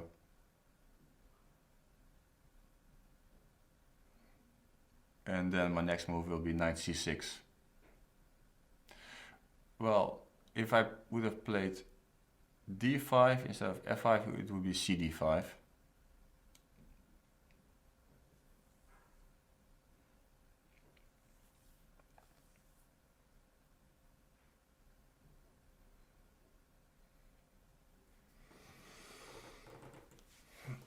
So at some point I want to take this guy. Okay, he lets me take it right away. That's kind of nice of him, because otherwise I still had the problem of the d7 pawn. So okay, let me take this poor guy, and I take with the knight, and I just managed to hold all my pieces together. Knight takes e4, pawn takes e4, queen d5 check, knight to f7.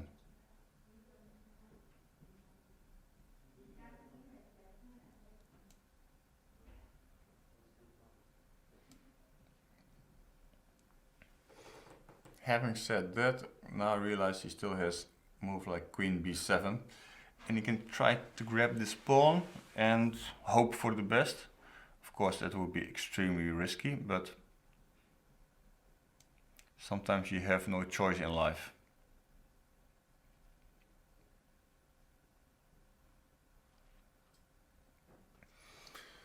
Now I should be just a pawn up.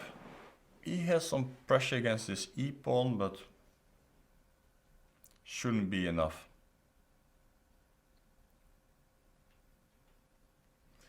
Shouldn't be enough. But okay, he's maybe threatening to play a move like bishop f3, so I have to pay attention. Maybe he doesn't, maybe he does.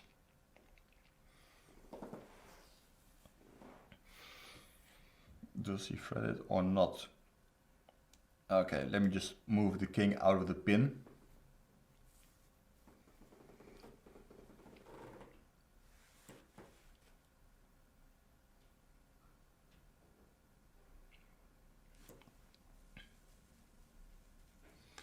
So bishop f3, I want to play knight to g5.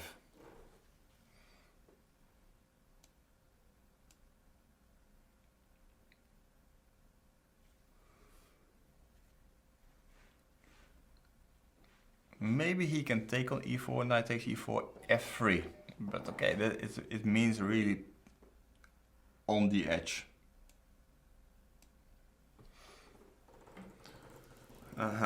Okay. He's going for it. Well, what to do? What to do? Maybe it's close to a draw.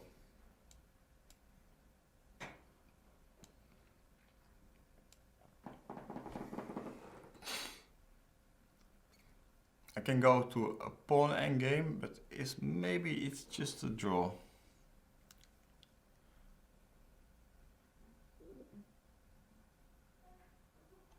Looks like. So let's keep some material on at least.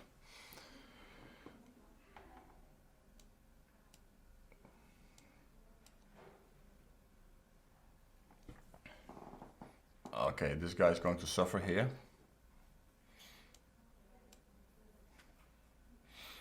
He's going to suffer.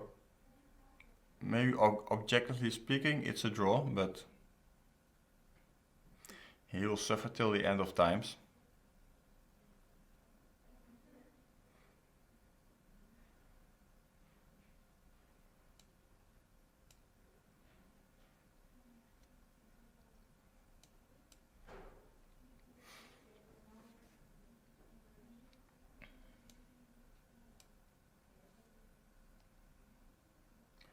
Life is not funny for him. Okay, just a little repeat.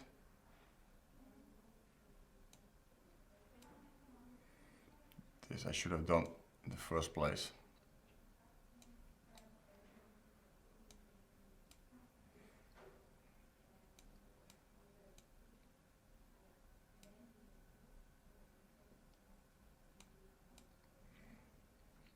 Some heavy suffering for the guy.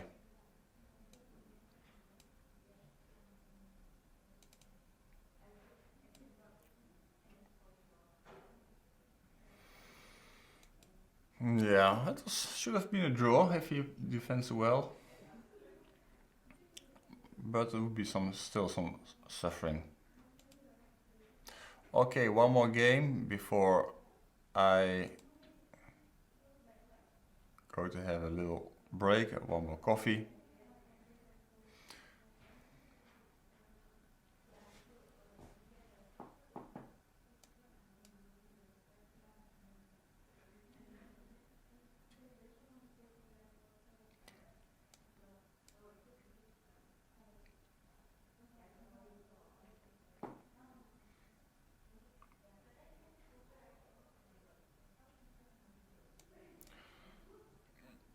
So we're playing some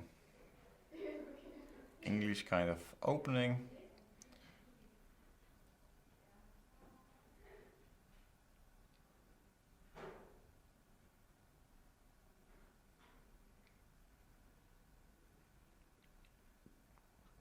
And I'm trying to build up a center with c6, d5. And he's provoking me. So, and I'm going forward.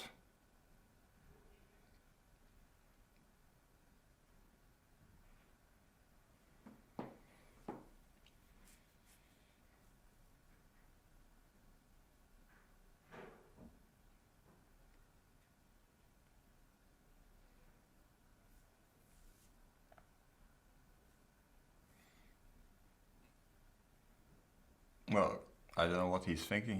He has to take here on d5 and I'll take with the queen. And then he moves the knight to c2 and then put the queen on h5. And well, I want to play at some point bishop h3. A little bit annoying, it's not over yet, but yeah, this should not be so good. Okay, let me first take this guy and see how he'll react.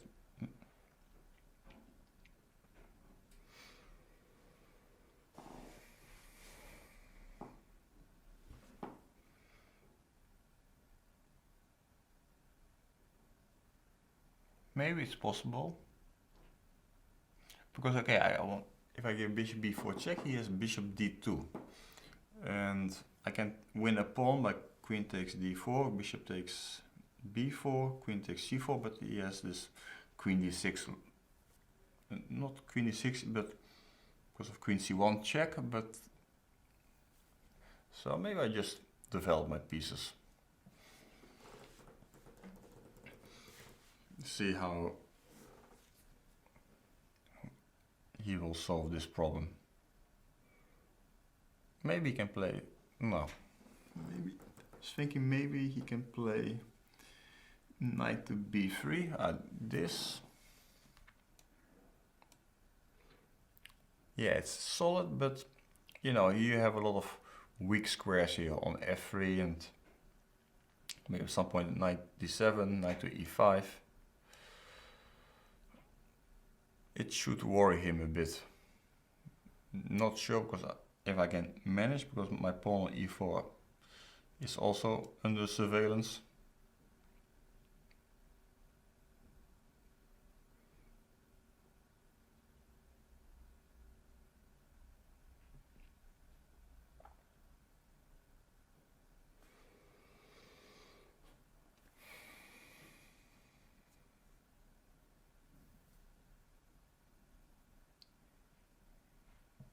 Yeah, that's correct. Trying to put more pressure on this e4 pawn, but okay, I have queen e7 of course. But at least I cannot move my knight from d7 to e5 because of the weak e5, e4 pawn.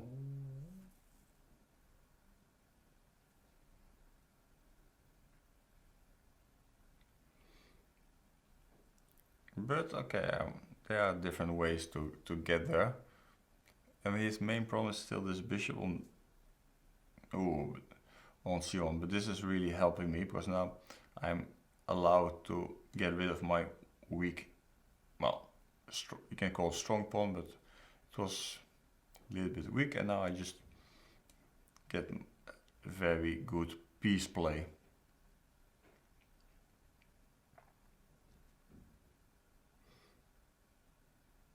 Yeah, so but now I think I can just collect this guy.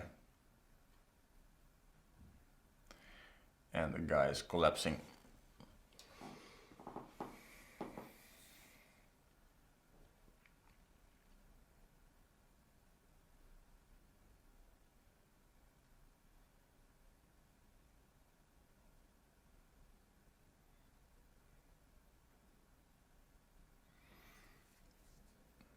Yeah, because this f2, f3 move is really very anti-positional. You only do that if you really are in desperate need.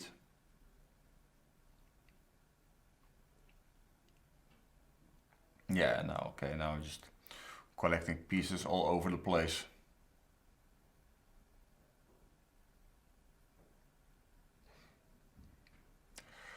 Alright guys, going to have a little break here, and we'll see you soon again. I'll get another coffee and see you right back. Hello guys, welcome back.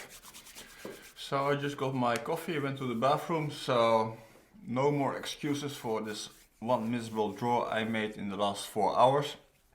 It's time to step it up. Time is money, and let's play.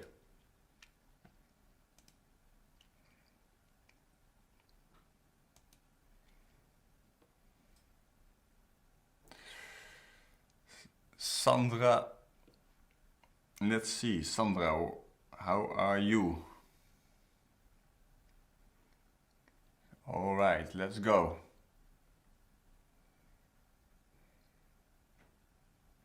From the UK. Okay, we play some boring Sicilian.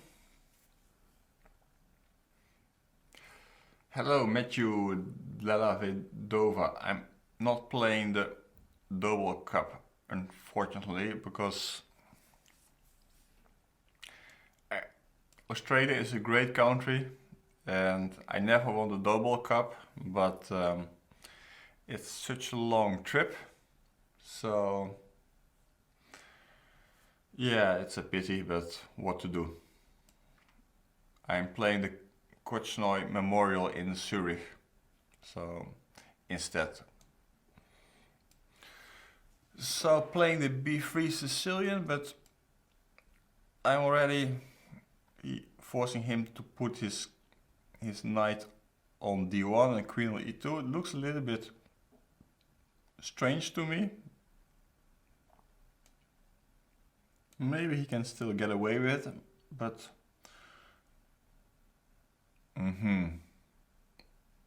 really? Okay. Okay, I'm going to give him this pawn and let's see if it's going to taste well or not.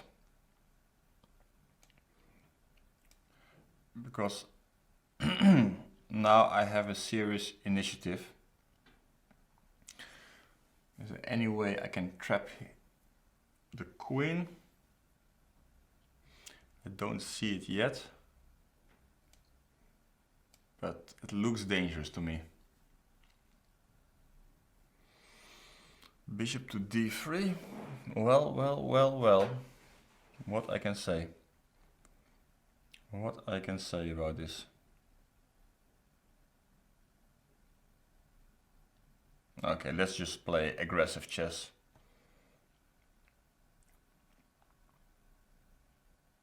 The guy's going to defend anyway.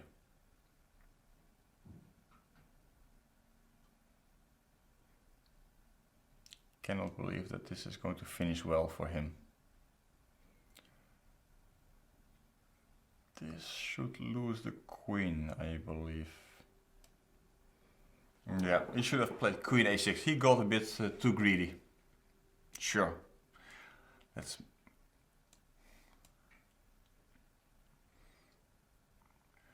a very hopeless position, but okay, let's show him the way out.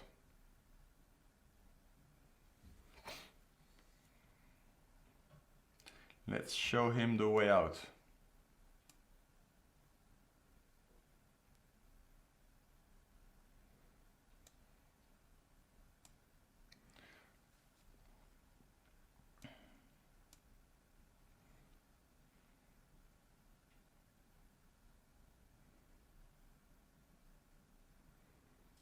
Interesting how this guy wants to play.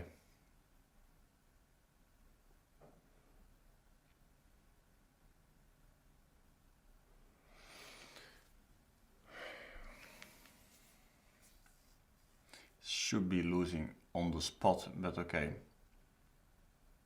No worries, no worries. All is fine here. I'm just a little bit puzzled that about this position. It's actually confusing me.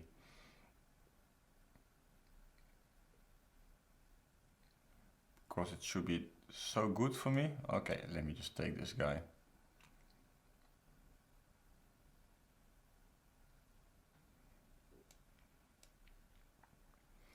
And okay, I'm going to open him up.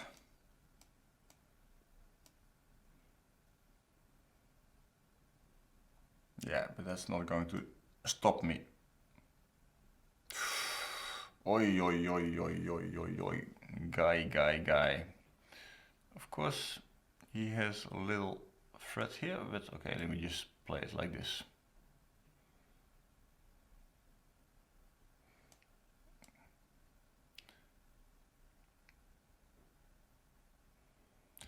Yeah, finally he couldn't stand it any longer, his misery.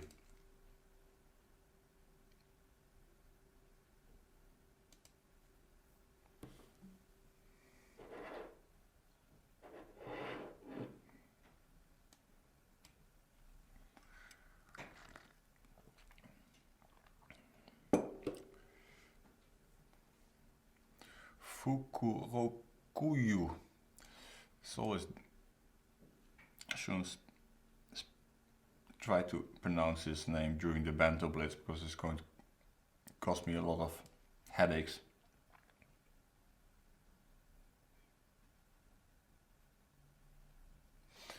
Alright, let's play some kind of, well,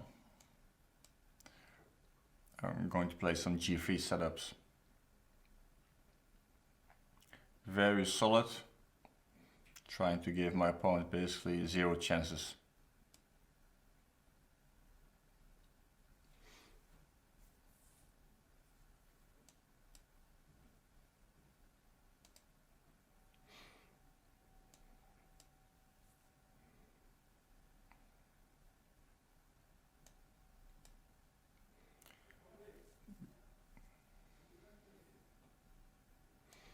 So, okay, just develop, and then at some point I'm going to play this move e4, forcing him basically to take twice, and now we're kind of happy. At some point put the knight on e5, bishop on f4, and then it's some kind of pressure on this diagonal. It's very hard for him to develop this bishop on c8. And now he's in deep trouble. c5 is coming.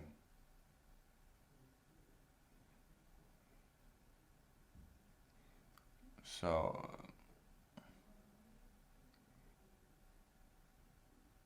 yeah, sure, why don't you give the rook to me? Why not?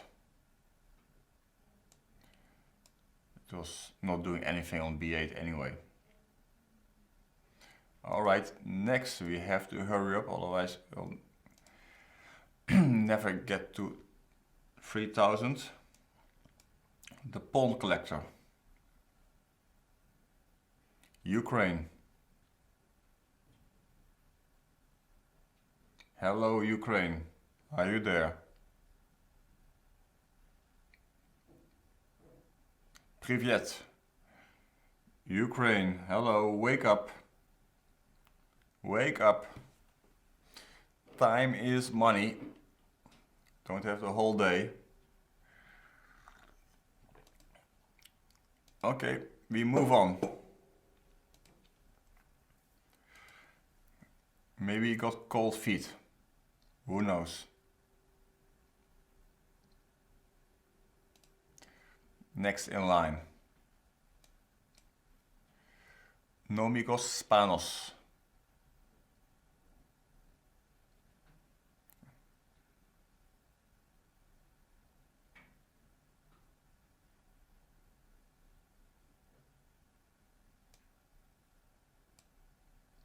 Nomikos Spanos. Let's go. I have to finish you guys off quickly. I have to get some more wins in.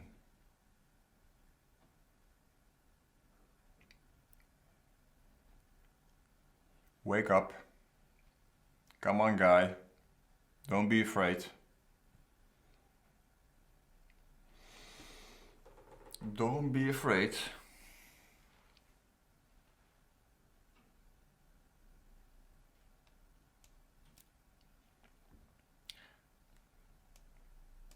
King's Indian, you want?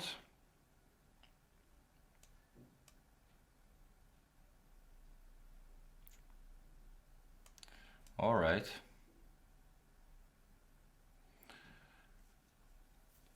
Did we play already? Because this looks familiar to me. But now I'm going to attack your center.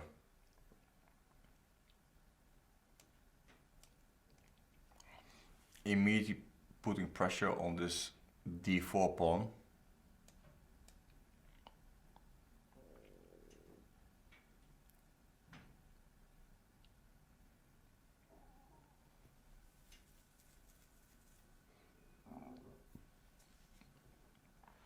Today I'm not going to be sorry for you guys.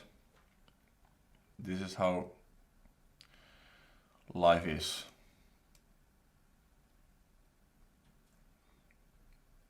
It's tough. It's not fair.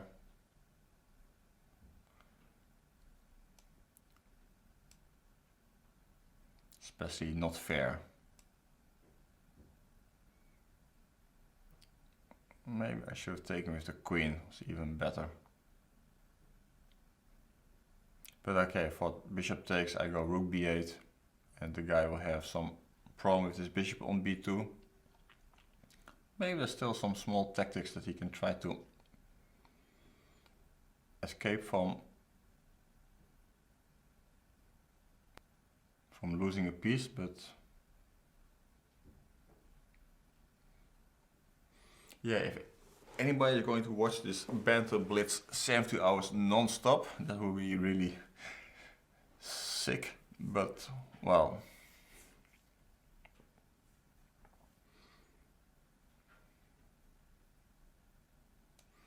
Yeah, so he wants to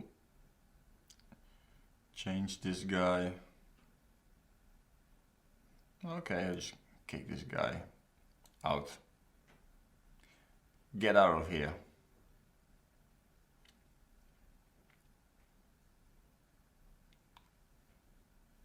Yeah, so basically now, okay, he's putting his knight on a3, which of course is not a great place for the knight. So now basically I'm just a pawn up, and my pawn structure is also slightly better. Well, it's better because he has this pawn on c4, which is, and okay, let's see if we can wanted to play knight g4, but bishop g7. Can I do this? So if I go knight g4, then he takes on g7, I take on h2, king f1. Probably it doesn't work for me.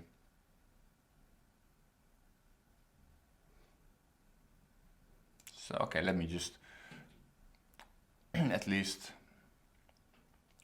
renew my threat, but now it's becoming very obvious.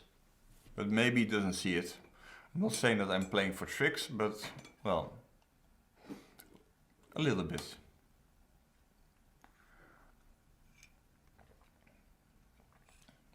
Yeah, now I need to think again. I need to think again. Okay, I can get rid of this guy.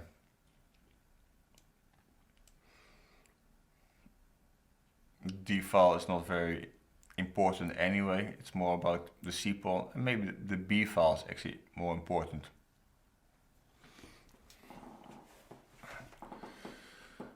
Queen to E3.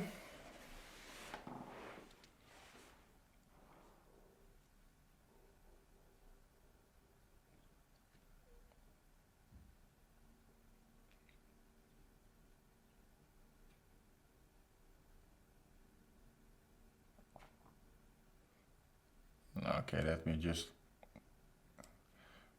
get my knight to a better position, because I have to make some progress somehow. So if I get my knight to f5, knight on f5 or e6, e6 can go to c5, on f5 also looks nice, on f5 and followed by e5 and square d4.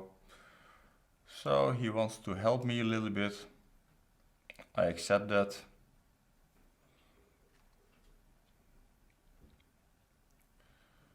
So he's going So putting some pressure on his knight.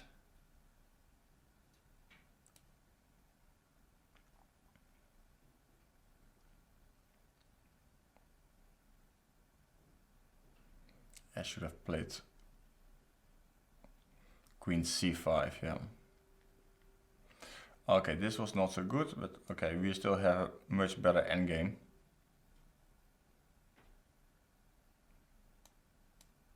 Because of my pawn structure and this knight on c5.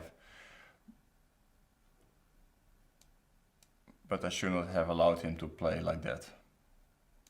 Okay, this is interesting. I'm going to fix one weakness, the h3 pawn. The weakness is fixed now.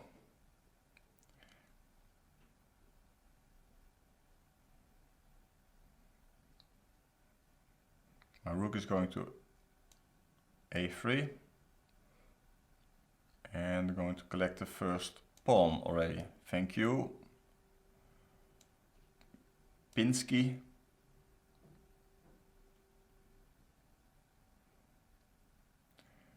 And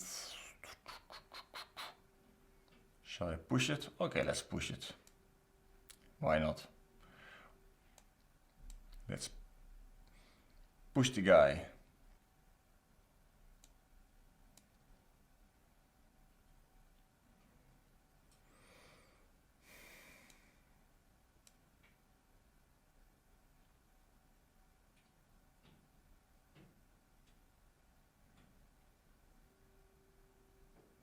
He's trying and trying and trying.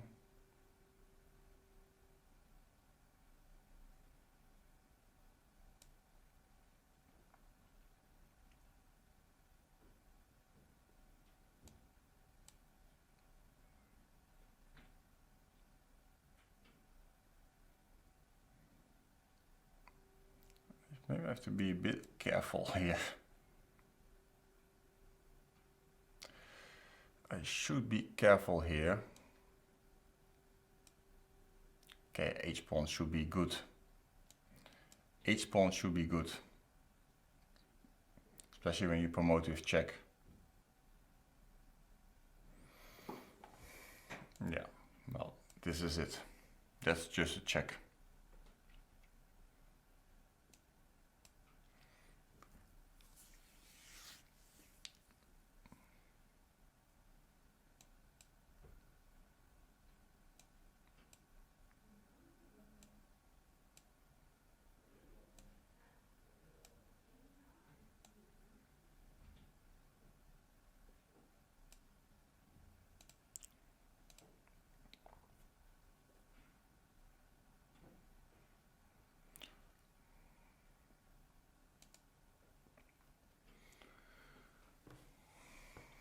All right, who's next in line?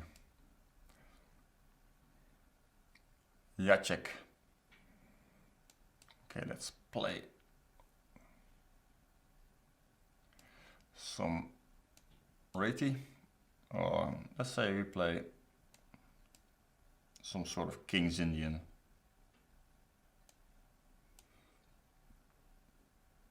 With reverse colors.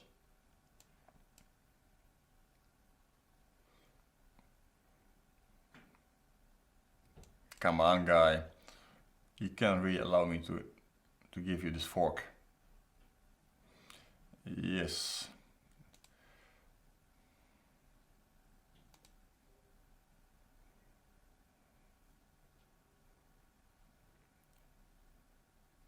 The communicator. No, commutator,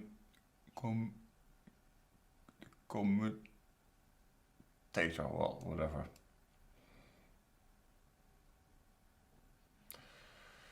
Difficult name for me. Denmark. Hello, Denmark. Greetings from Hamburg.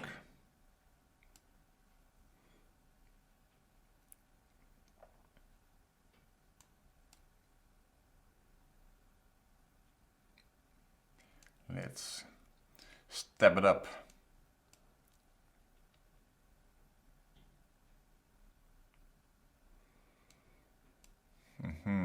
Okay, that's normal. When somebody is attacking you on the flank, you attack him in the center. Standard reaction, textbook reaction. Let's see how our opponent is going to react to that.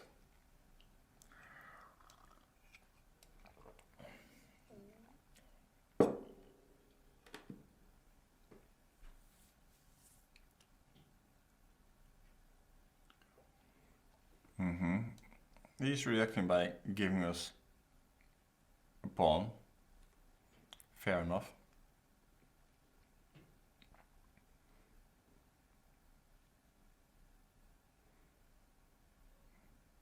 Should be bad what the guy is doing here, but let's see where this is going to end.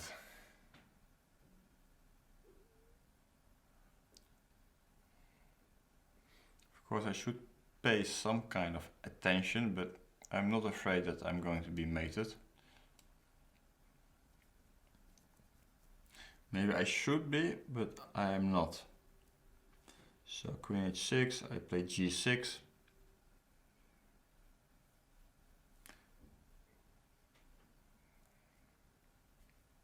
Maybe it could be dangerous. Should it be dangerous?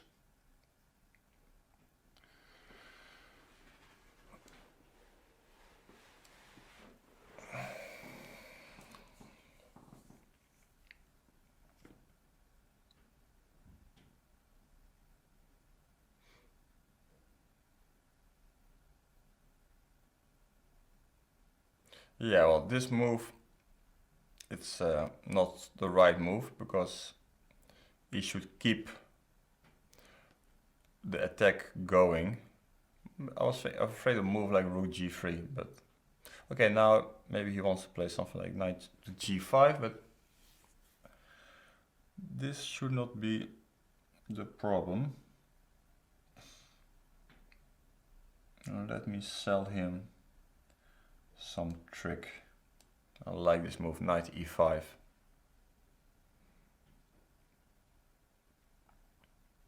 Because if he takes, I take his rook.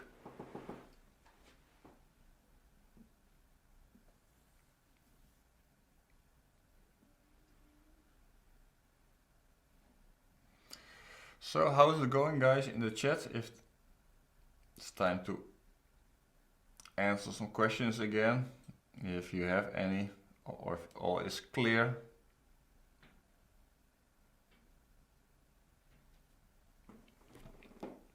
Probably all is clear to you guys, but nevertheless, you can always shoot. Yeah, so this is critical, takes.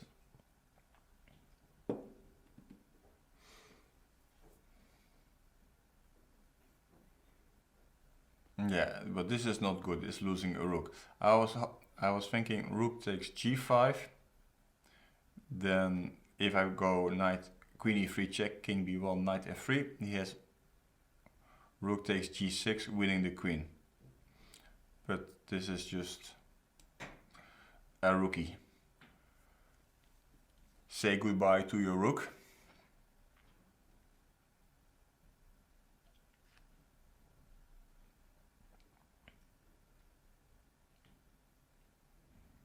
Yeah, it was a bit dangerous. I was a bit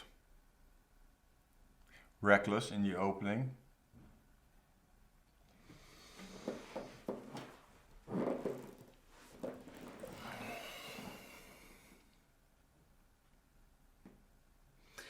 Time is going faster when you win them. When you lose, it's a long time.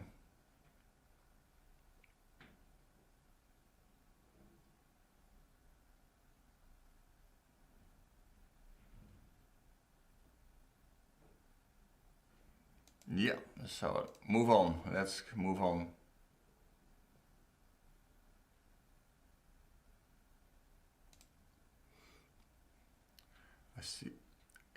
I still see plenty of fish on chess 24. That's always good. Means there's still enough space for sharks like us. We need fresh meat or fish or whatever.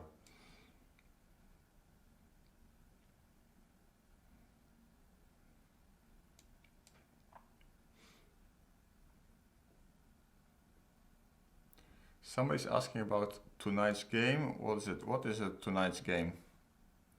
Who is playing tonight?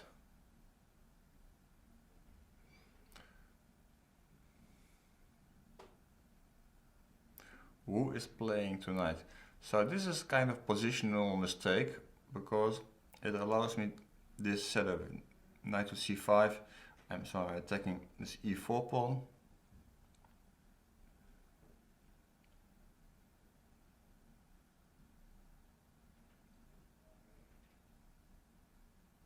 And I can fix now with a4. Now it's really hard for him to play b4. Or, well, he can play b4, but bishop g5. Fine. Get out of my face.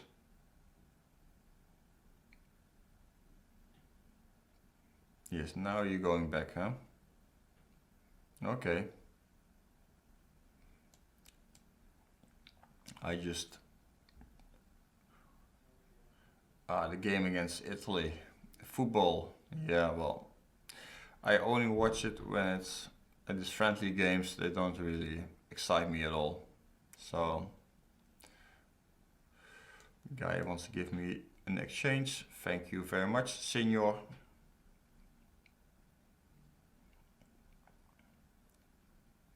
And bye bye. Okay, I promise I'm going to lose this a4 pawn. That's the only pity. I can't really stop it, but well, I'm still good here. But now he has bishop takes c5, dc5. How do you crush the Sicilian? Well,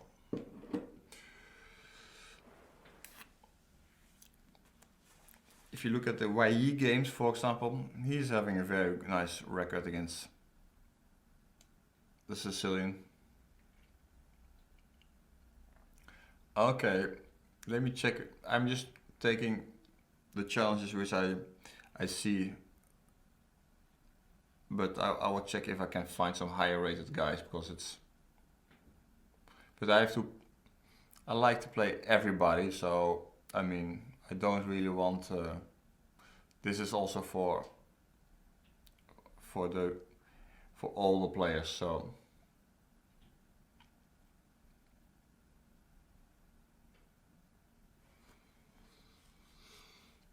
let's see. Okay.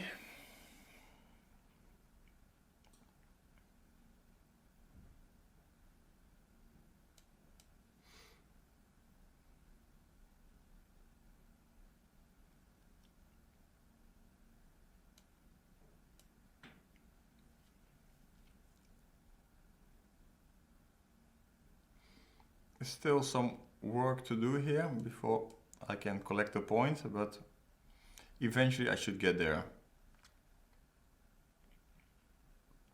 Because the nature of the position is rather closed, so it means that it could be kind of hard work still to win it.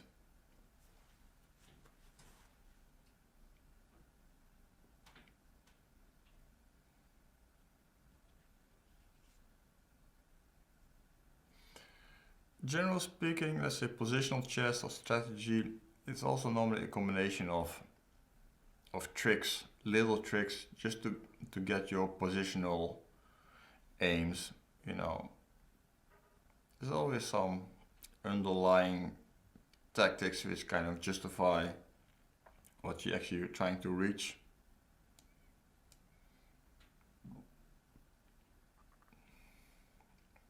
So moving this king to h7, because at some point I like to play this move bishop to h6. So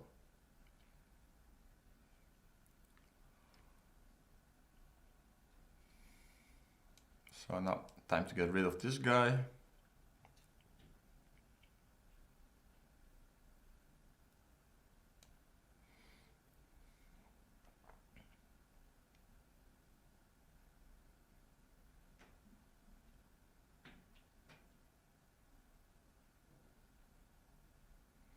queen here, and it's still not over yet, but I have now the pass c pawn. The rook is kind of he's giving me this pawn. Oh, what's that? The rook is making a wick between his pawn structure, but now okay, his pawn is gone.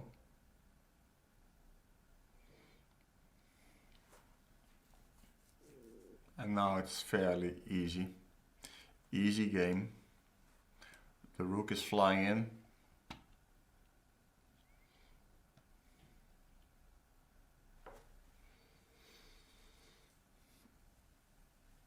And what do you want?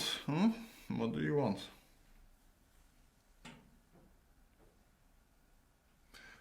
Again, there's some problems with the stream, it looks like.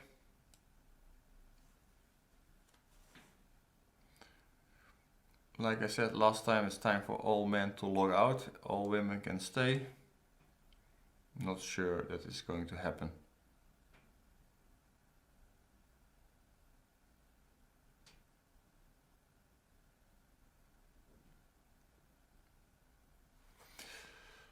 Yeah, your buddy P-Marie-Louise just is getting his ass spanked.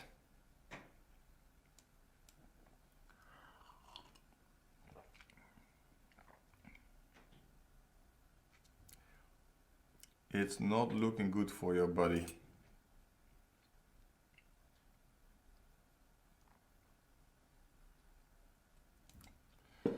Okay, let's see if...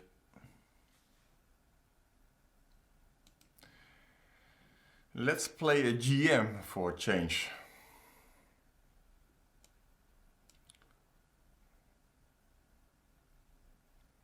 From Vietnam.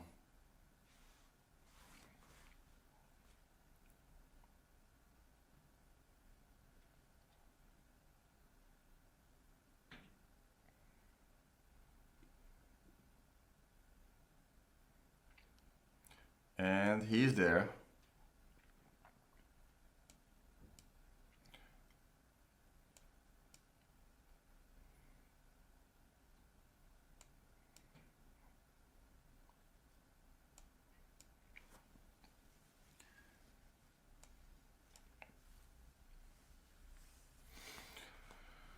So we have kind of reverse King's Indian setup.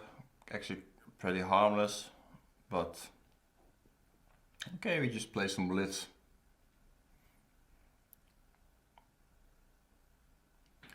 Let's see if we can finally beat some serious opponent.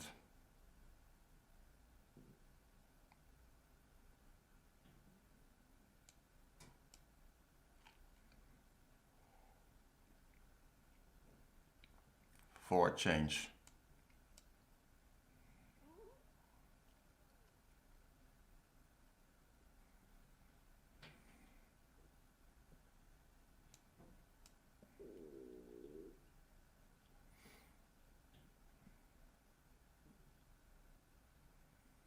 So okay, I'm just going to put some pressure on this e5 pawn, but generally speaking, black is quite solid here.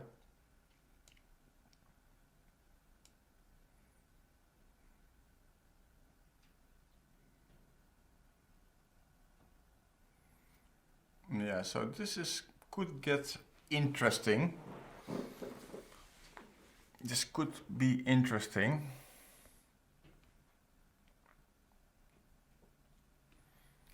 Okay.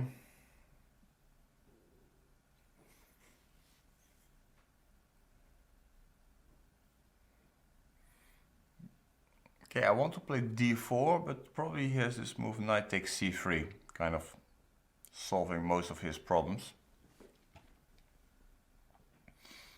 So that doesn't work for now.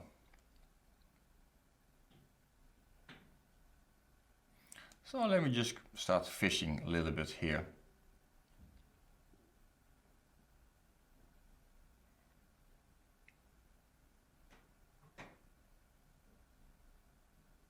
Not sure that's a good idea, but in general, fishing is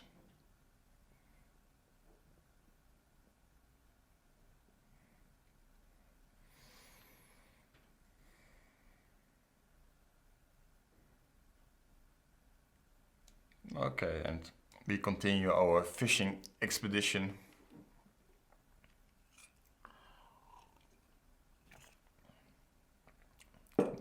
Not sure still if this is going to finish well for me, but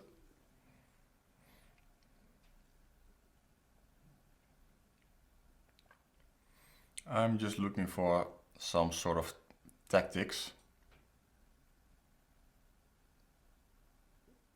Okay, now let's go for it. Let's open up the house.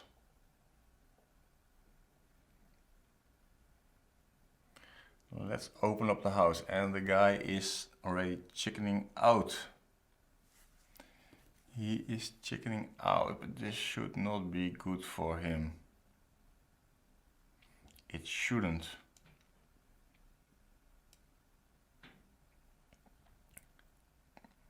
So now he's getting into serious trouble.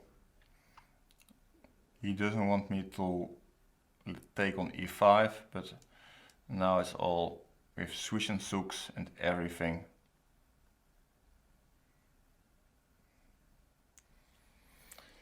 Position is falling apart.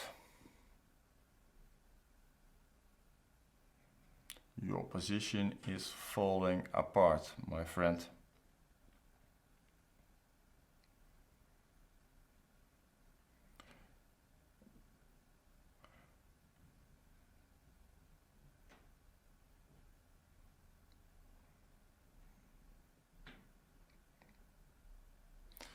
Yeah, I was thinking about this move, but this should not work. In fact, it's quite bad.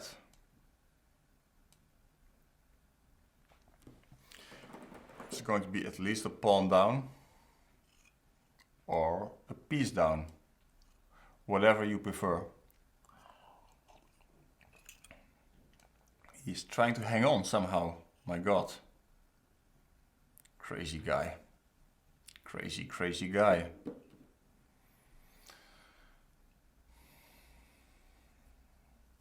He's trying to hang on somehow. But it's so bad. So bad. Should just take the pawn and queen. Yeah. Let me just take the pawn and queen and just keep it simple. Just next, rook a8 and the guy resigns.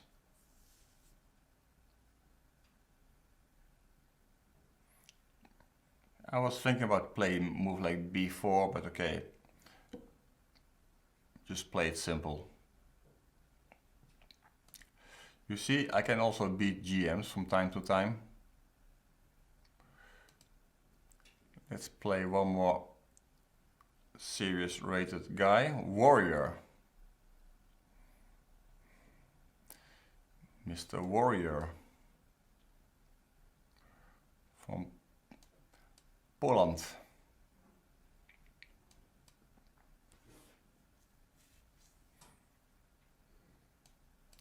So we played again this opening. We had it before.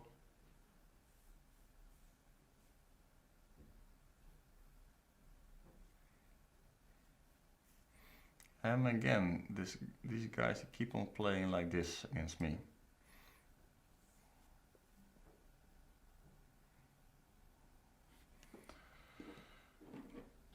So what you going to do now, boy? Huh? Take on e4, take on c4.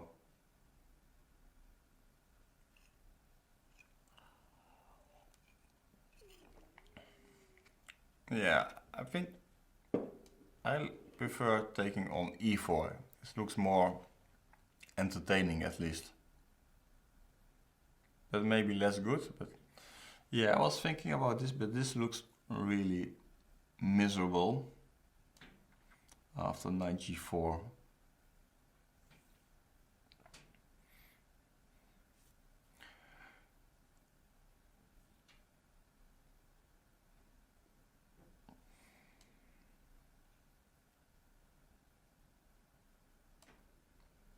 This should be bad.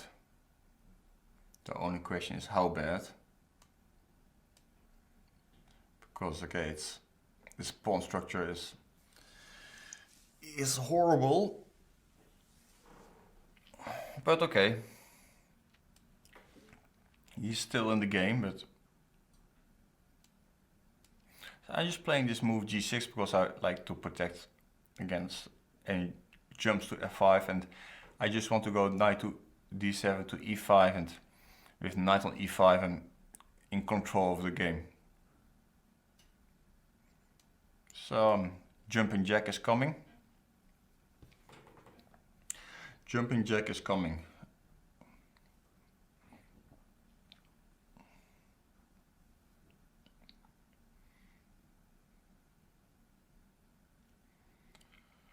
Alright, what does he want here? Well, okay, let me test him. He probably wants to go knight e4, but I'm not going to let him take my bishop. That's something I can guarantee you. Just going to ask him a few questions where he wants to put his queen.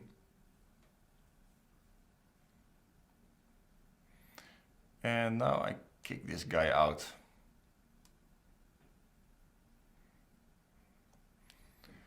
I'm going to send this guy home. Maybe I could even have played knight g4 right away. Maybe I should have. Now he's kind of sort of trying to protect himself. But okay, it's still a horrible position, but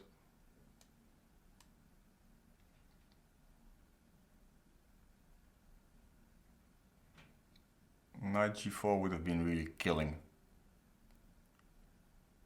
Yeah, that was really bad to play f5. Knight g4 immediately, and he will get smashed on the dark squares because he cannot hold e3 pawn.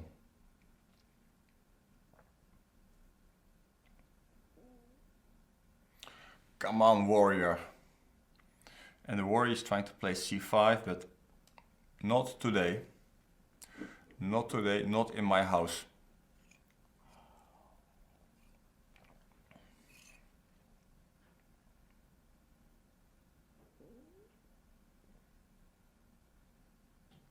And what does this guy want?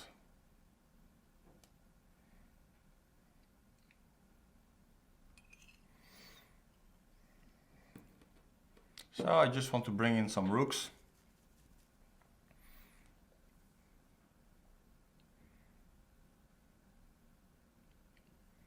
Okay, maybe let me try here. Maybe I can have some fun. Oh, he wants to give me an exchange, which I could have taken right away, but yeah. Now he's forcing me to do so. Well, what I can do.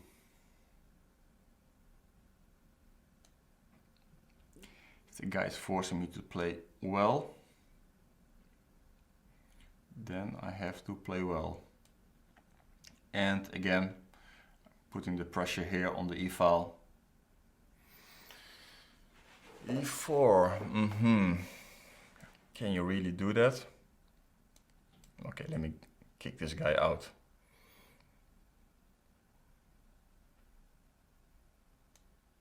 Put my queen on c5. It's a nice place for the queen.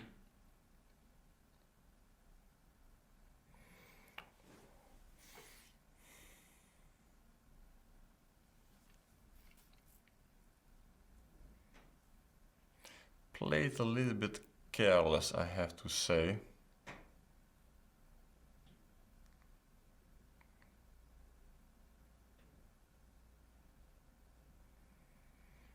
It was a bit careless what I did.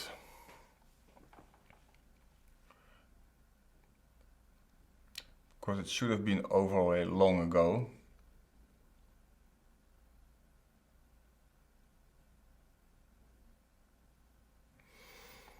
Now it's not so easy.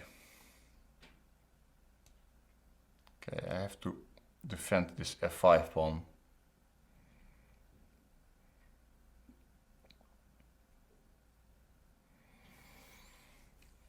Certainly I have to do my best.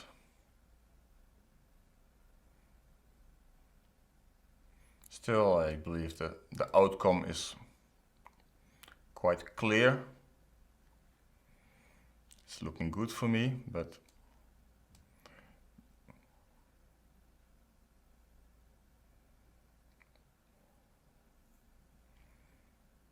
because I have this huge pressure on the open files here. Yeah. So F and E file are open. I don't have any doubts that I'm going to crush this guy.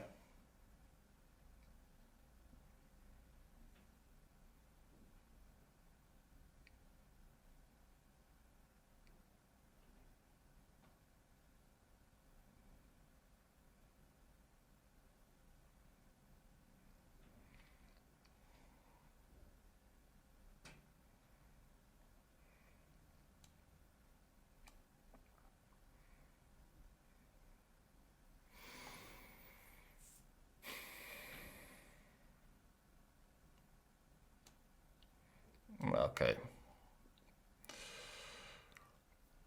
We're going to play some very good endgame.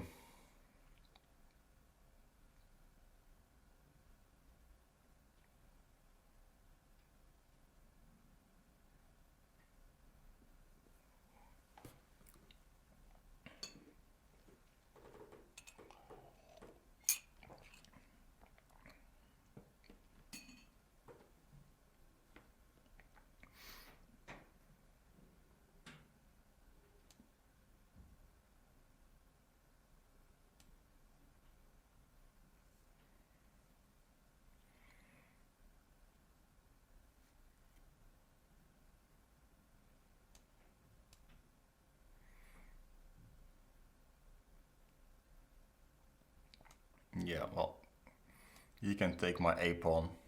If that makes him happy, fine. Fine with me.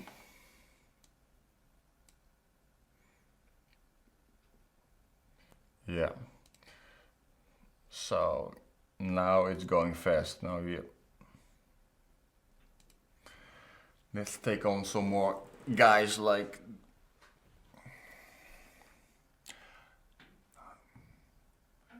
again a very difficult name to pronounce.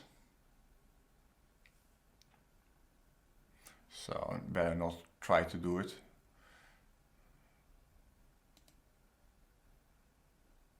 From Sweden, Ulf.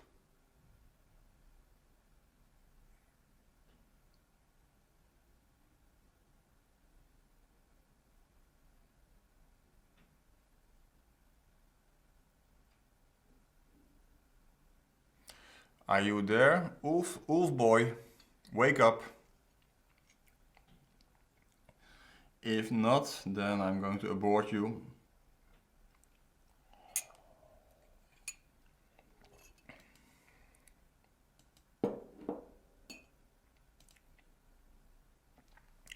Who is next?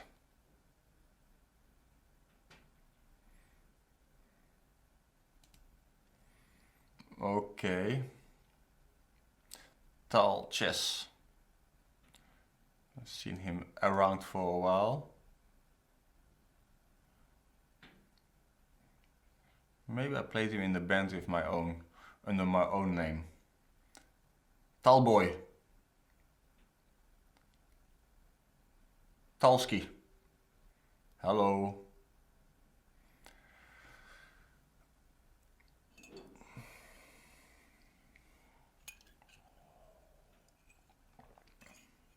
All right. Sorry, buddy. Maybe next time.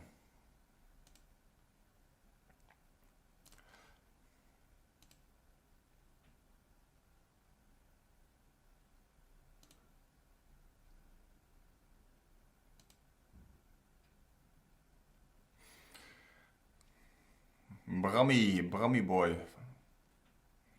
Is he playing for the Belgian club Eindhoven, the current leaders in the Belgian team championships?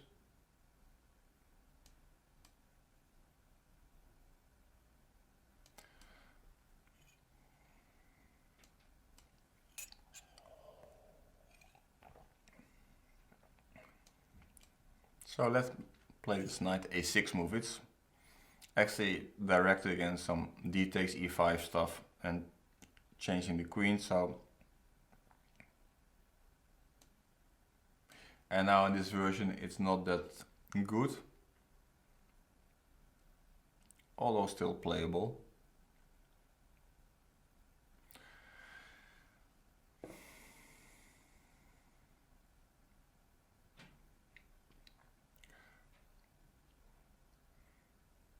Yeah, d5 is possible, but okay, I'm just going to, maybe I should have played knight to h5 and tried to play f5, but okay, I'm playing simple knight to c5 and a5, trying to keep my knight there.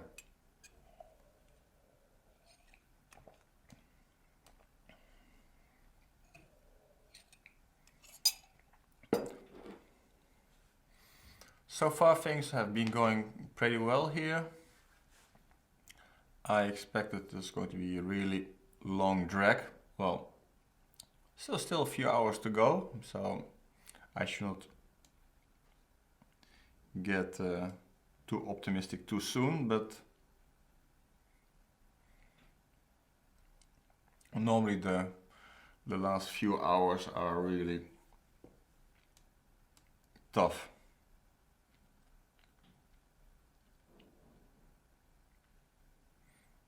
Well, I cannot really speak from experience because it's the first time I'm doing such a long session.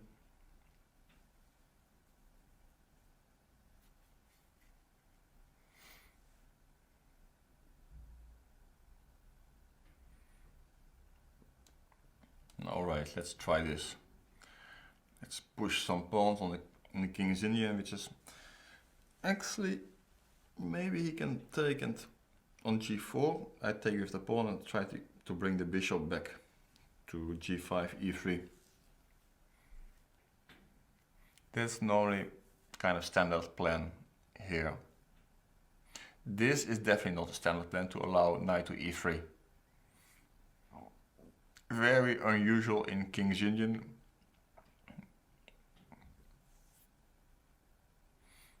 Normally white's only allowing this if black is sacrificing some major material, but this is not something to be recommended.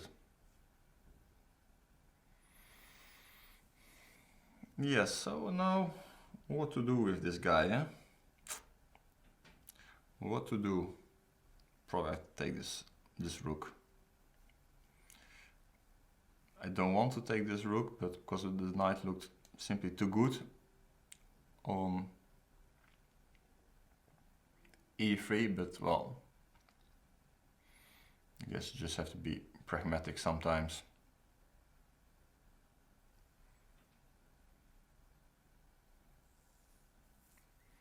And I think I'm also winning one more pawn in the process.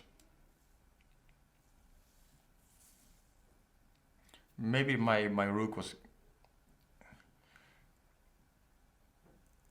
will get into trouble, but anyway, I can always put it on d4, and if I lose the exchange there, I take it with the pawn, and I'm pawn up and two strong bishops. So okay, Tal Chess, I will check for you if your challenge is out there.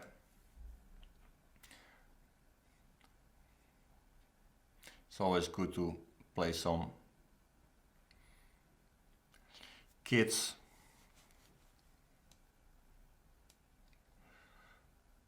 It's nice when people are enthusiastic.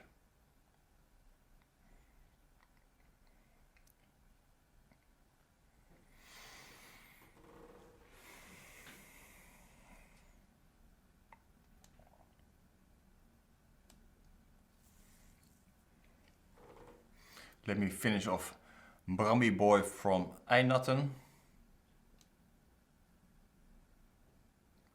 And once he is done, you will be the next in line.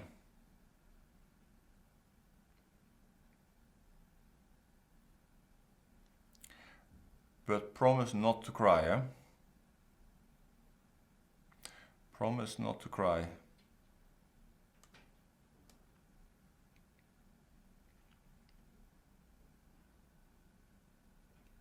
So Queen f8, simply because I want to play Bishop to h6 and to activate that guy.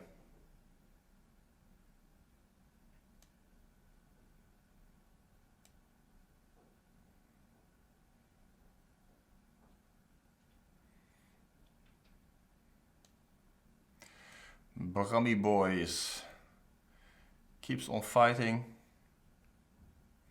but his chances are not looking good.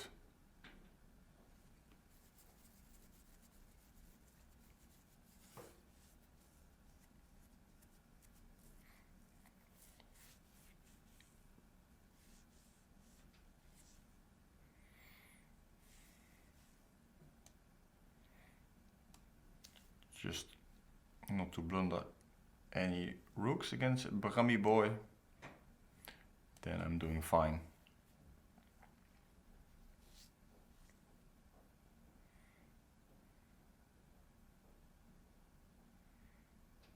What does Brammy Boy want?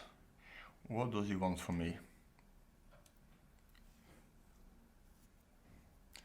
Now that he has some serious issues with his king. Oof, Brammy, you've been a bad boy.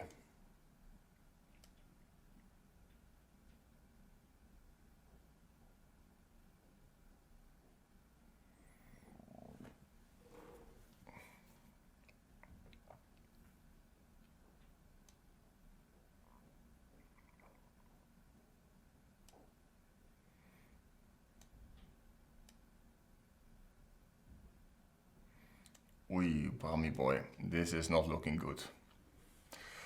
Alright, let's see.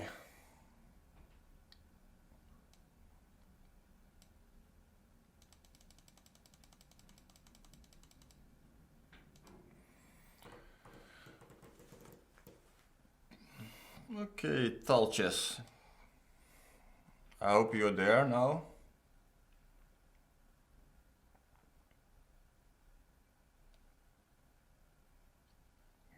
And Talches is there. Good luck. King's Union. Good.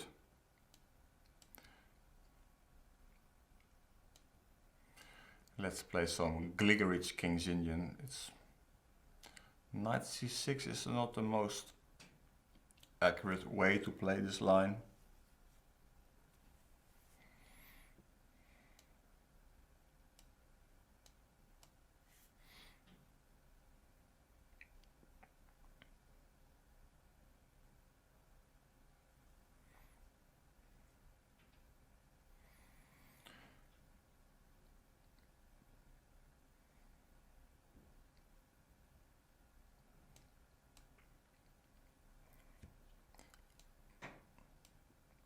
So basically, yeah, I'm going to castle queenside.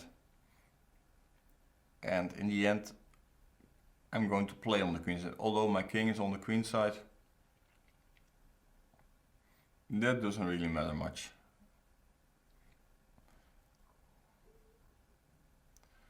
The main problem for black here is that he doesn't have any play. Okay, his king on b2 looks a little bit scary because of the bishop on g7, but okay, this diagonal is really blocked. I mean, this is not going to be... I don't see how black is ever going to open up this diagonal.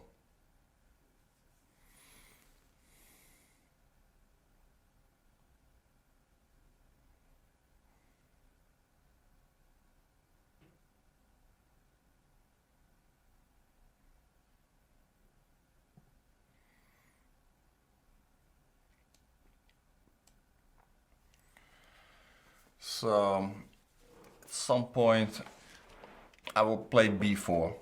That's something I can guarantee you.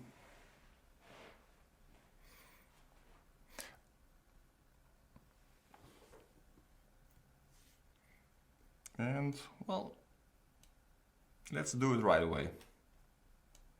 Let's get down to business. So this knight on b7 is a bit sad, of course.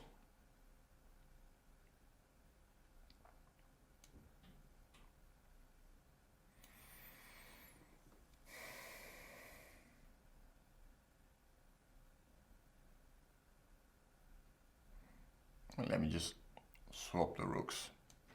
I want to keep the rooks on, but I decide, okay, if I swap the rooks, actually my queen can enter easily.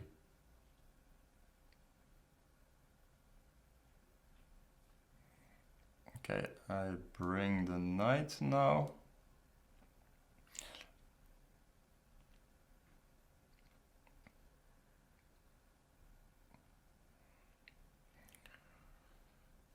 Okay, black can take the knight, and well, you have basically no play for the rest of his life, but he's still solid. But white has some plans just to play around, and but it's not easy to break still.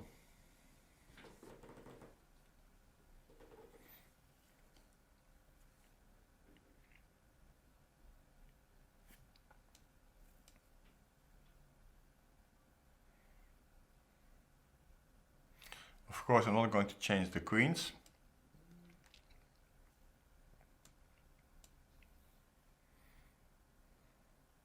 So now I'm going to reroute my bishop.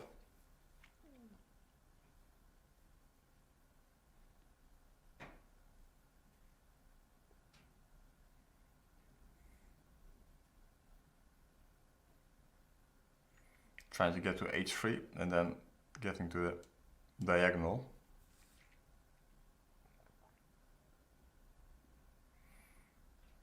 Yeah, g5, but maybe he should have stopped me from playing bishop to h3. Because now this looks a bit unpleasant. This bishop has all the squares and he's basically tied down to this defense of the c7 pawn.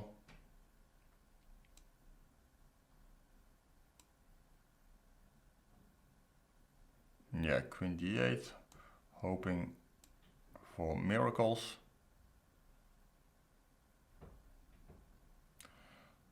I was slightly careless, I have to admit.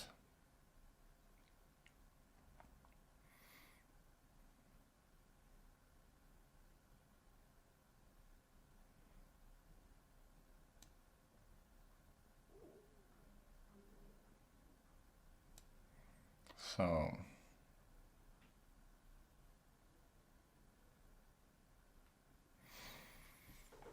okay, queen e8, have to bring the knight to c3, then and at some point I need to open up the position. Maybe at some point I have to play h4.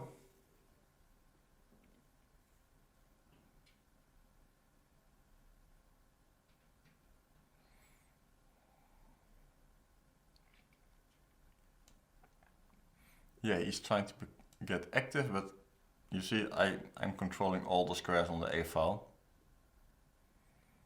No trespassing on that side, senor.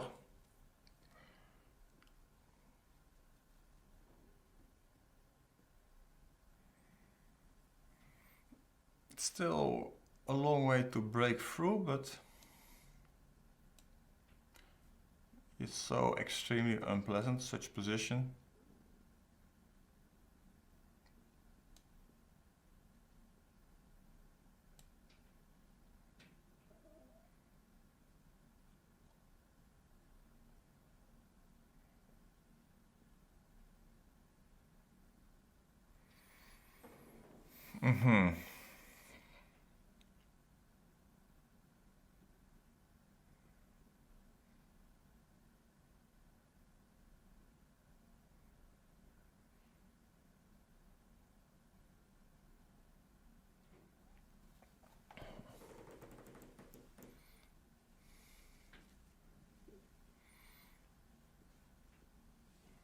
somehow I'm better here, but it's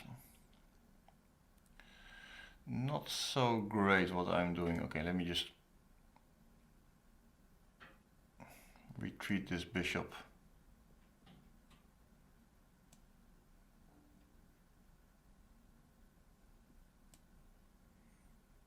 Not that excited about my own play, but well.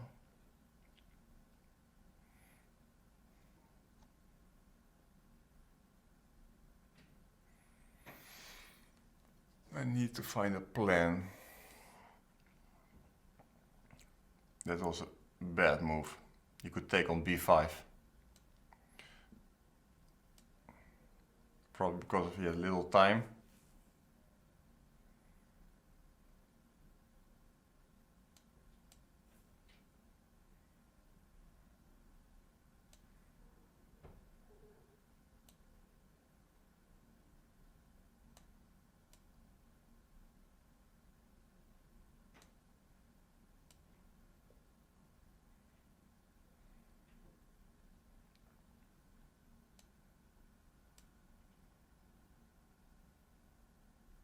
Yeah, now he's getting pinned all over the place. Although it might not be over yet. Okay, let me just play some waiting move to see how he's going to react. Still, he's horribly pinned.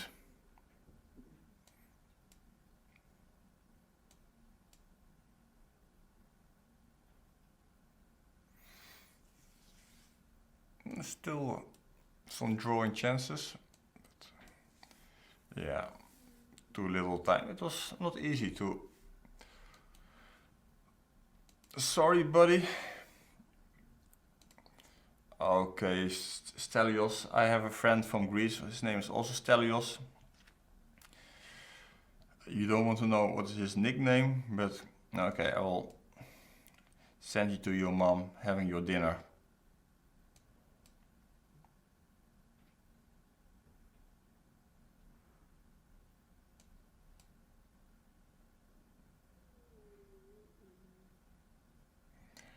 Playing the Catalan. Okay, let's grab some pawn then. Catalan is also a very annoying opening. So I just grab a pawn and let's hope I'm able to keep it.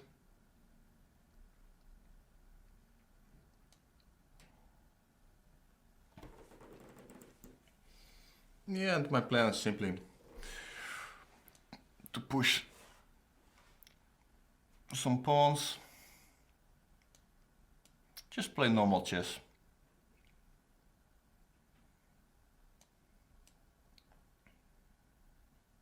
Somehow this queen is a little bit exposed on d3. It's not really clear what it's doing there. On the other hand, not much is wrong yet still.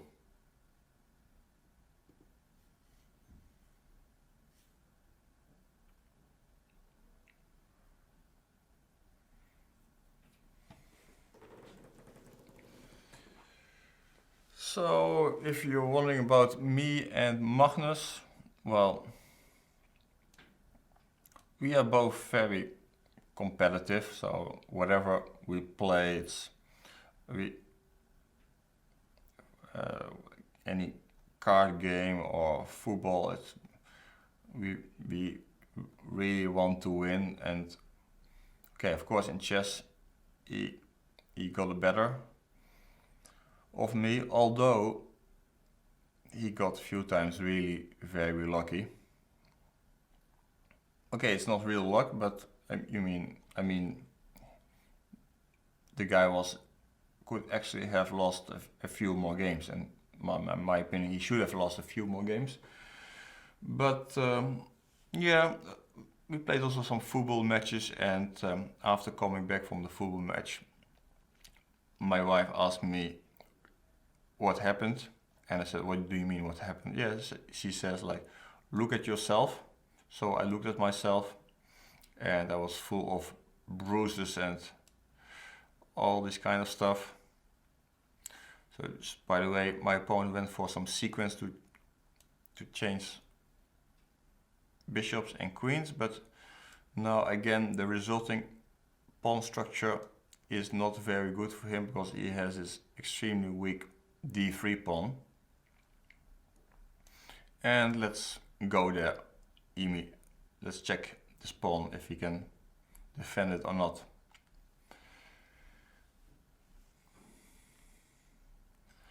Okay, Tal, see you in Zurich soon.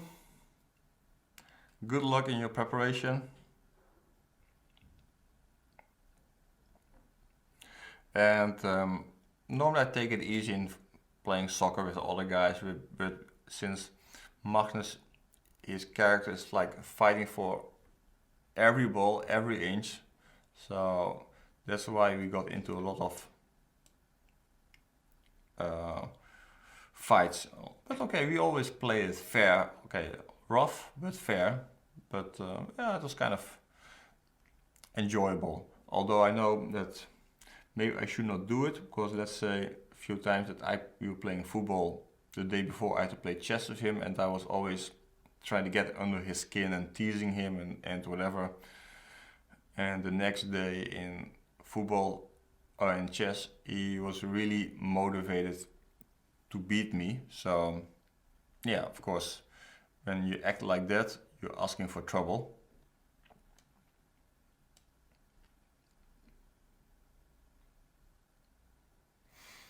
So my opponent likes to give me more pawns, or he wants to have dinner as soon as possible.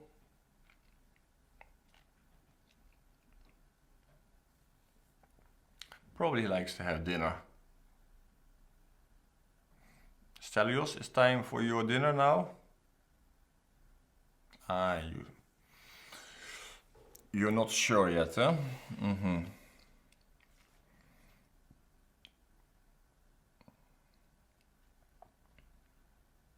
He is not sure yet what he wants. Okay, let me test him here. F5 was a good try, but F6, now I'm just, because of his loose knight on D6.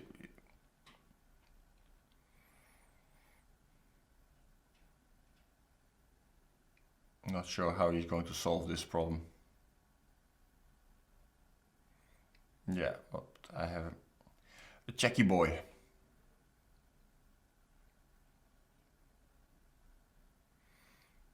And let me just centralize this knight. It looks good. Now this knight is simply stopping all kind of crap.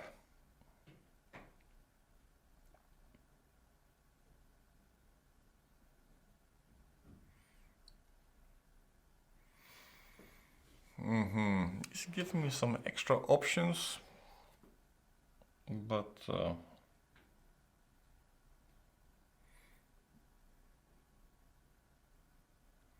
interesting. But okay, I don't need it. I just play c4 and basically can't do much here. I can just take a pawn, I take it back, but my king is perfectly safe. Especially because this beast on d3 is just controlling everything.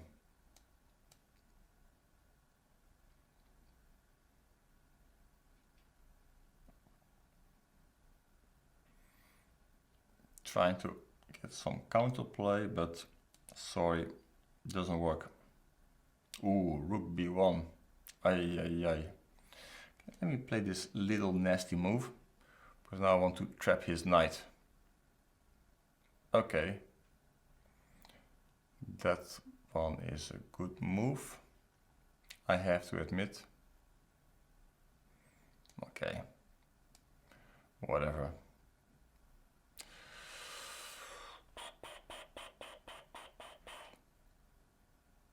Okay, let's just play 4 tricks. Yeah, and I got him. G4, rook takes G4 mate. So, bon appetit, Stelios.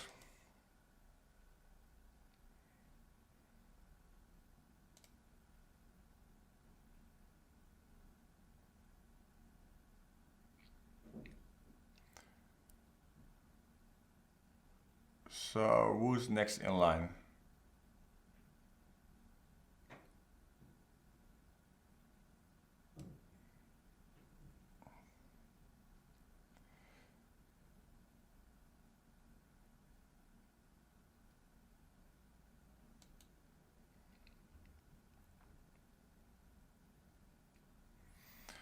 Galactic. Let's go Galactic. Switzerland. King's Indian. Classical. Knight A6. It's not in your book anymore.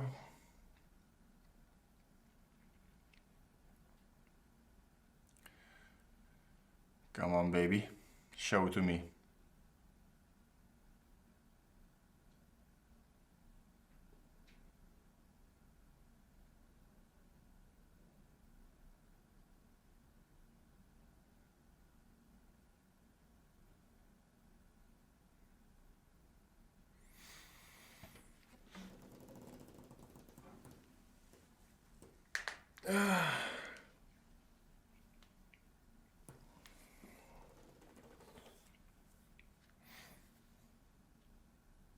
Yeah, rook e1, that's a move.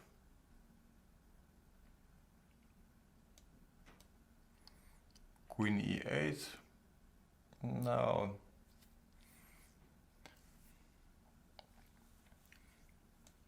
Yeah. This is how they play it somehow. Bishop g4. And now what, boy? Yeah, but taking is never a good option. It's principally wrong.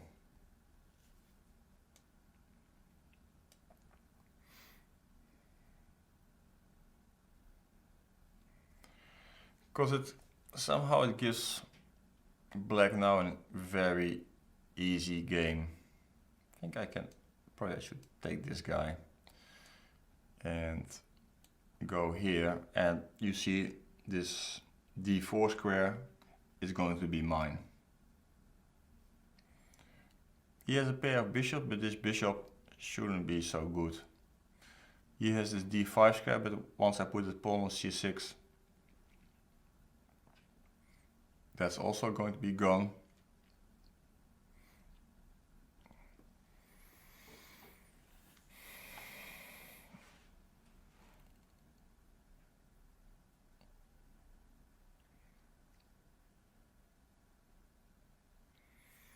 Yeah, maybe I should have stopped this move. This is a slightly annoying move, I have to admit.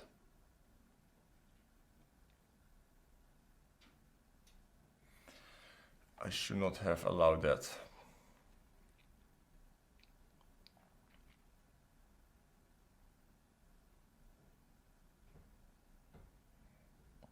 Well, okay, he's going to play knight d5 next. So I should have played c6 first to stop all this kind of crap from coming to me.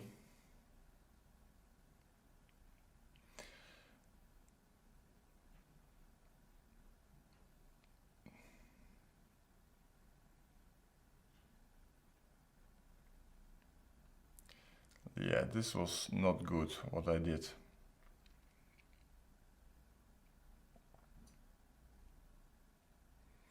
Not good.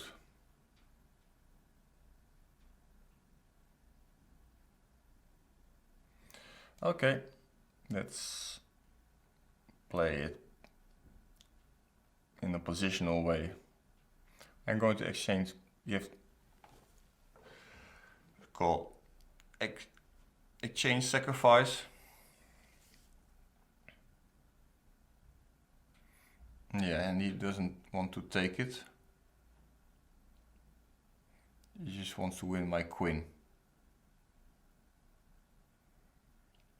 Fair enough. Things are going not so well here.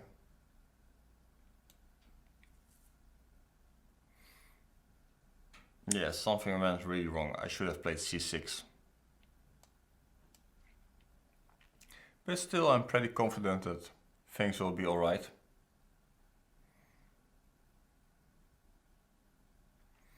Because this is actually not an easy position to win for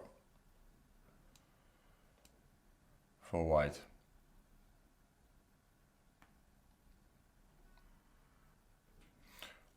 All my pieces will be good.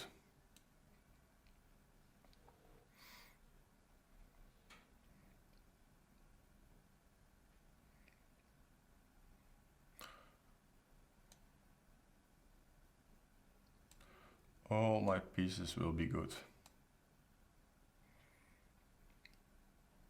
So I want to jump to b3 and then put the knight on d4.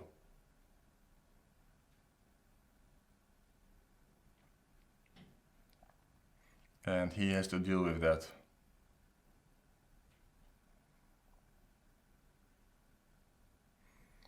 It's a bit annoying for him. Position is still very close, and of course white is better, but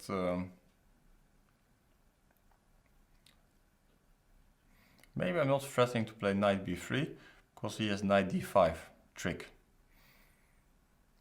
But simply, well, he has to make a move. Maybe okay, then of course he should play b4 and I play knight e6.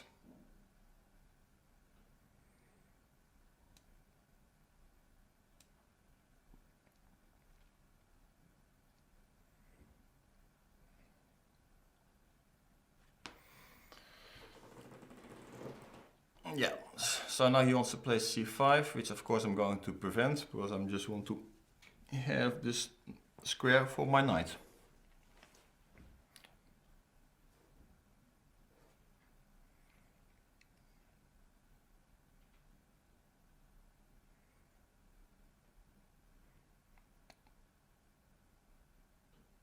This position requires a lot of maneuvering.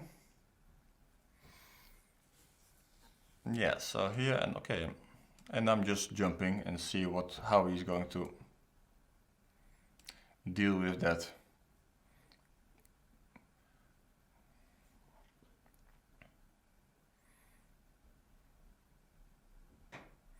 Yeah, so this is now interesting. So I'm now going to try to fight for the dark squares. Very aggressive move, g5. But simply I'm going to attack this f4 pawn with all I have.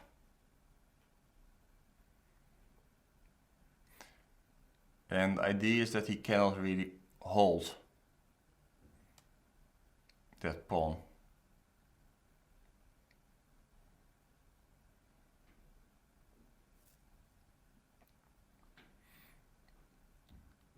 Yeah, so, but now I have such a beautiful dark squared compensation that I rather prefer to have black here.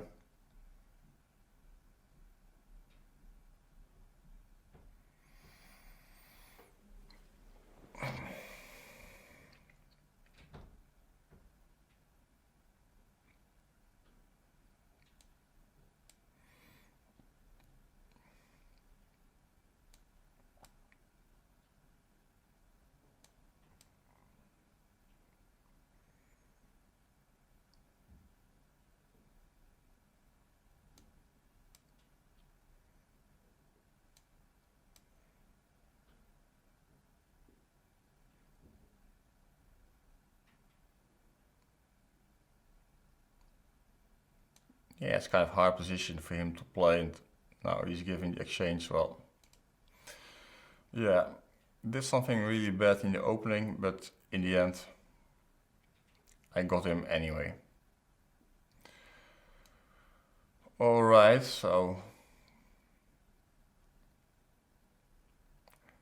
who is next in line? I see many guys lining up. That's good.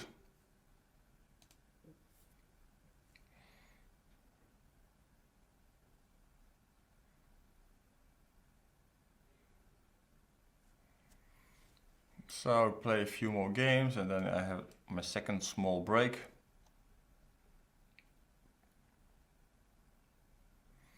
So far everything is going to plan.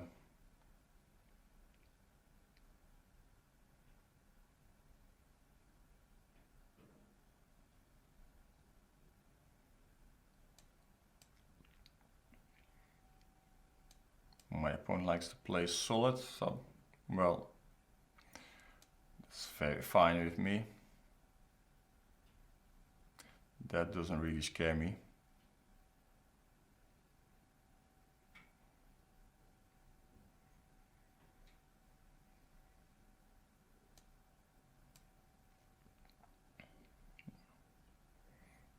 Just in case if he had some ideas to play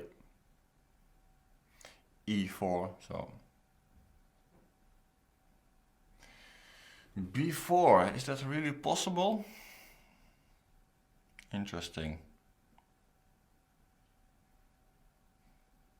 Well, okay, I just close the guy down here. Cannot really imagine that this is any good for him.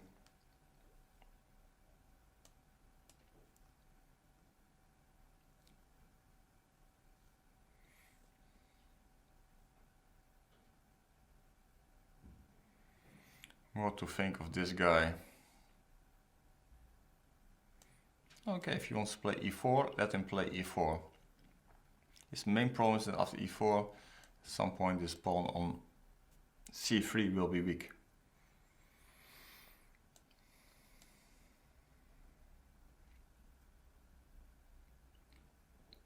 So we're going to change some pieces. Very good.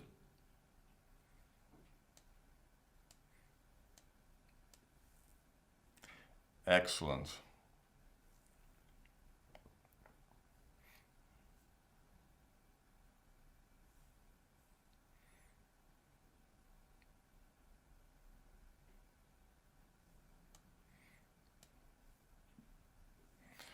And now I have this beautiful knight on d5.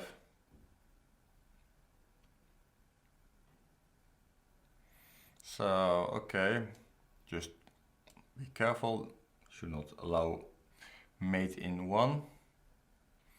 But now you basically have the ingredients for a good knight against a bad bishop.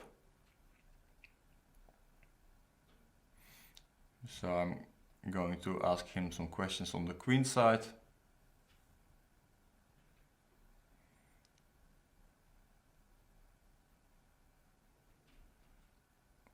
Okay, let me play this guy first here.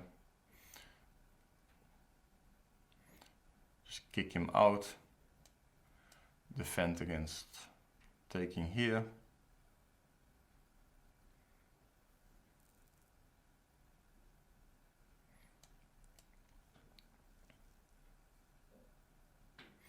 Yeah, so the guy wants simply to defend. We love that, because finally at some point you will get there.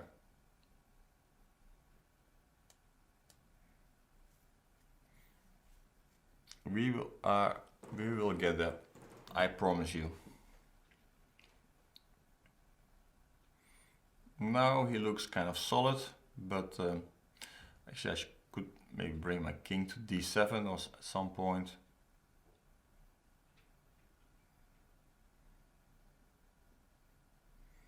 What do you want? Bishop f4?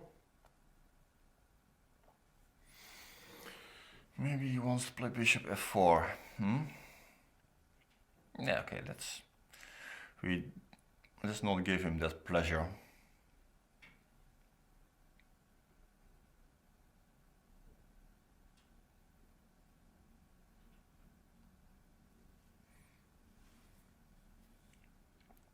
Yes.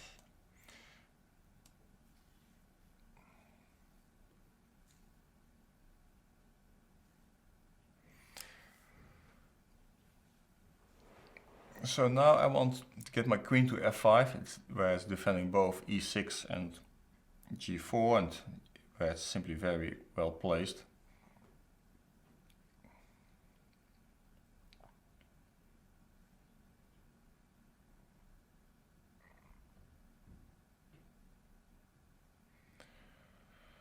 So, what do you want?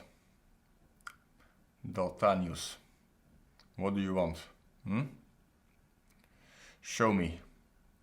Show me what you've got. Okay. Maybe he wants to play f5. But that's maybe losing a pawn. Maybe not. It is.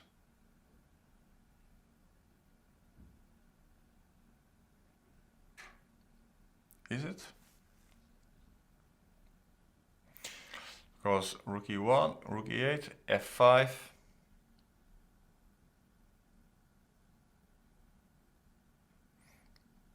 Well, okay, I'm not afraid of f5. I'm not really afraid of this move.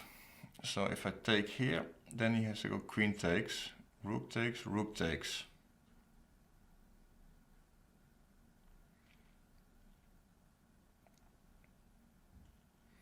But okay, I think I will just play this move. I think he was just tactically alright. Yeah, and this.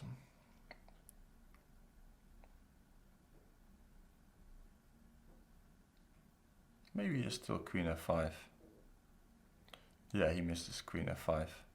Would have been good for him. Last chance for queen f5.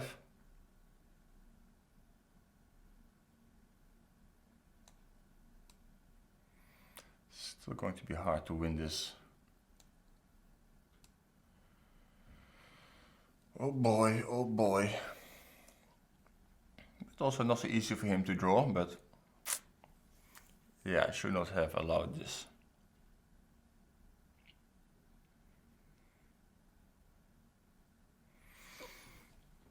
This is kind of hard to win. Not sure I'm so happy with this developments.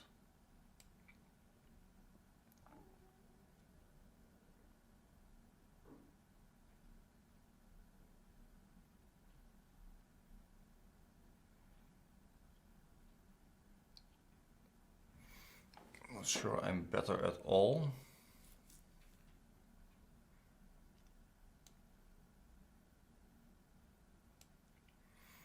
Yeah, really misplayed it.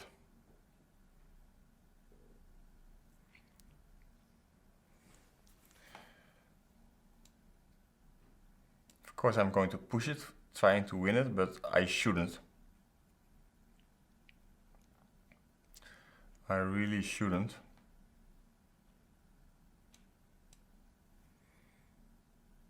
Oh, this is good for me. I can change the queens. Now I'm back in business. But if he had the queens on, I mean, he's better there. But this was just such a huge mistake from him, just to let this happening. Doesn't mean it's easy still.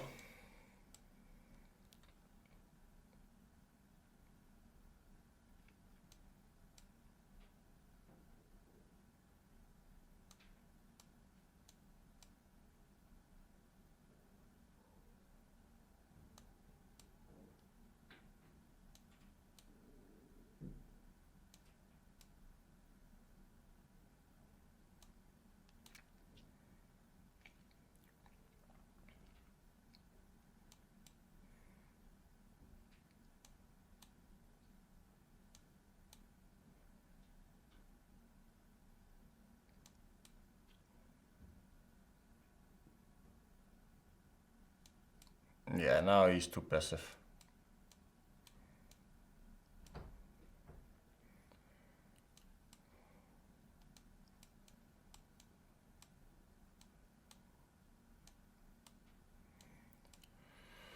Whew. Yeah. I mean, I think if he didn't change the queens here, I'm just much worse.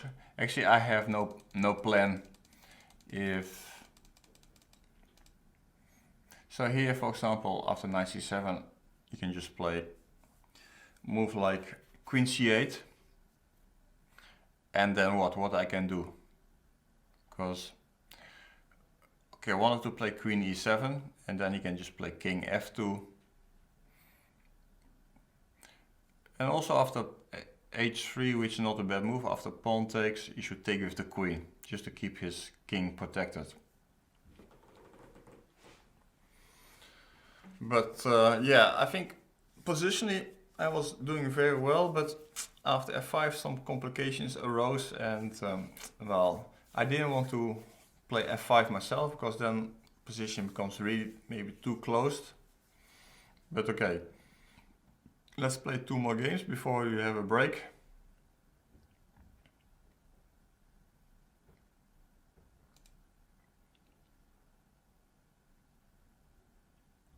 Yeah, this was a tough game.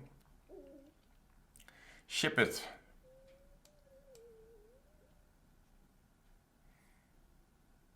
Again, a lot of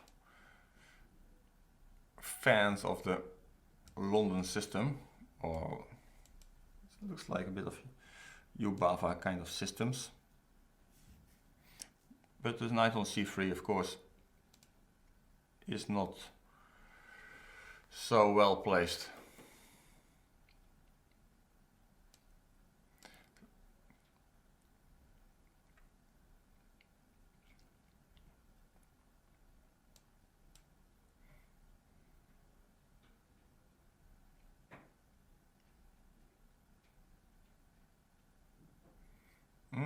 G4, interesting. The guy has some intentions.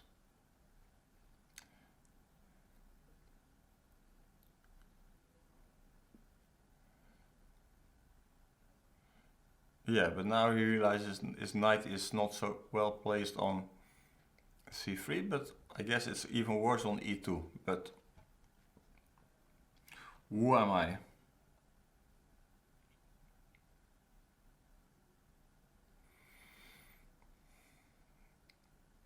Sometimes life is not so easy.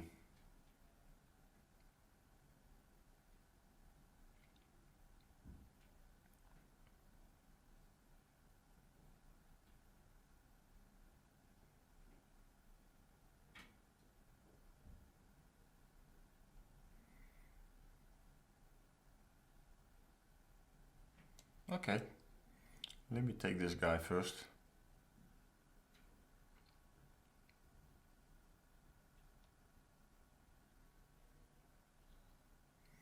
And I'm just taking this pawn. Well, after all, I don't see what's my problem here. Now I'd like to consolidate in some way. But okay, I can also try to move forward. Not really worry too much. Let me put this knight on some nice square. Maybe I should not have done. Okay, it should be fine. What the guy can do. Knight to e5.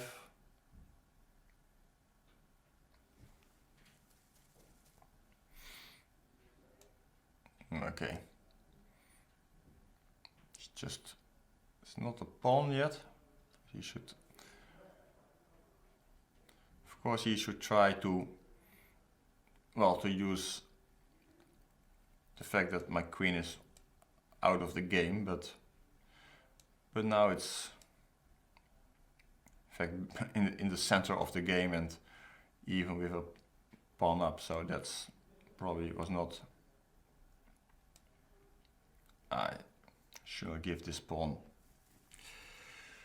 Bad boy, bad boy. But okay, I'm still very in good shape. Okay, he doesn't like my pawn. Fine. Even better.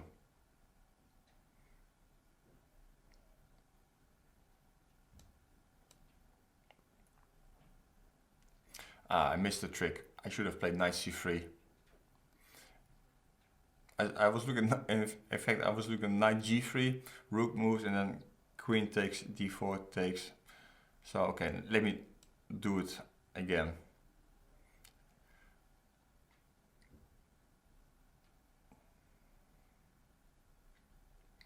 Yes, and I should have sold him this trick one move earlier.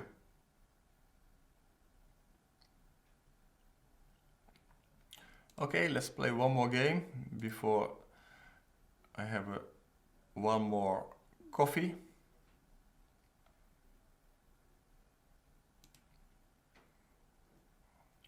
And then we go for the final session.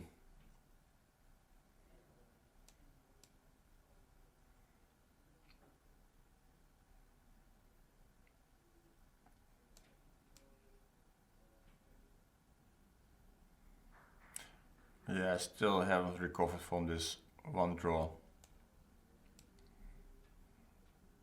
Still missing those points.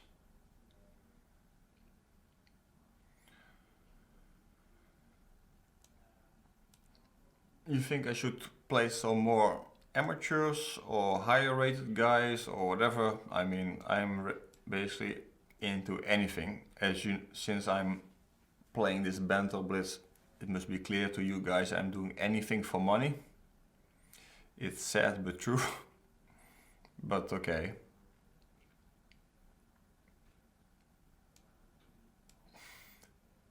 So if you have some indecent proposals, just shoot.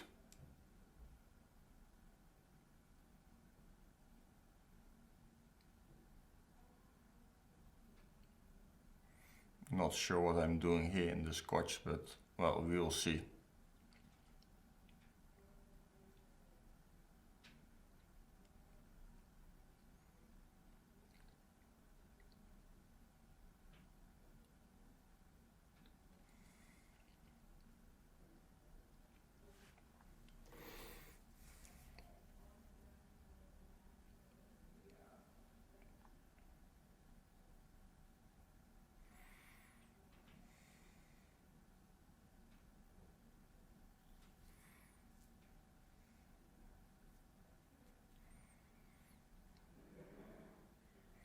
Okay, let's have some fun. Otherwise it's so boring. Let's play this move c5. Not sure it's that great, but keeps my opponent busy for a while.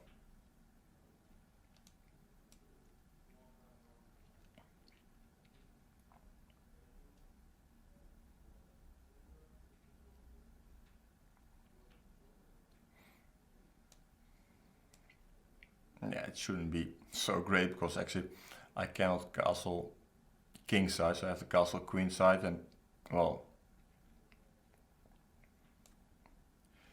this could get funny.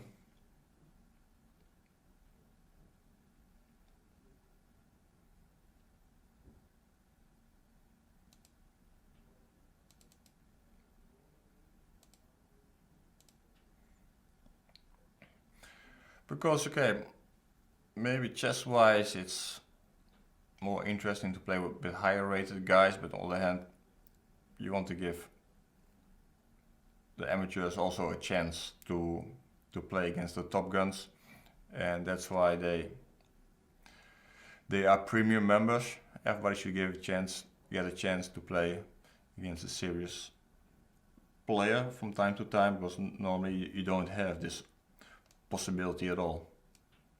So I think it's also good I play some mixed level players.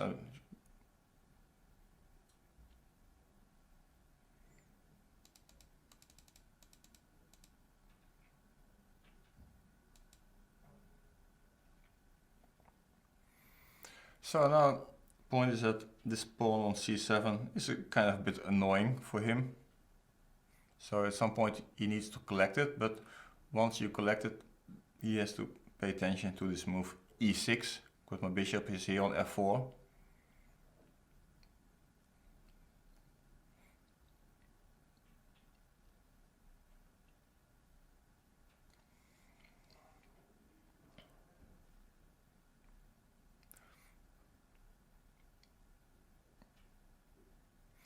In fact, I'm not sure this move rook e1 was so great. Maybe I should have played queen d4 right away.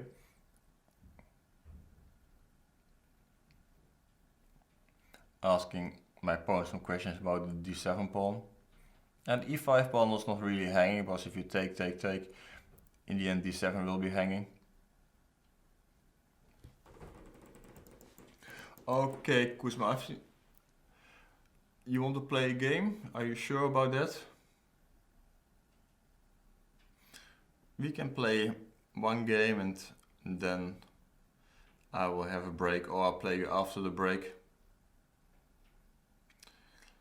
Whatever you want. Okay, let me just put my rook on d6. So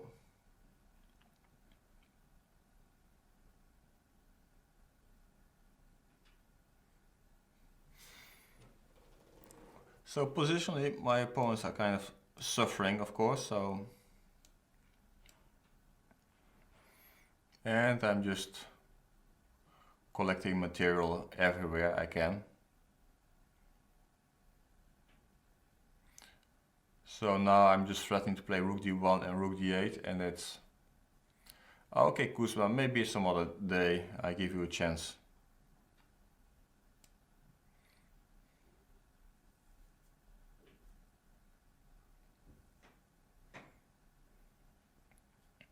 Once I have this rook on d8, it's some kind of lock on the position. So basically my opponent will be sort of stalemated.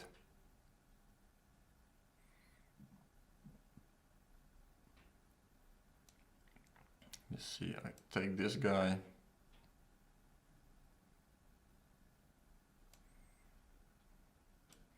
Check Burg. Check Burg. Check.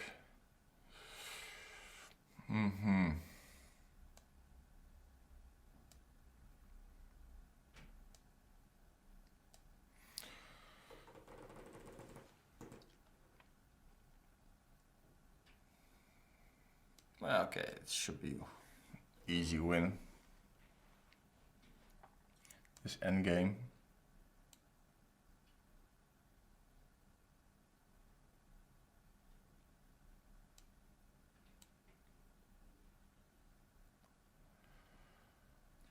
Okay, I'm pawn up. He will eventually collect that pawn, but that's not really a big deal for me.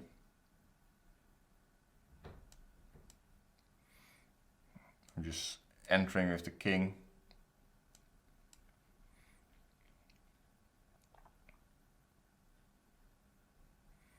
I don't know what he wants.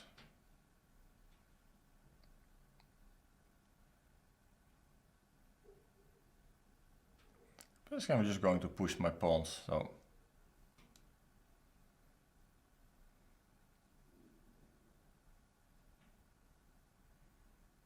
Let me just think how.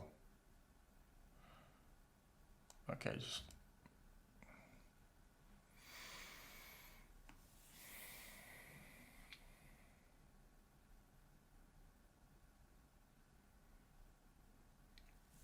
Yeah, you. Alright guys, let's have a little break. Let me get one more coffee for the final session. And well, hopefully there will be some interesting games. Okay, see you in a few minutes. I'm back to business, and okay, one more session of 2 hours and then Gusti is coming in. So let's see, the last session is normally going to be the most difficult one. Let's see if I'm getting tired or not, but so far it has been smooth sailing. Thank you guys for playing soft. Anyway, time to get back to work.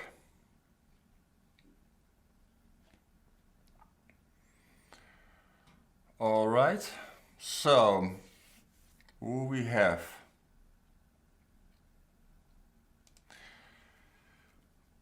let's play some random guy from Germany. What's his name?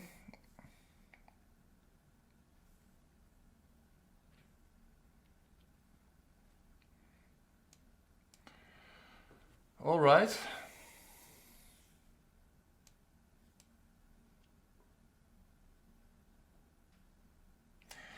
How is the visual? Because I have. Do you have the screen right? Okay. Let me know if something is wrong.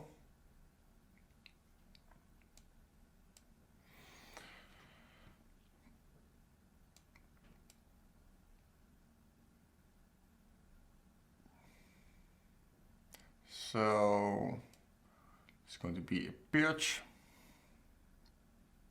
Let's see. I had a few games in this line.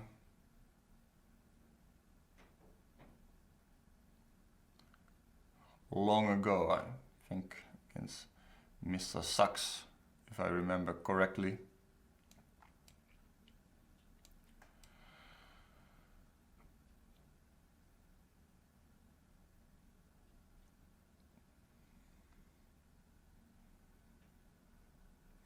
Is the screen all right? I think so, yeah.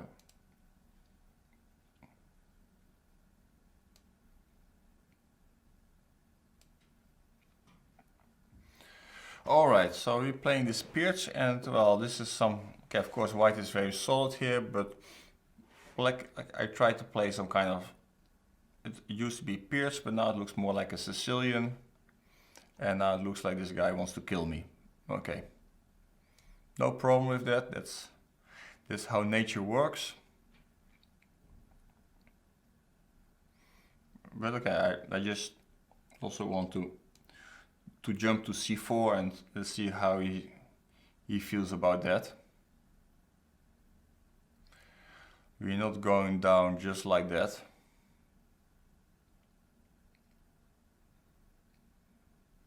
And knight to c4 might be a little bit annoying for this poor guy.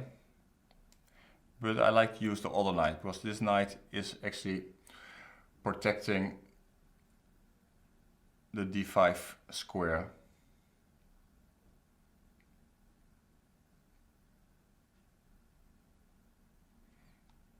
Okay, so this I think is something not to be recommended, because now I'm getting to this beautiful c4 square, and well, he's going to lose the dark square bishop, that's for sure. Knight b5 not to be recommended because of queen a5 check, losing a piece. So okay, he's playing c3. Solid move, not a bad move to be honest. Now, okay, now the question is, what do I want with my knight? I think I like to keep my knight.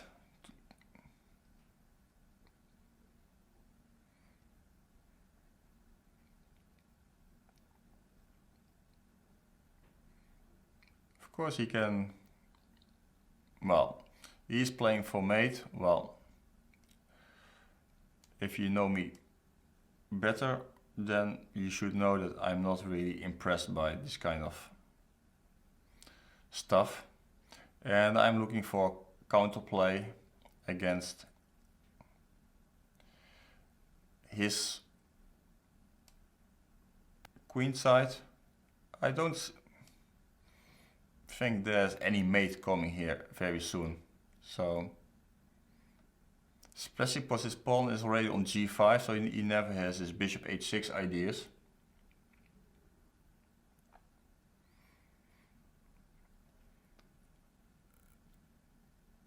And once he has a queen on the h file, I think I can simply move my rook.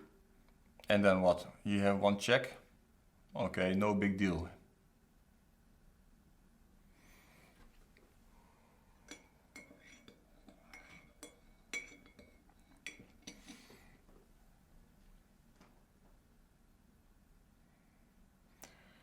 So, Mr. Okay, cannot pronounce his name.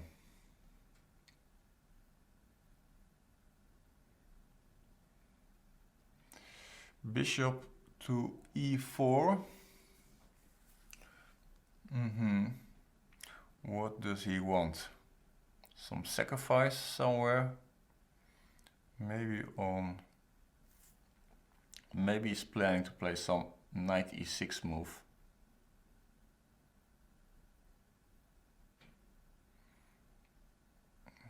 I have to be a little bit careful, but cannot really imagine that will be a serious problem, but I have to be a little bit careful at least. Knight e6, is that a problem or not?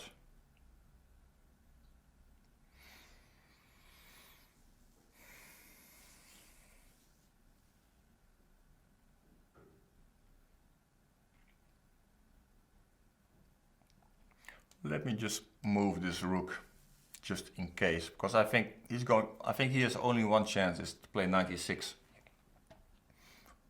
If not, I'm simply going to kill him on the queen side. So good or bad, I think he has basically no options.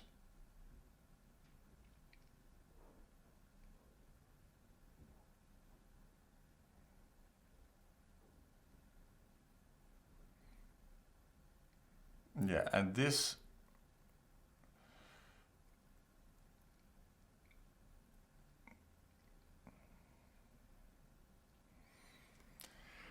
alright, so what does he want here?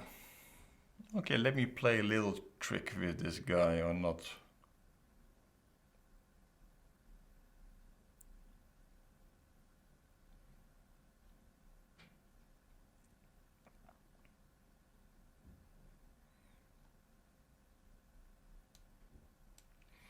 Now, once he moves his pawn to f4, the problem is basically that my king has shelter. Because there's some lines, knight e6 and take on g6, and he can check and queen f3 check and smoke my king out, but this is not going to work anymore. Having said that, of course I have to be careful here.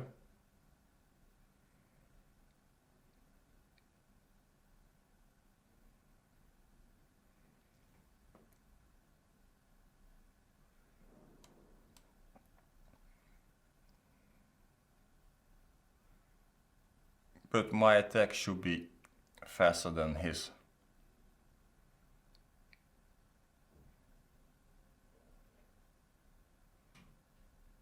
So if he takes on g6, I take on b2, he takes on f7, and of course I will play king f8 and I will be relatively safe there.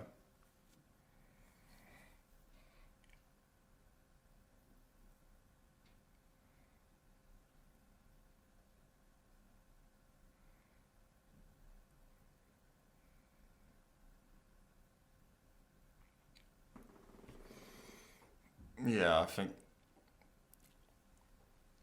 not sure what he wants here, because I don't see any mate.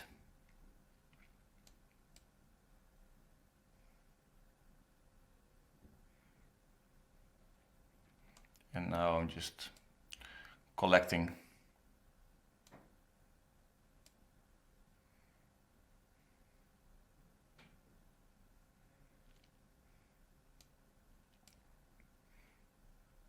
Massacre completed.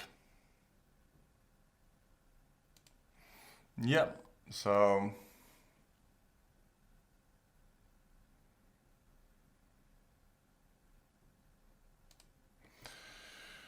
this could have been tricky, but well, I must say I was not that worried, but he should have played knight e6 at some point, good or bad.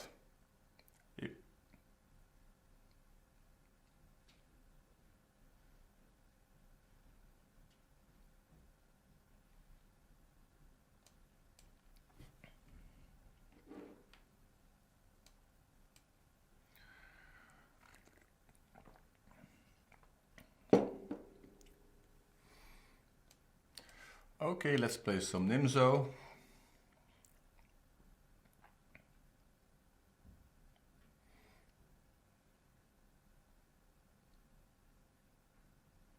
You guys are not tired yet? tired of being beaten.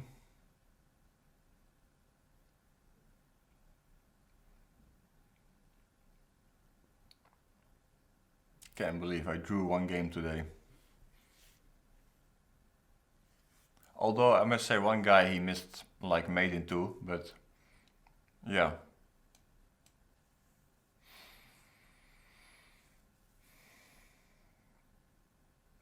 I'm not sure this opening is so great for me, but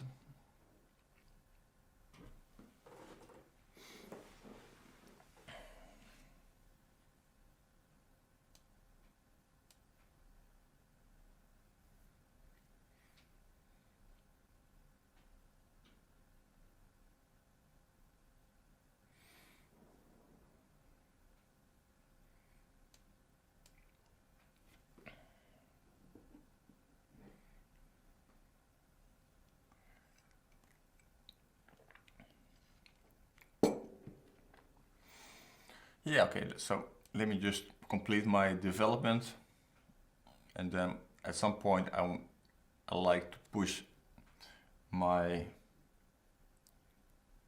I want to say my center, but now the guy kind of pushed very quickly, so now I like to check him how he's going to save this pawn on b5. Maybe not at all, maybe he shouldn't, maybe now he needs to take on a4. But that's some kind of concession, of course, because I have the rook on the open a file. My knight will eventually go to c4 unchallenged, so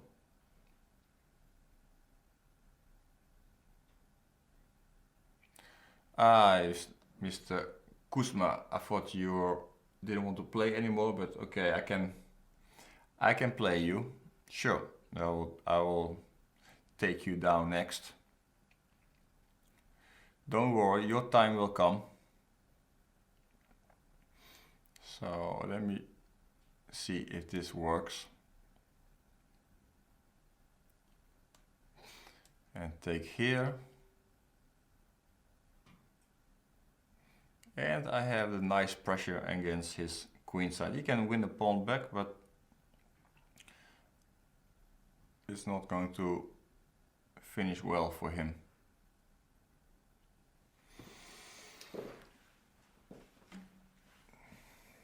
Yeah, a5, but this is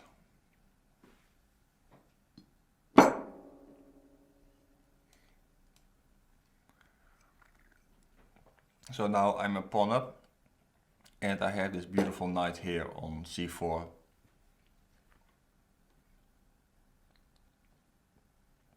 I'm not sure what intentions are of my opponent, but let me get rid of this light square bishops. Maybe I shouldn't. I had some interesting other options as well. Maybe I should not have done that, but okay. I'll take this guy. Still not so easy, because now with this bishop on gone, this pawn on b5 might be a bit vulnerable.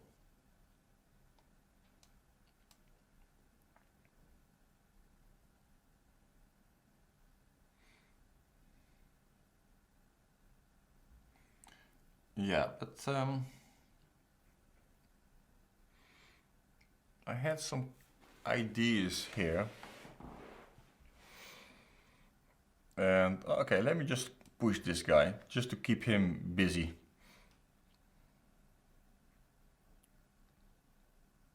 Yeah, so that's not good. He is hanging the rook now. But okay, in general, I mean, I would want to distract him and to move the knight, and then his bishop is just attacking some air, but okay, just taking the rook. So, okay, now or never. You didn't make it.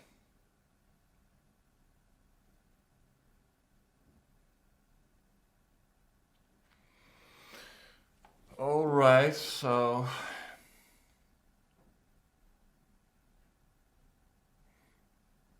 yeah, I think I will decline your draw offer. Thanks anyway.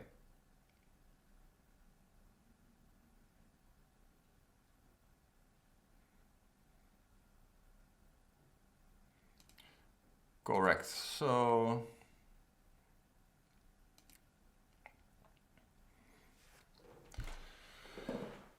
I lost 2 games on time.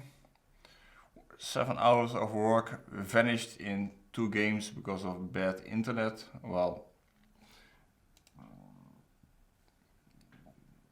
no hard feelings here, so let's see who is there. I think I was supposed to play Mr. Ice Bear. So Mr. Ice Bear, are you still there? Yes, he is there. We are back in business. Excellent. 1 hour still of some chess.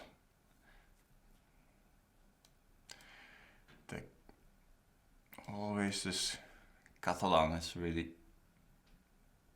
getting all my nerves. E4 is not supposed to be so great, because somehow I have now this A5 square available. Anyway, it doesn't stop me from playing B5, so what's the point if you make a move and you really don't prevent me from playing B5? Yes, Macaulay is in charge of it, and he looks like he fixed it for now, so good for Jan Gustafsson, who is going to take over in 1 hour. Let me quickly kick some ass before otherwise. But yes, now it's just the last 2 games kind of very unfortunate.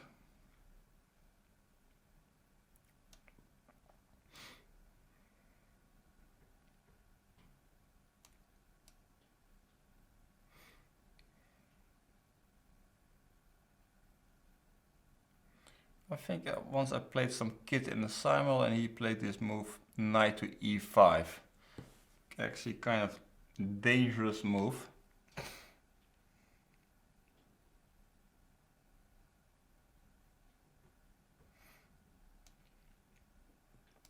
Maybe this is also possible, but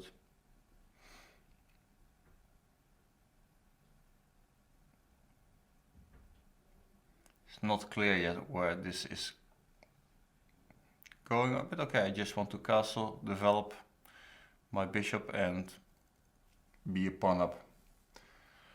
Well, I'm not really exhausted right now. It's more that you bit disappointed that well, I mean, we had this stream problems, which is not so funny, of course.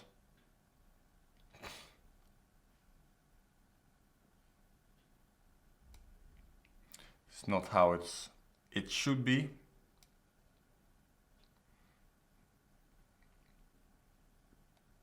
So Icebear is changing some pieces, and he's fishing in my backyard. Okay, this could get tricky, but let me take this guy.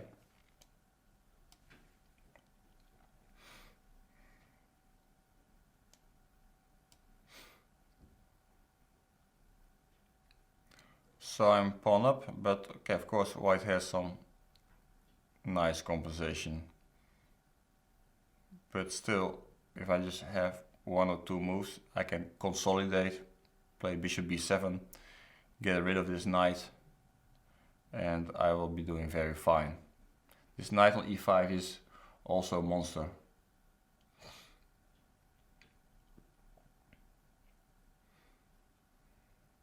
So maybe you should try maybe something like f4, pushing my knight, and then I don't know, knight g5 or something like that.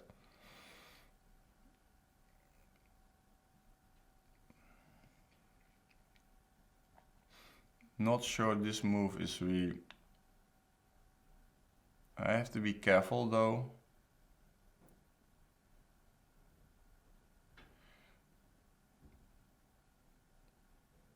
Because I don't want my king to be pushed there, but...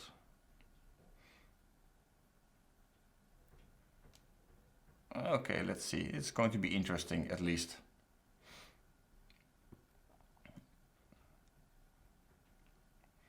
I'm not sure this is so great for me.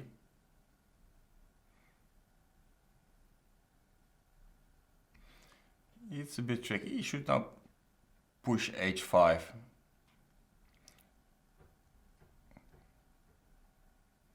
Or this one first and then h5. Of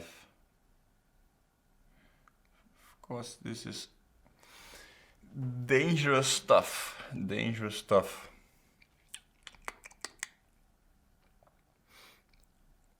Let me remove this knight.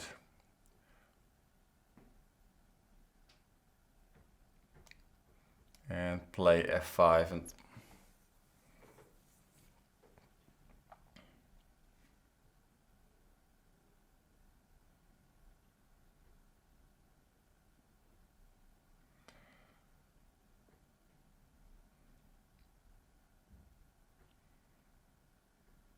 it's a bit drawy still, but well, I have this queenside majority and he needs to be careful that at some point I start pushing my pawns.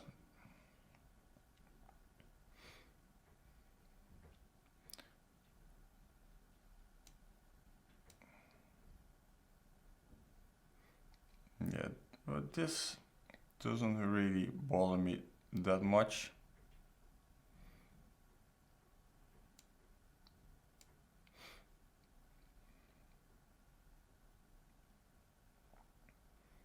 I'm still solid.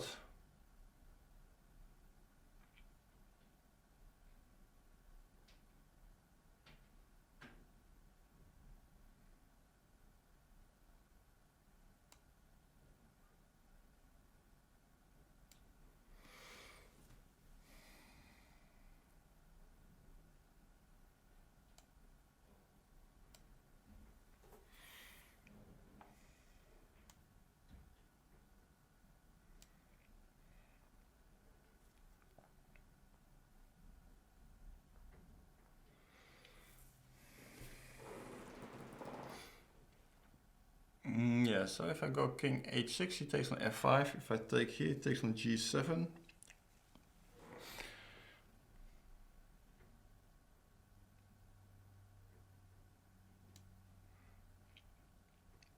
But I think I will be fine here, but of course it's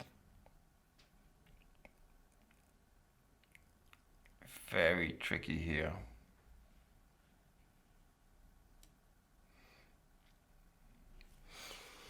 It's very tricky. So if I play knight f6, maybe I can even try a move like g4. Then I cannot take this pawn because of rook h7 mate.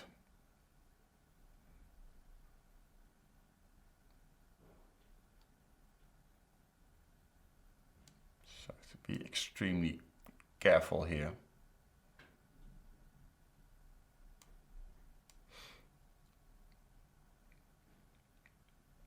Now I'm winning some time for my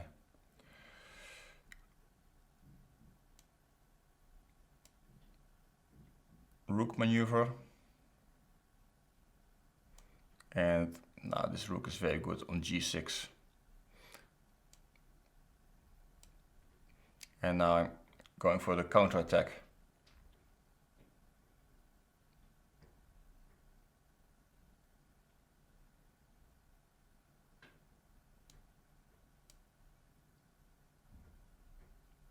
Now all is protected.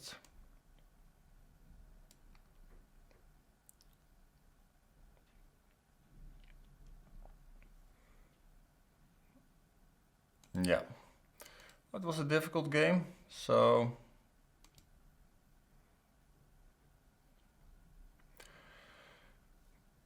let's play a few more games.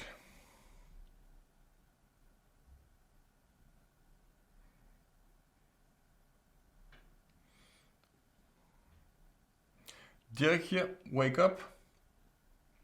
Wake up, Dirkje boy.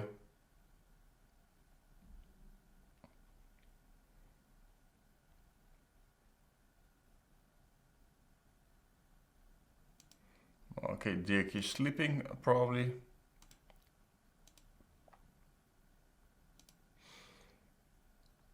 Let's play some.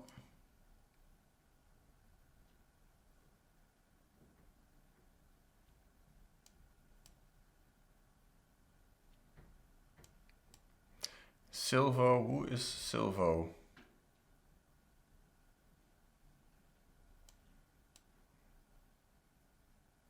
From Finland.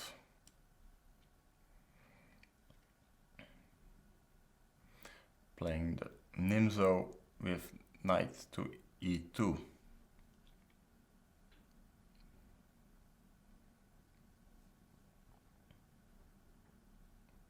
Yeah, it's possible.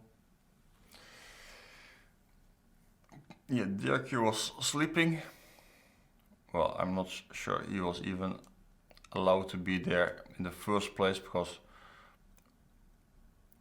he skipped from work, probably. Bad boy.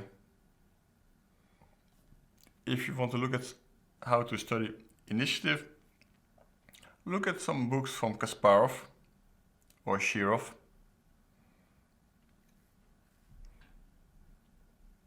That's good material to study.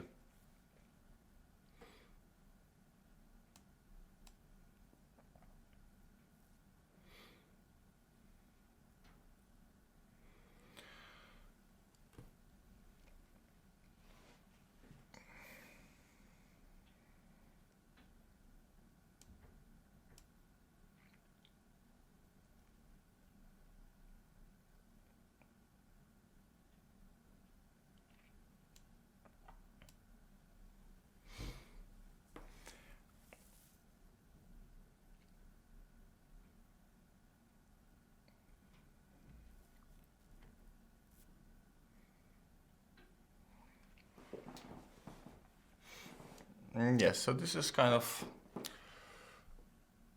it looks more like a King's Indian than a Nimzo, but well,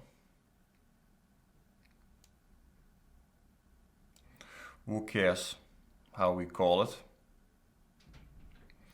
I'm a little bit worried about this move because I'm bringing my queen very far from the king side. It's really could be risky with some sacrifices on h5 and stuff like that. Hopefully I can get away with that, but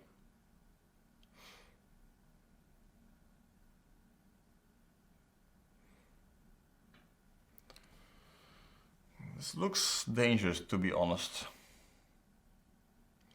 It looks dangerous.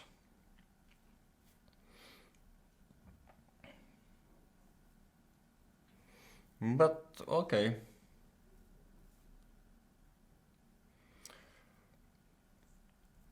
I must say that Gavan books, they got good reviews, but I must say that I really didn't have any time to read them anyway, so.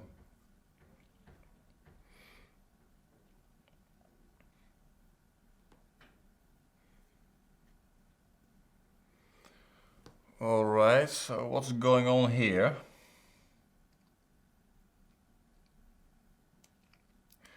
Let me try to confuse my opponent a little bit with some strange moves.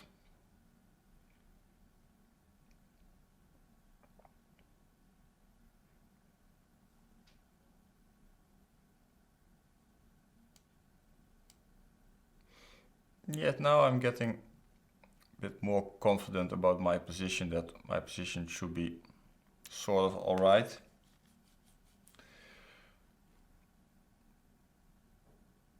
although I should be very careful still.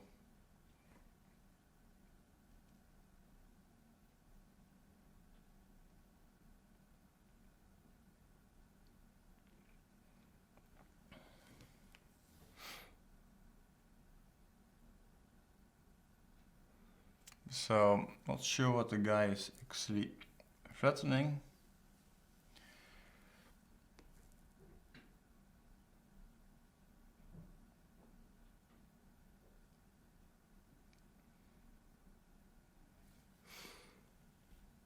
Well, maybe he wants to go to e4, some knight to e4, but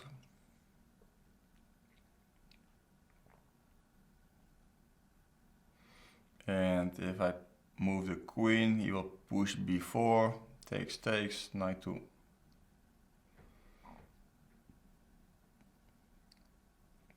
difficult to say what's going on.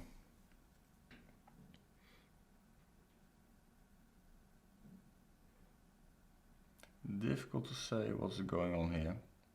Oh, let me try to confuse him one more time.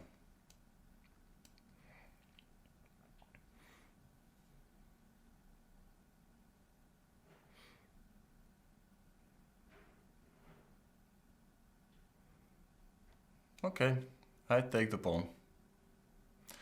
No problem. No problem. Happy to take this pawn.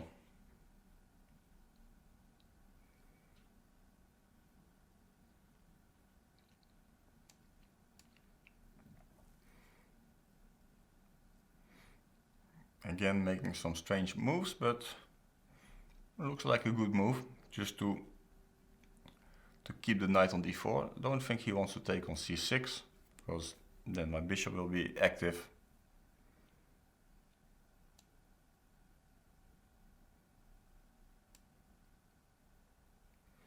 And I'm looking to change the queens.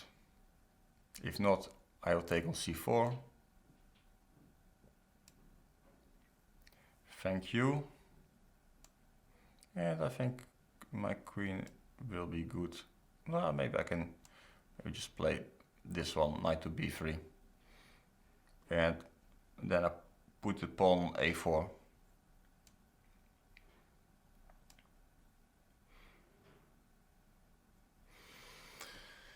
f4. What this guy wants. Okay, let me jump. Jumping jack is coming. Yeah, this is just killing.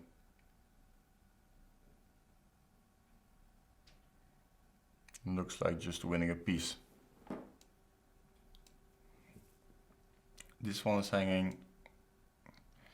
Everything is hanging.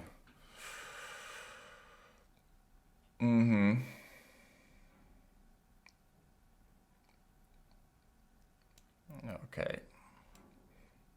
I have to protect my king. Bring in the troopers. If he plays f6, I'm not worried about anything. So let's bring the knight.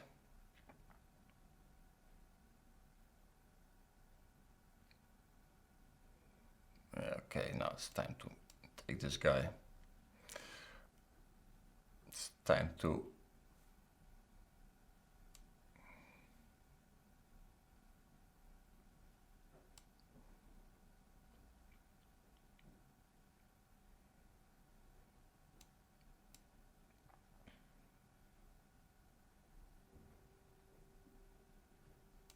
okay, give me the rook, thank you very much.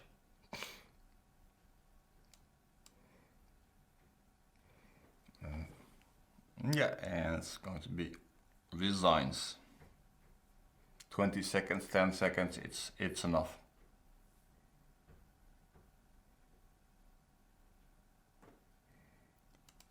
Okay, next. Who is next?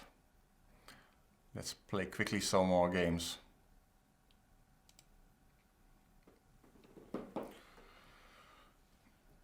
To increase the rating again.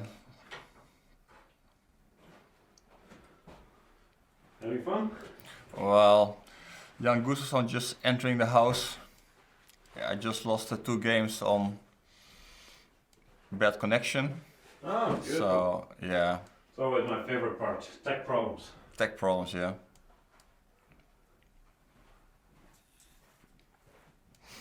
So I used to be on 2870, and now I'm back 2829. Ah. Personally, I'm more like a 2770 player, so it's good if you can get down to that level. Yeah, I know that. Anyway, it would be such a waste.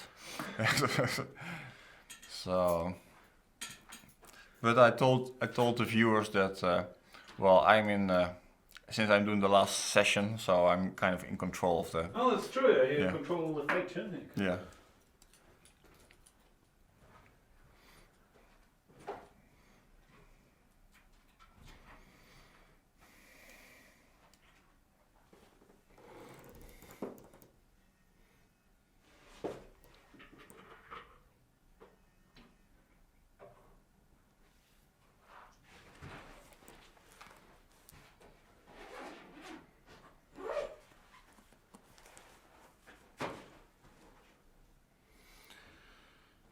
So all right, so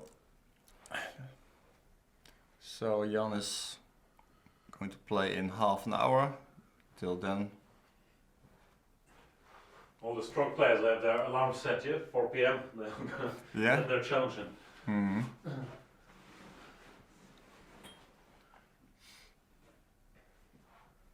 I think they should be ready for Mr. Trent. I think that's. I'm not so sure that's Yeah? the soft spot. He's very resilient because he's used to being up all night. Yeah, that's the active. Mm-hmm.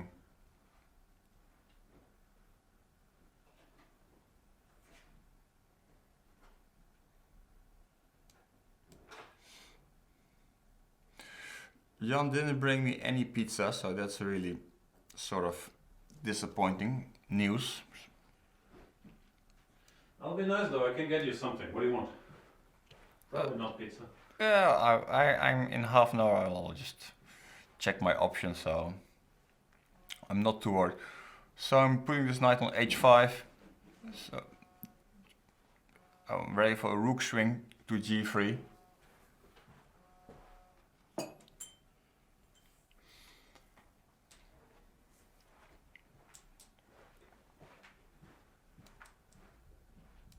So my opponent is actually helping me to make it work. It's nice of him. So now it really looks very threatening. This rook g3 and some heavy stuff.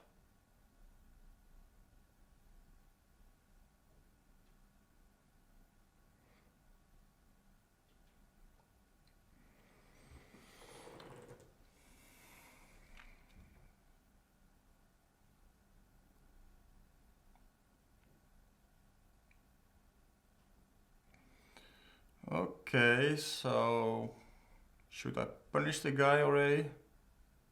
Okay, let's just can I take the guy? Can I take it?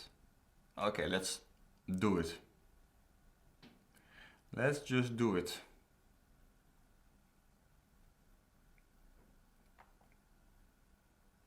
Let's put maximum pressure on the guy. I don't know why I didn't play queen g4. Ah, that's too complicated anyway.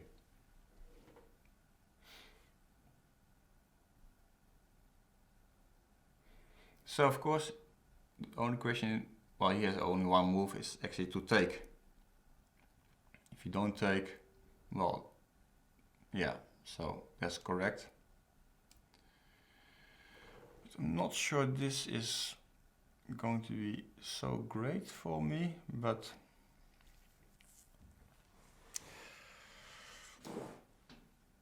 we will soon find out.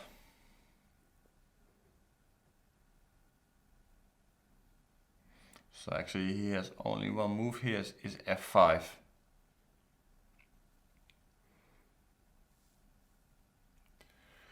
It's taking some risk here. The risk is that it might not work for me.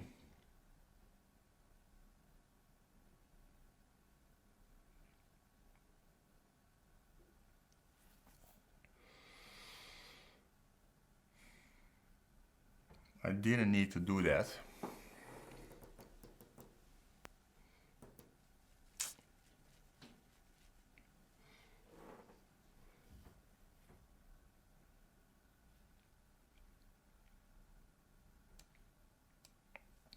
Yeah, those kind of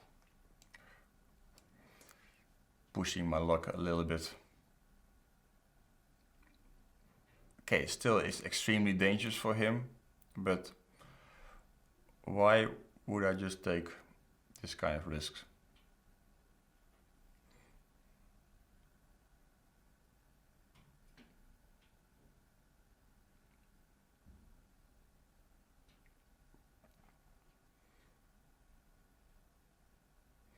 What is this move? So, as you can see, I always have this move rook h3 after queen takes h5, and that's kind of... I should be winning here. I have 3 pawns and some attack going on.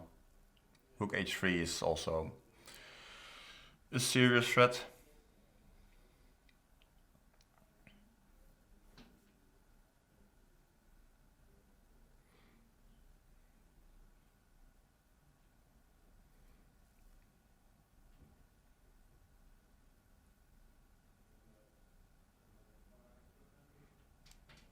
Man, I cannot imagine my opponent surviving here.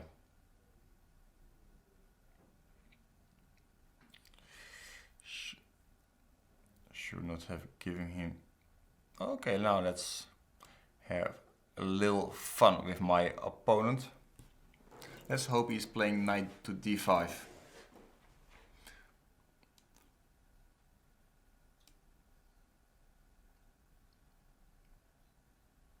Let's see how he reacts to this move, knight f6. If knight takes, rook takes, queen mate. Yeah, that one was forced. And check Burke. Okay, material wise, it's maybe not even that bad for the guy, but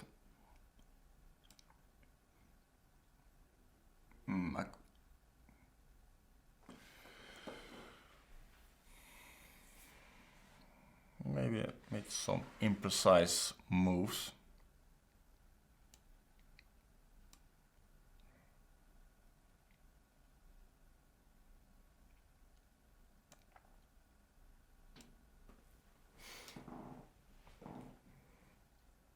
The guy is trying to defend.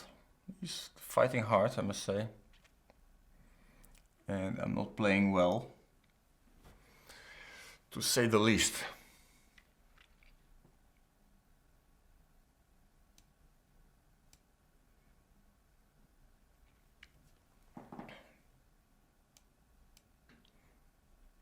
Well, he has little time, but can't really say that I'm so excited about my play here.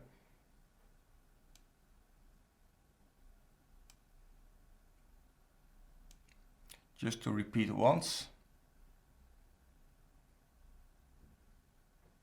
And then take some stupid risks.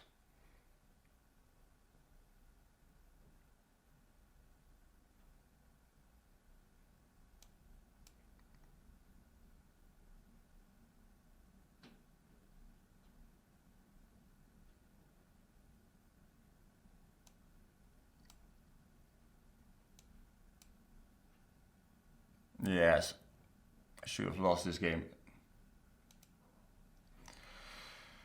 Well, okay. It's almost the end of the session, so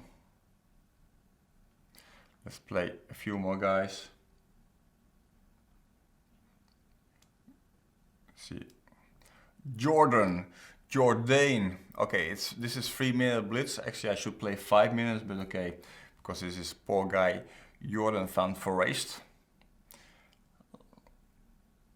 This is something I could not really let it go just like that. Jordan, come on. Don't chicken out.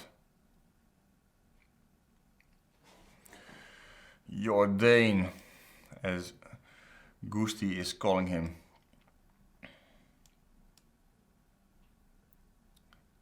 Last week I had a tough training session with him and his brother, so course now completely exhausted. Especially his brother gave me a headache.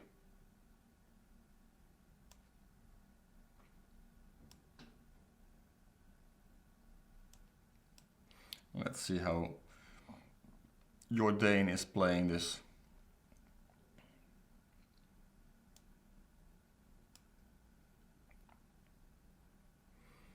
If he has any clue at all.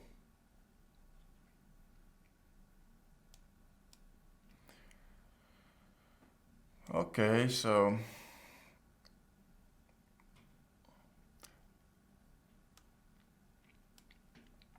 he gets what he wants. Not sure he should be wanting this,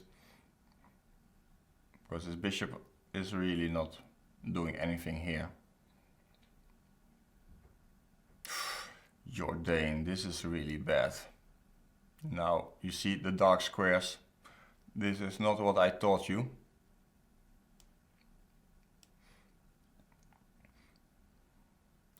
He is asking for trouble, like most of you guys.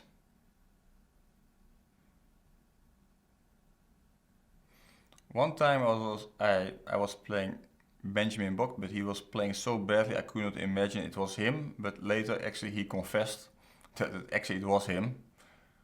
But okay, this Jordan found for race is just a fish. Come in and the first sentence I hear is this: Jordan van for race is just a fish. Yeah. Well, he is, huh?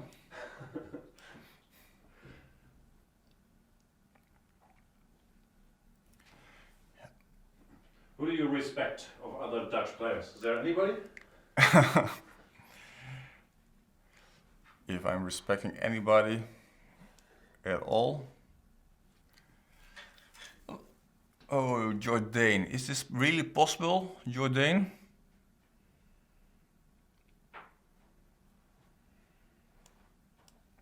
Maybe it is.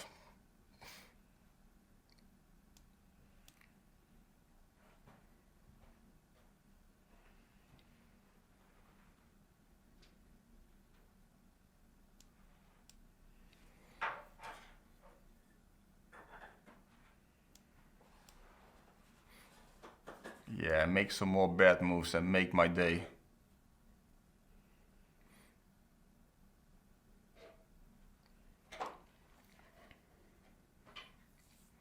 I'm wondering who taught him how to play chess. Tivyakov? Tivyakov, is now, or Sipke Ernst.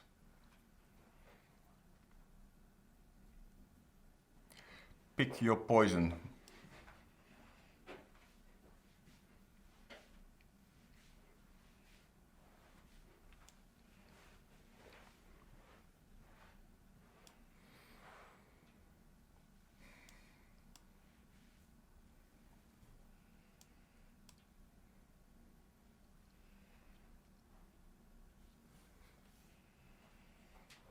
Trying to sell me some shit, this guy Jordan.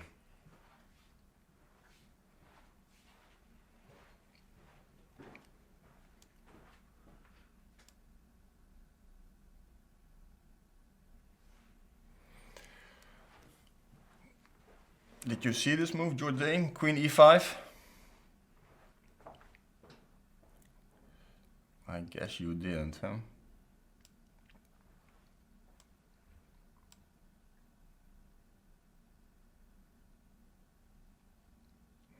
I guess you didn't.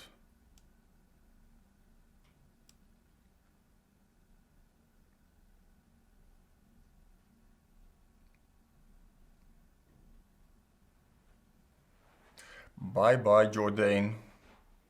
Bye bye. Let me just take this guy.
Okay, these guys only have chance in 3-minute blitz, but okay.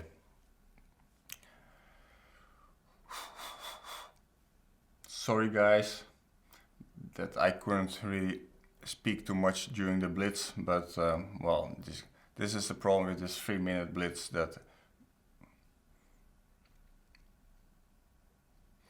yeah, Jordan is a nasty flagger.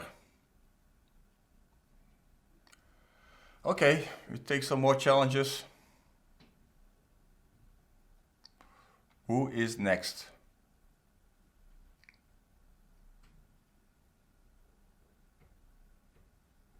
Where are my challenges?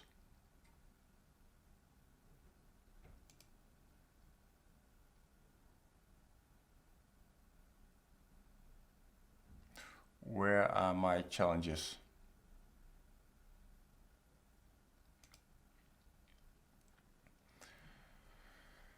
Yeah, too bad. This guy still has to learn a lot. He's calling himself Dutch champion.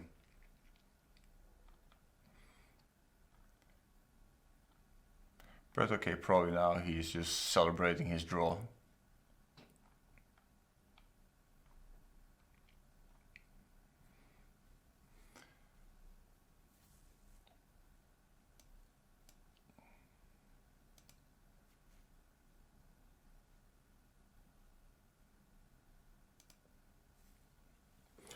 Okay, just play a few more games.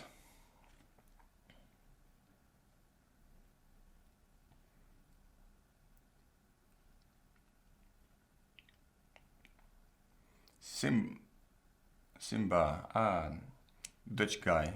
I know this kid. Let's see how good he is. Also 3 minutes.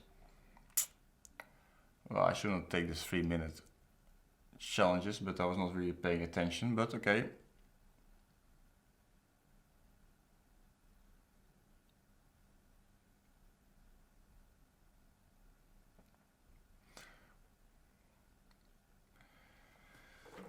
Simba 7.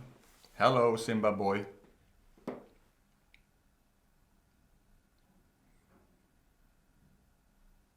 Okay, if you don't want to play,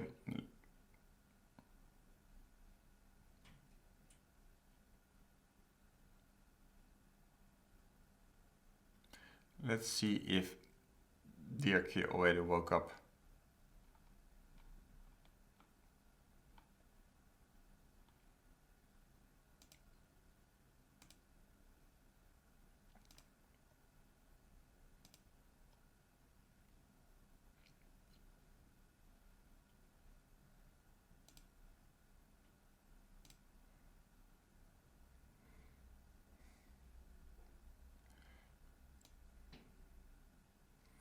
Let's see if we have some tough guys still to play.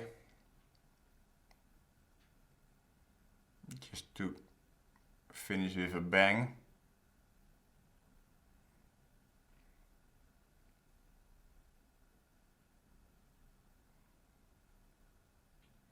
Well, I don't see too many, so okay, Simba, I give Simba a chance to play.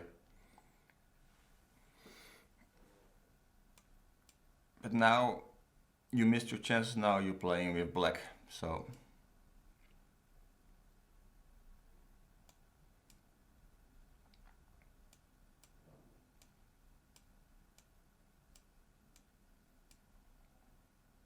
and it's 5 minutes. Actually, you shouldn't play knight c6 against bishop e3. Now this is not a good version. Here white is a bit better.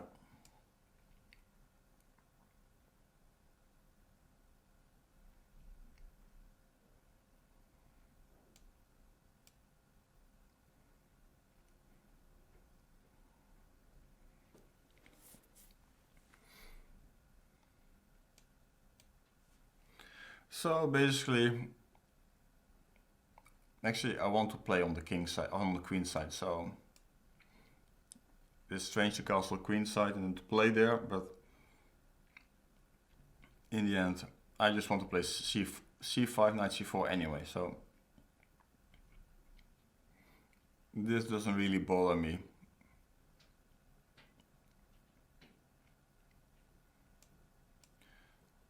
And not sure what he does is so. Okay, I'm now already threatening to play knight to b6.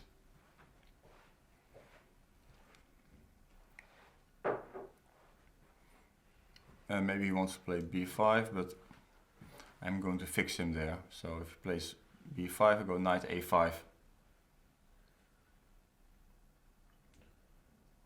Very instructive. I saw your king on b1. I'm confused me a bit. Yeah, yeah.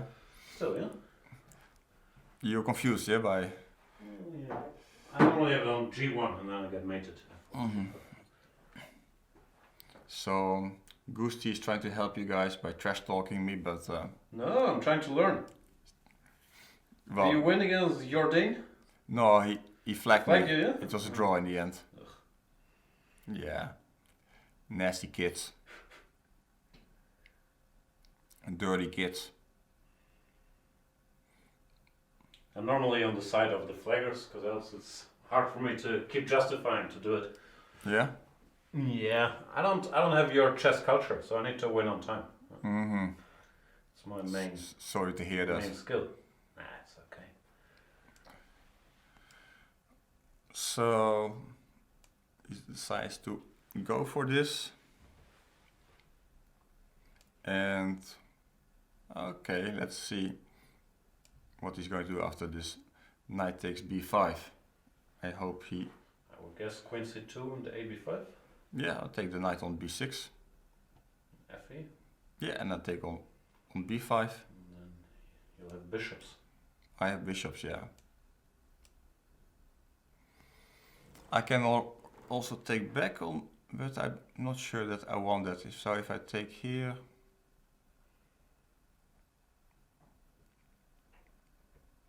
Okay, he still has rook b8.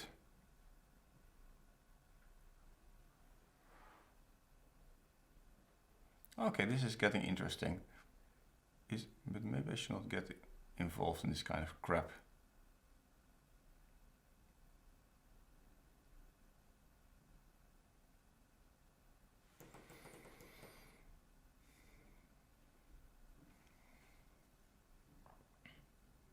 Maybe I should just play with the bishops. Let him take, bishop f3, d5, rook d1.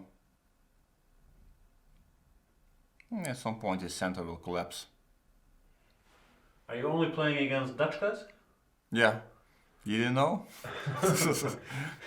Because they are so soft. Oranje Tom. Eh?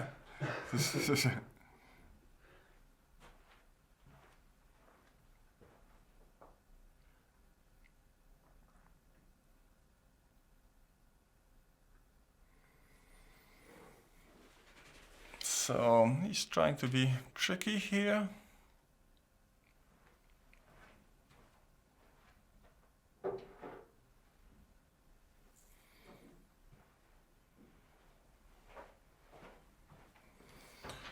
Okay, okay, you got it your way.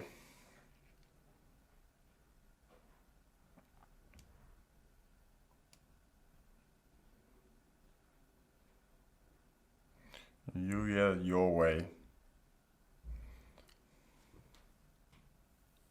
Still, I have the better structure, but yeah, no more bishops.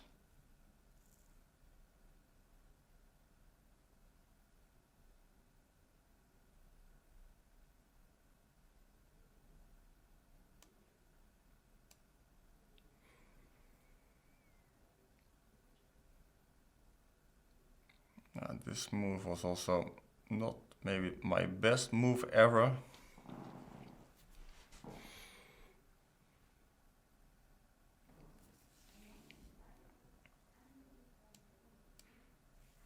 Somehow a little bit losing the thread of the game.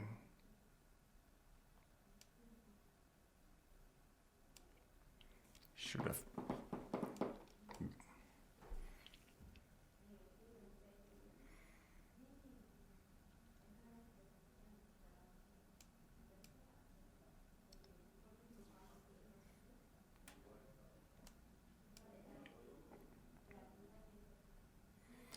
Yeah, I'm afraid the best I have is a draw here, so what to do?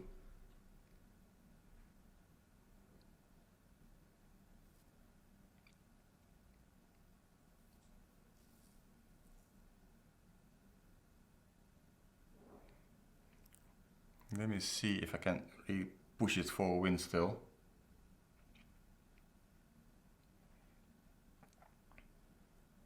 Okay, probably I should try at least. Okay, maybe he is also trying himself.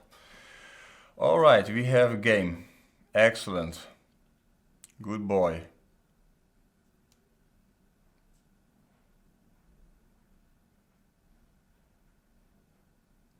We have a game here.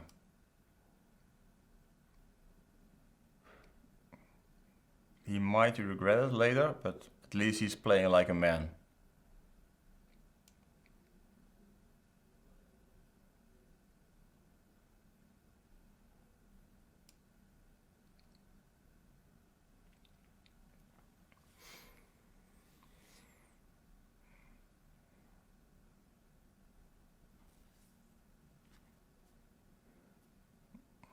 He will be regretting what he's doing here, but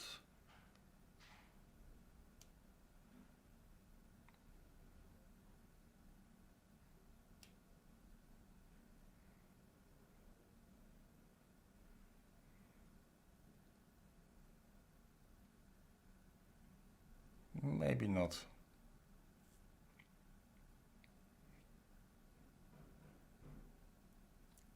Still believe he should try to make a draw here.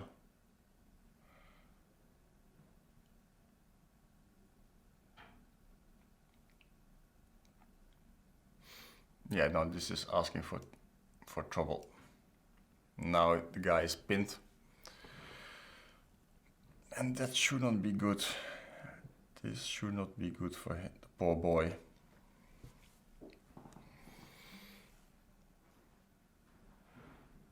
Yeah, now he wants a draw, but too late for that. Maybe it.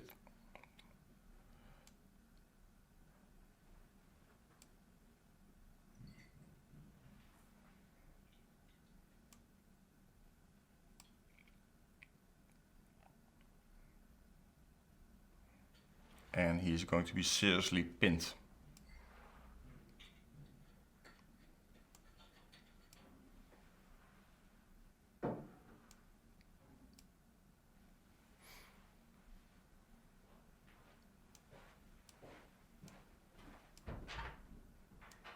And I queen with check.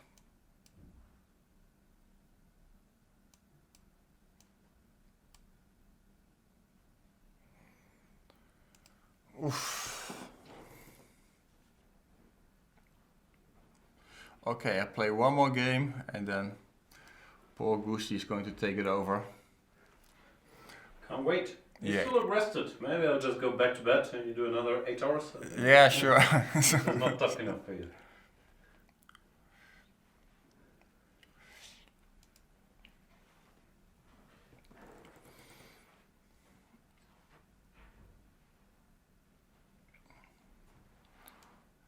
So last one, try to pass me from Turkey.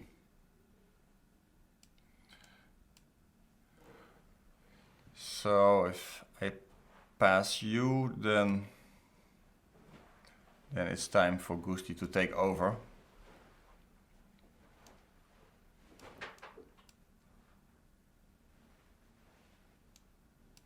And we have a sort of accelerated dragon.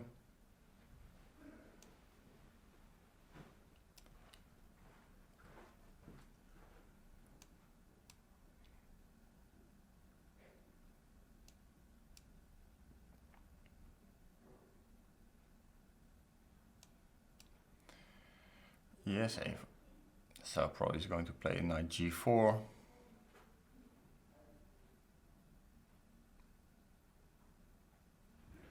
Are those lines from your childhood? Yeah, I used to play some of these lines as black. I don't really you can think call it my childhood, but yeah, From your 30s? my dark past, yeah, if that's what you mean.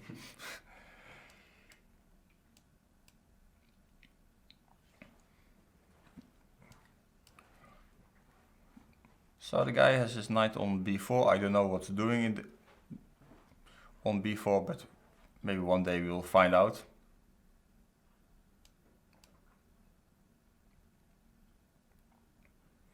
Just trying to put my pieces on sensible squares.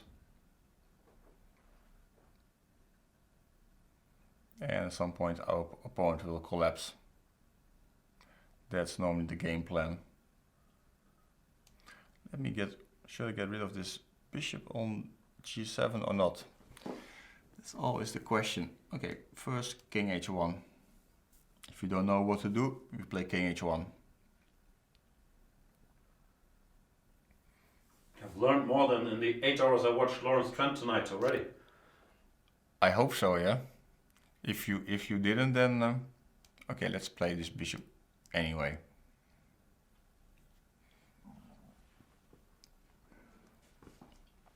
Maybe we have some ideas with playing knight to f5 and queen to g5. Actually, that would be an idea which Trent would see instantly. That is true. So if pawn takes queen g5, knight e6, bishop takes e6. And we just want to make, well, some small problems. I think he can simply take on h6, and I don't think I can take with the queen, because I think you can just take back. But it's not over yet. So you're hoping for h5, huh? h5 would be fine with me, yeah, sure. Then I have queen h6 check and queen takes g6, and our friend on b3 is still active.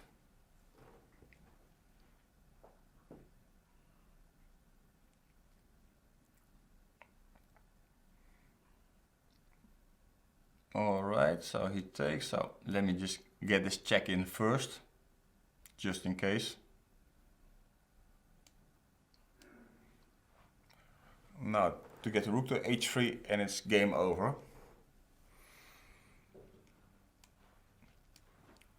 Or a knight somewhere. Maybe you should not have allowed this move e5, because this could get ugly. Some rook d6 business. Yeah, rook d6, knight f6, yeah, that's correct. So also this move is really inviting me for moves like knight e4, and now threatening either knight g5 or knight to f6. This is simply, okay, I think he has to give the queen now in order to stay alive. Wow, this is, I don't know what is this, but knight g5 looks strong to me. Looks dangerous. Looks dangerous. Rook f7 is a high price to pay to what mate. So. Yeah.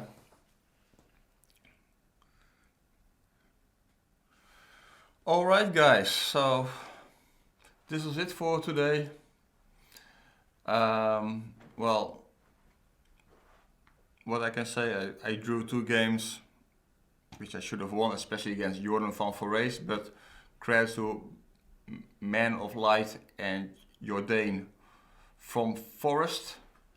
I mean, it was a pity we had a problem with the stream and that I got flagged, but like Gusti said, that the Banterthon rating is already a bit too high for him anyway, so I mean, so guys, now it's you have Gusti is going to be all yours, and well, I will be around. I'll be back tomorrow. Dirk, you woke up finally. Okay, good to see that. Alright guys, then take care and see you.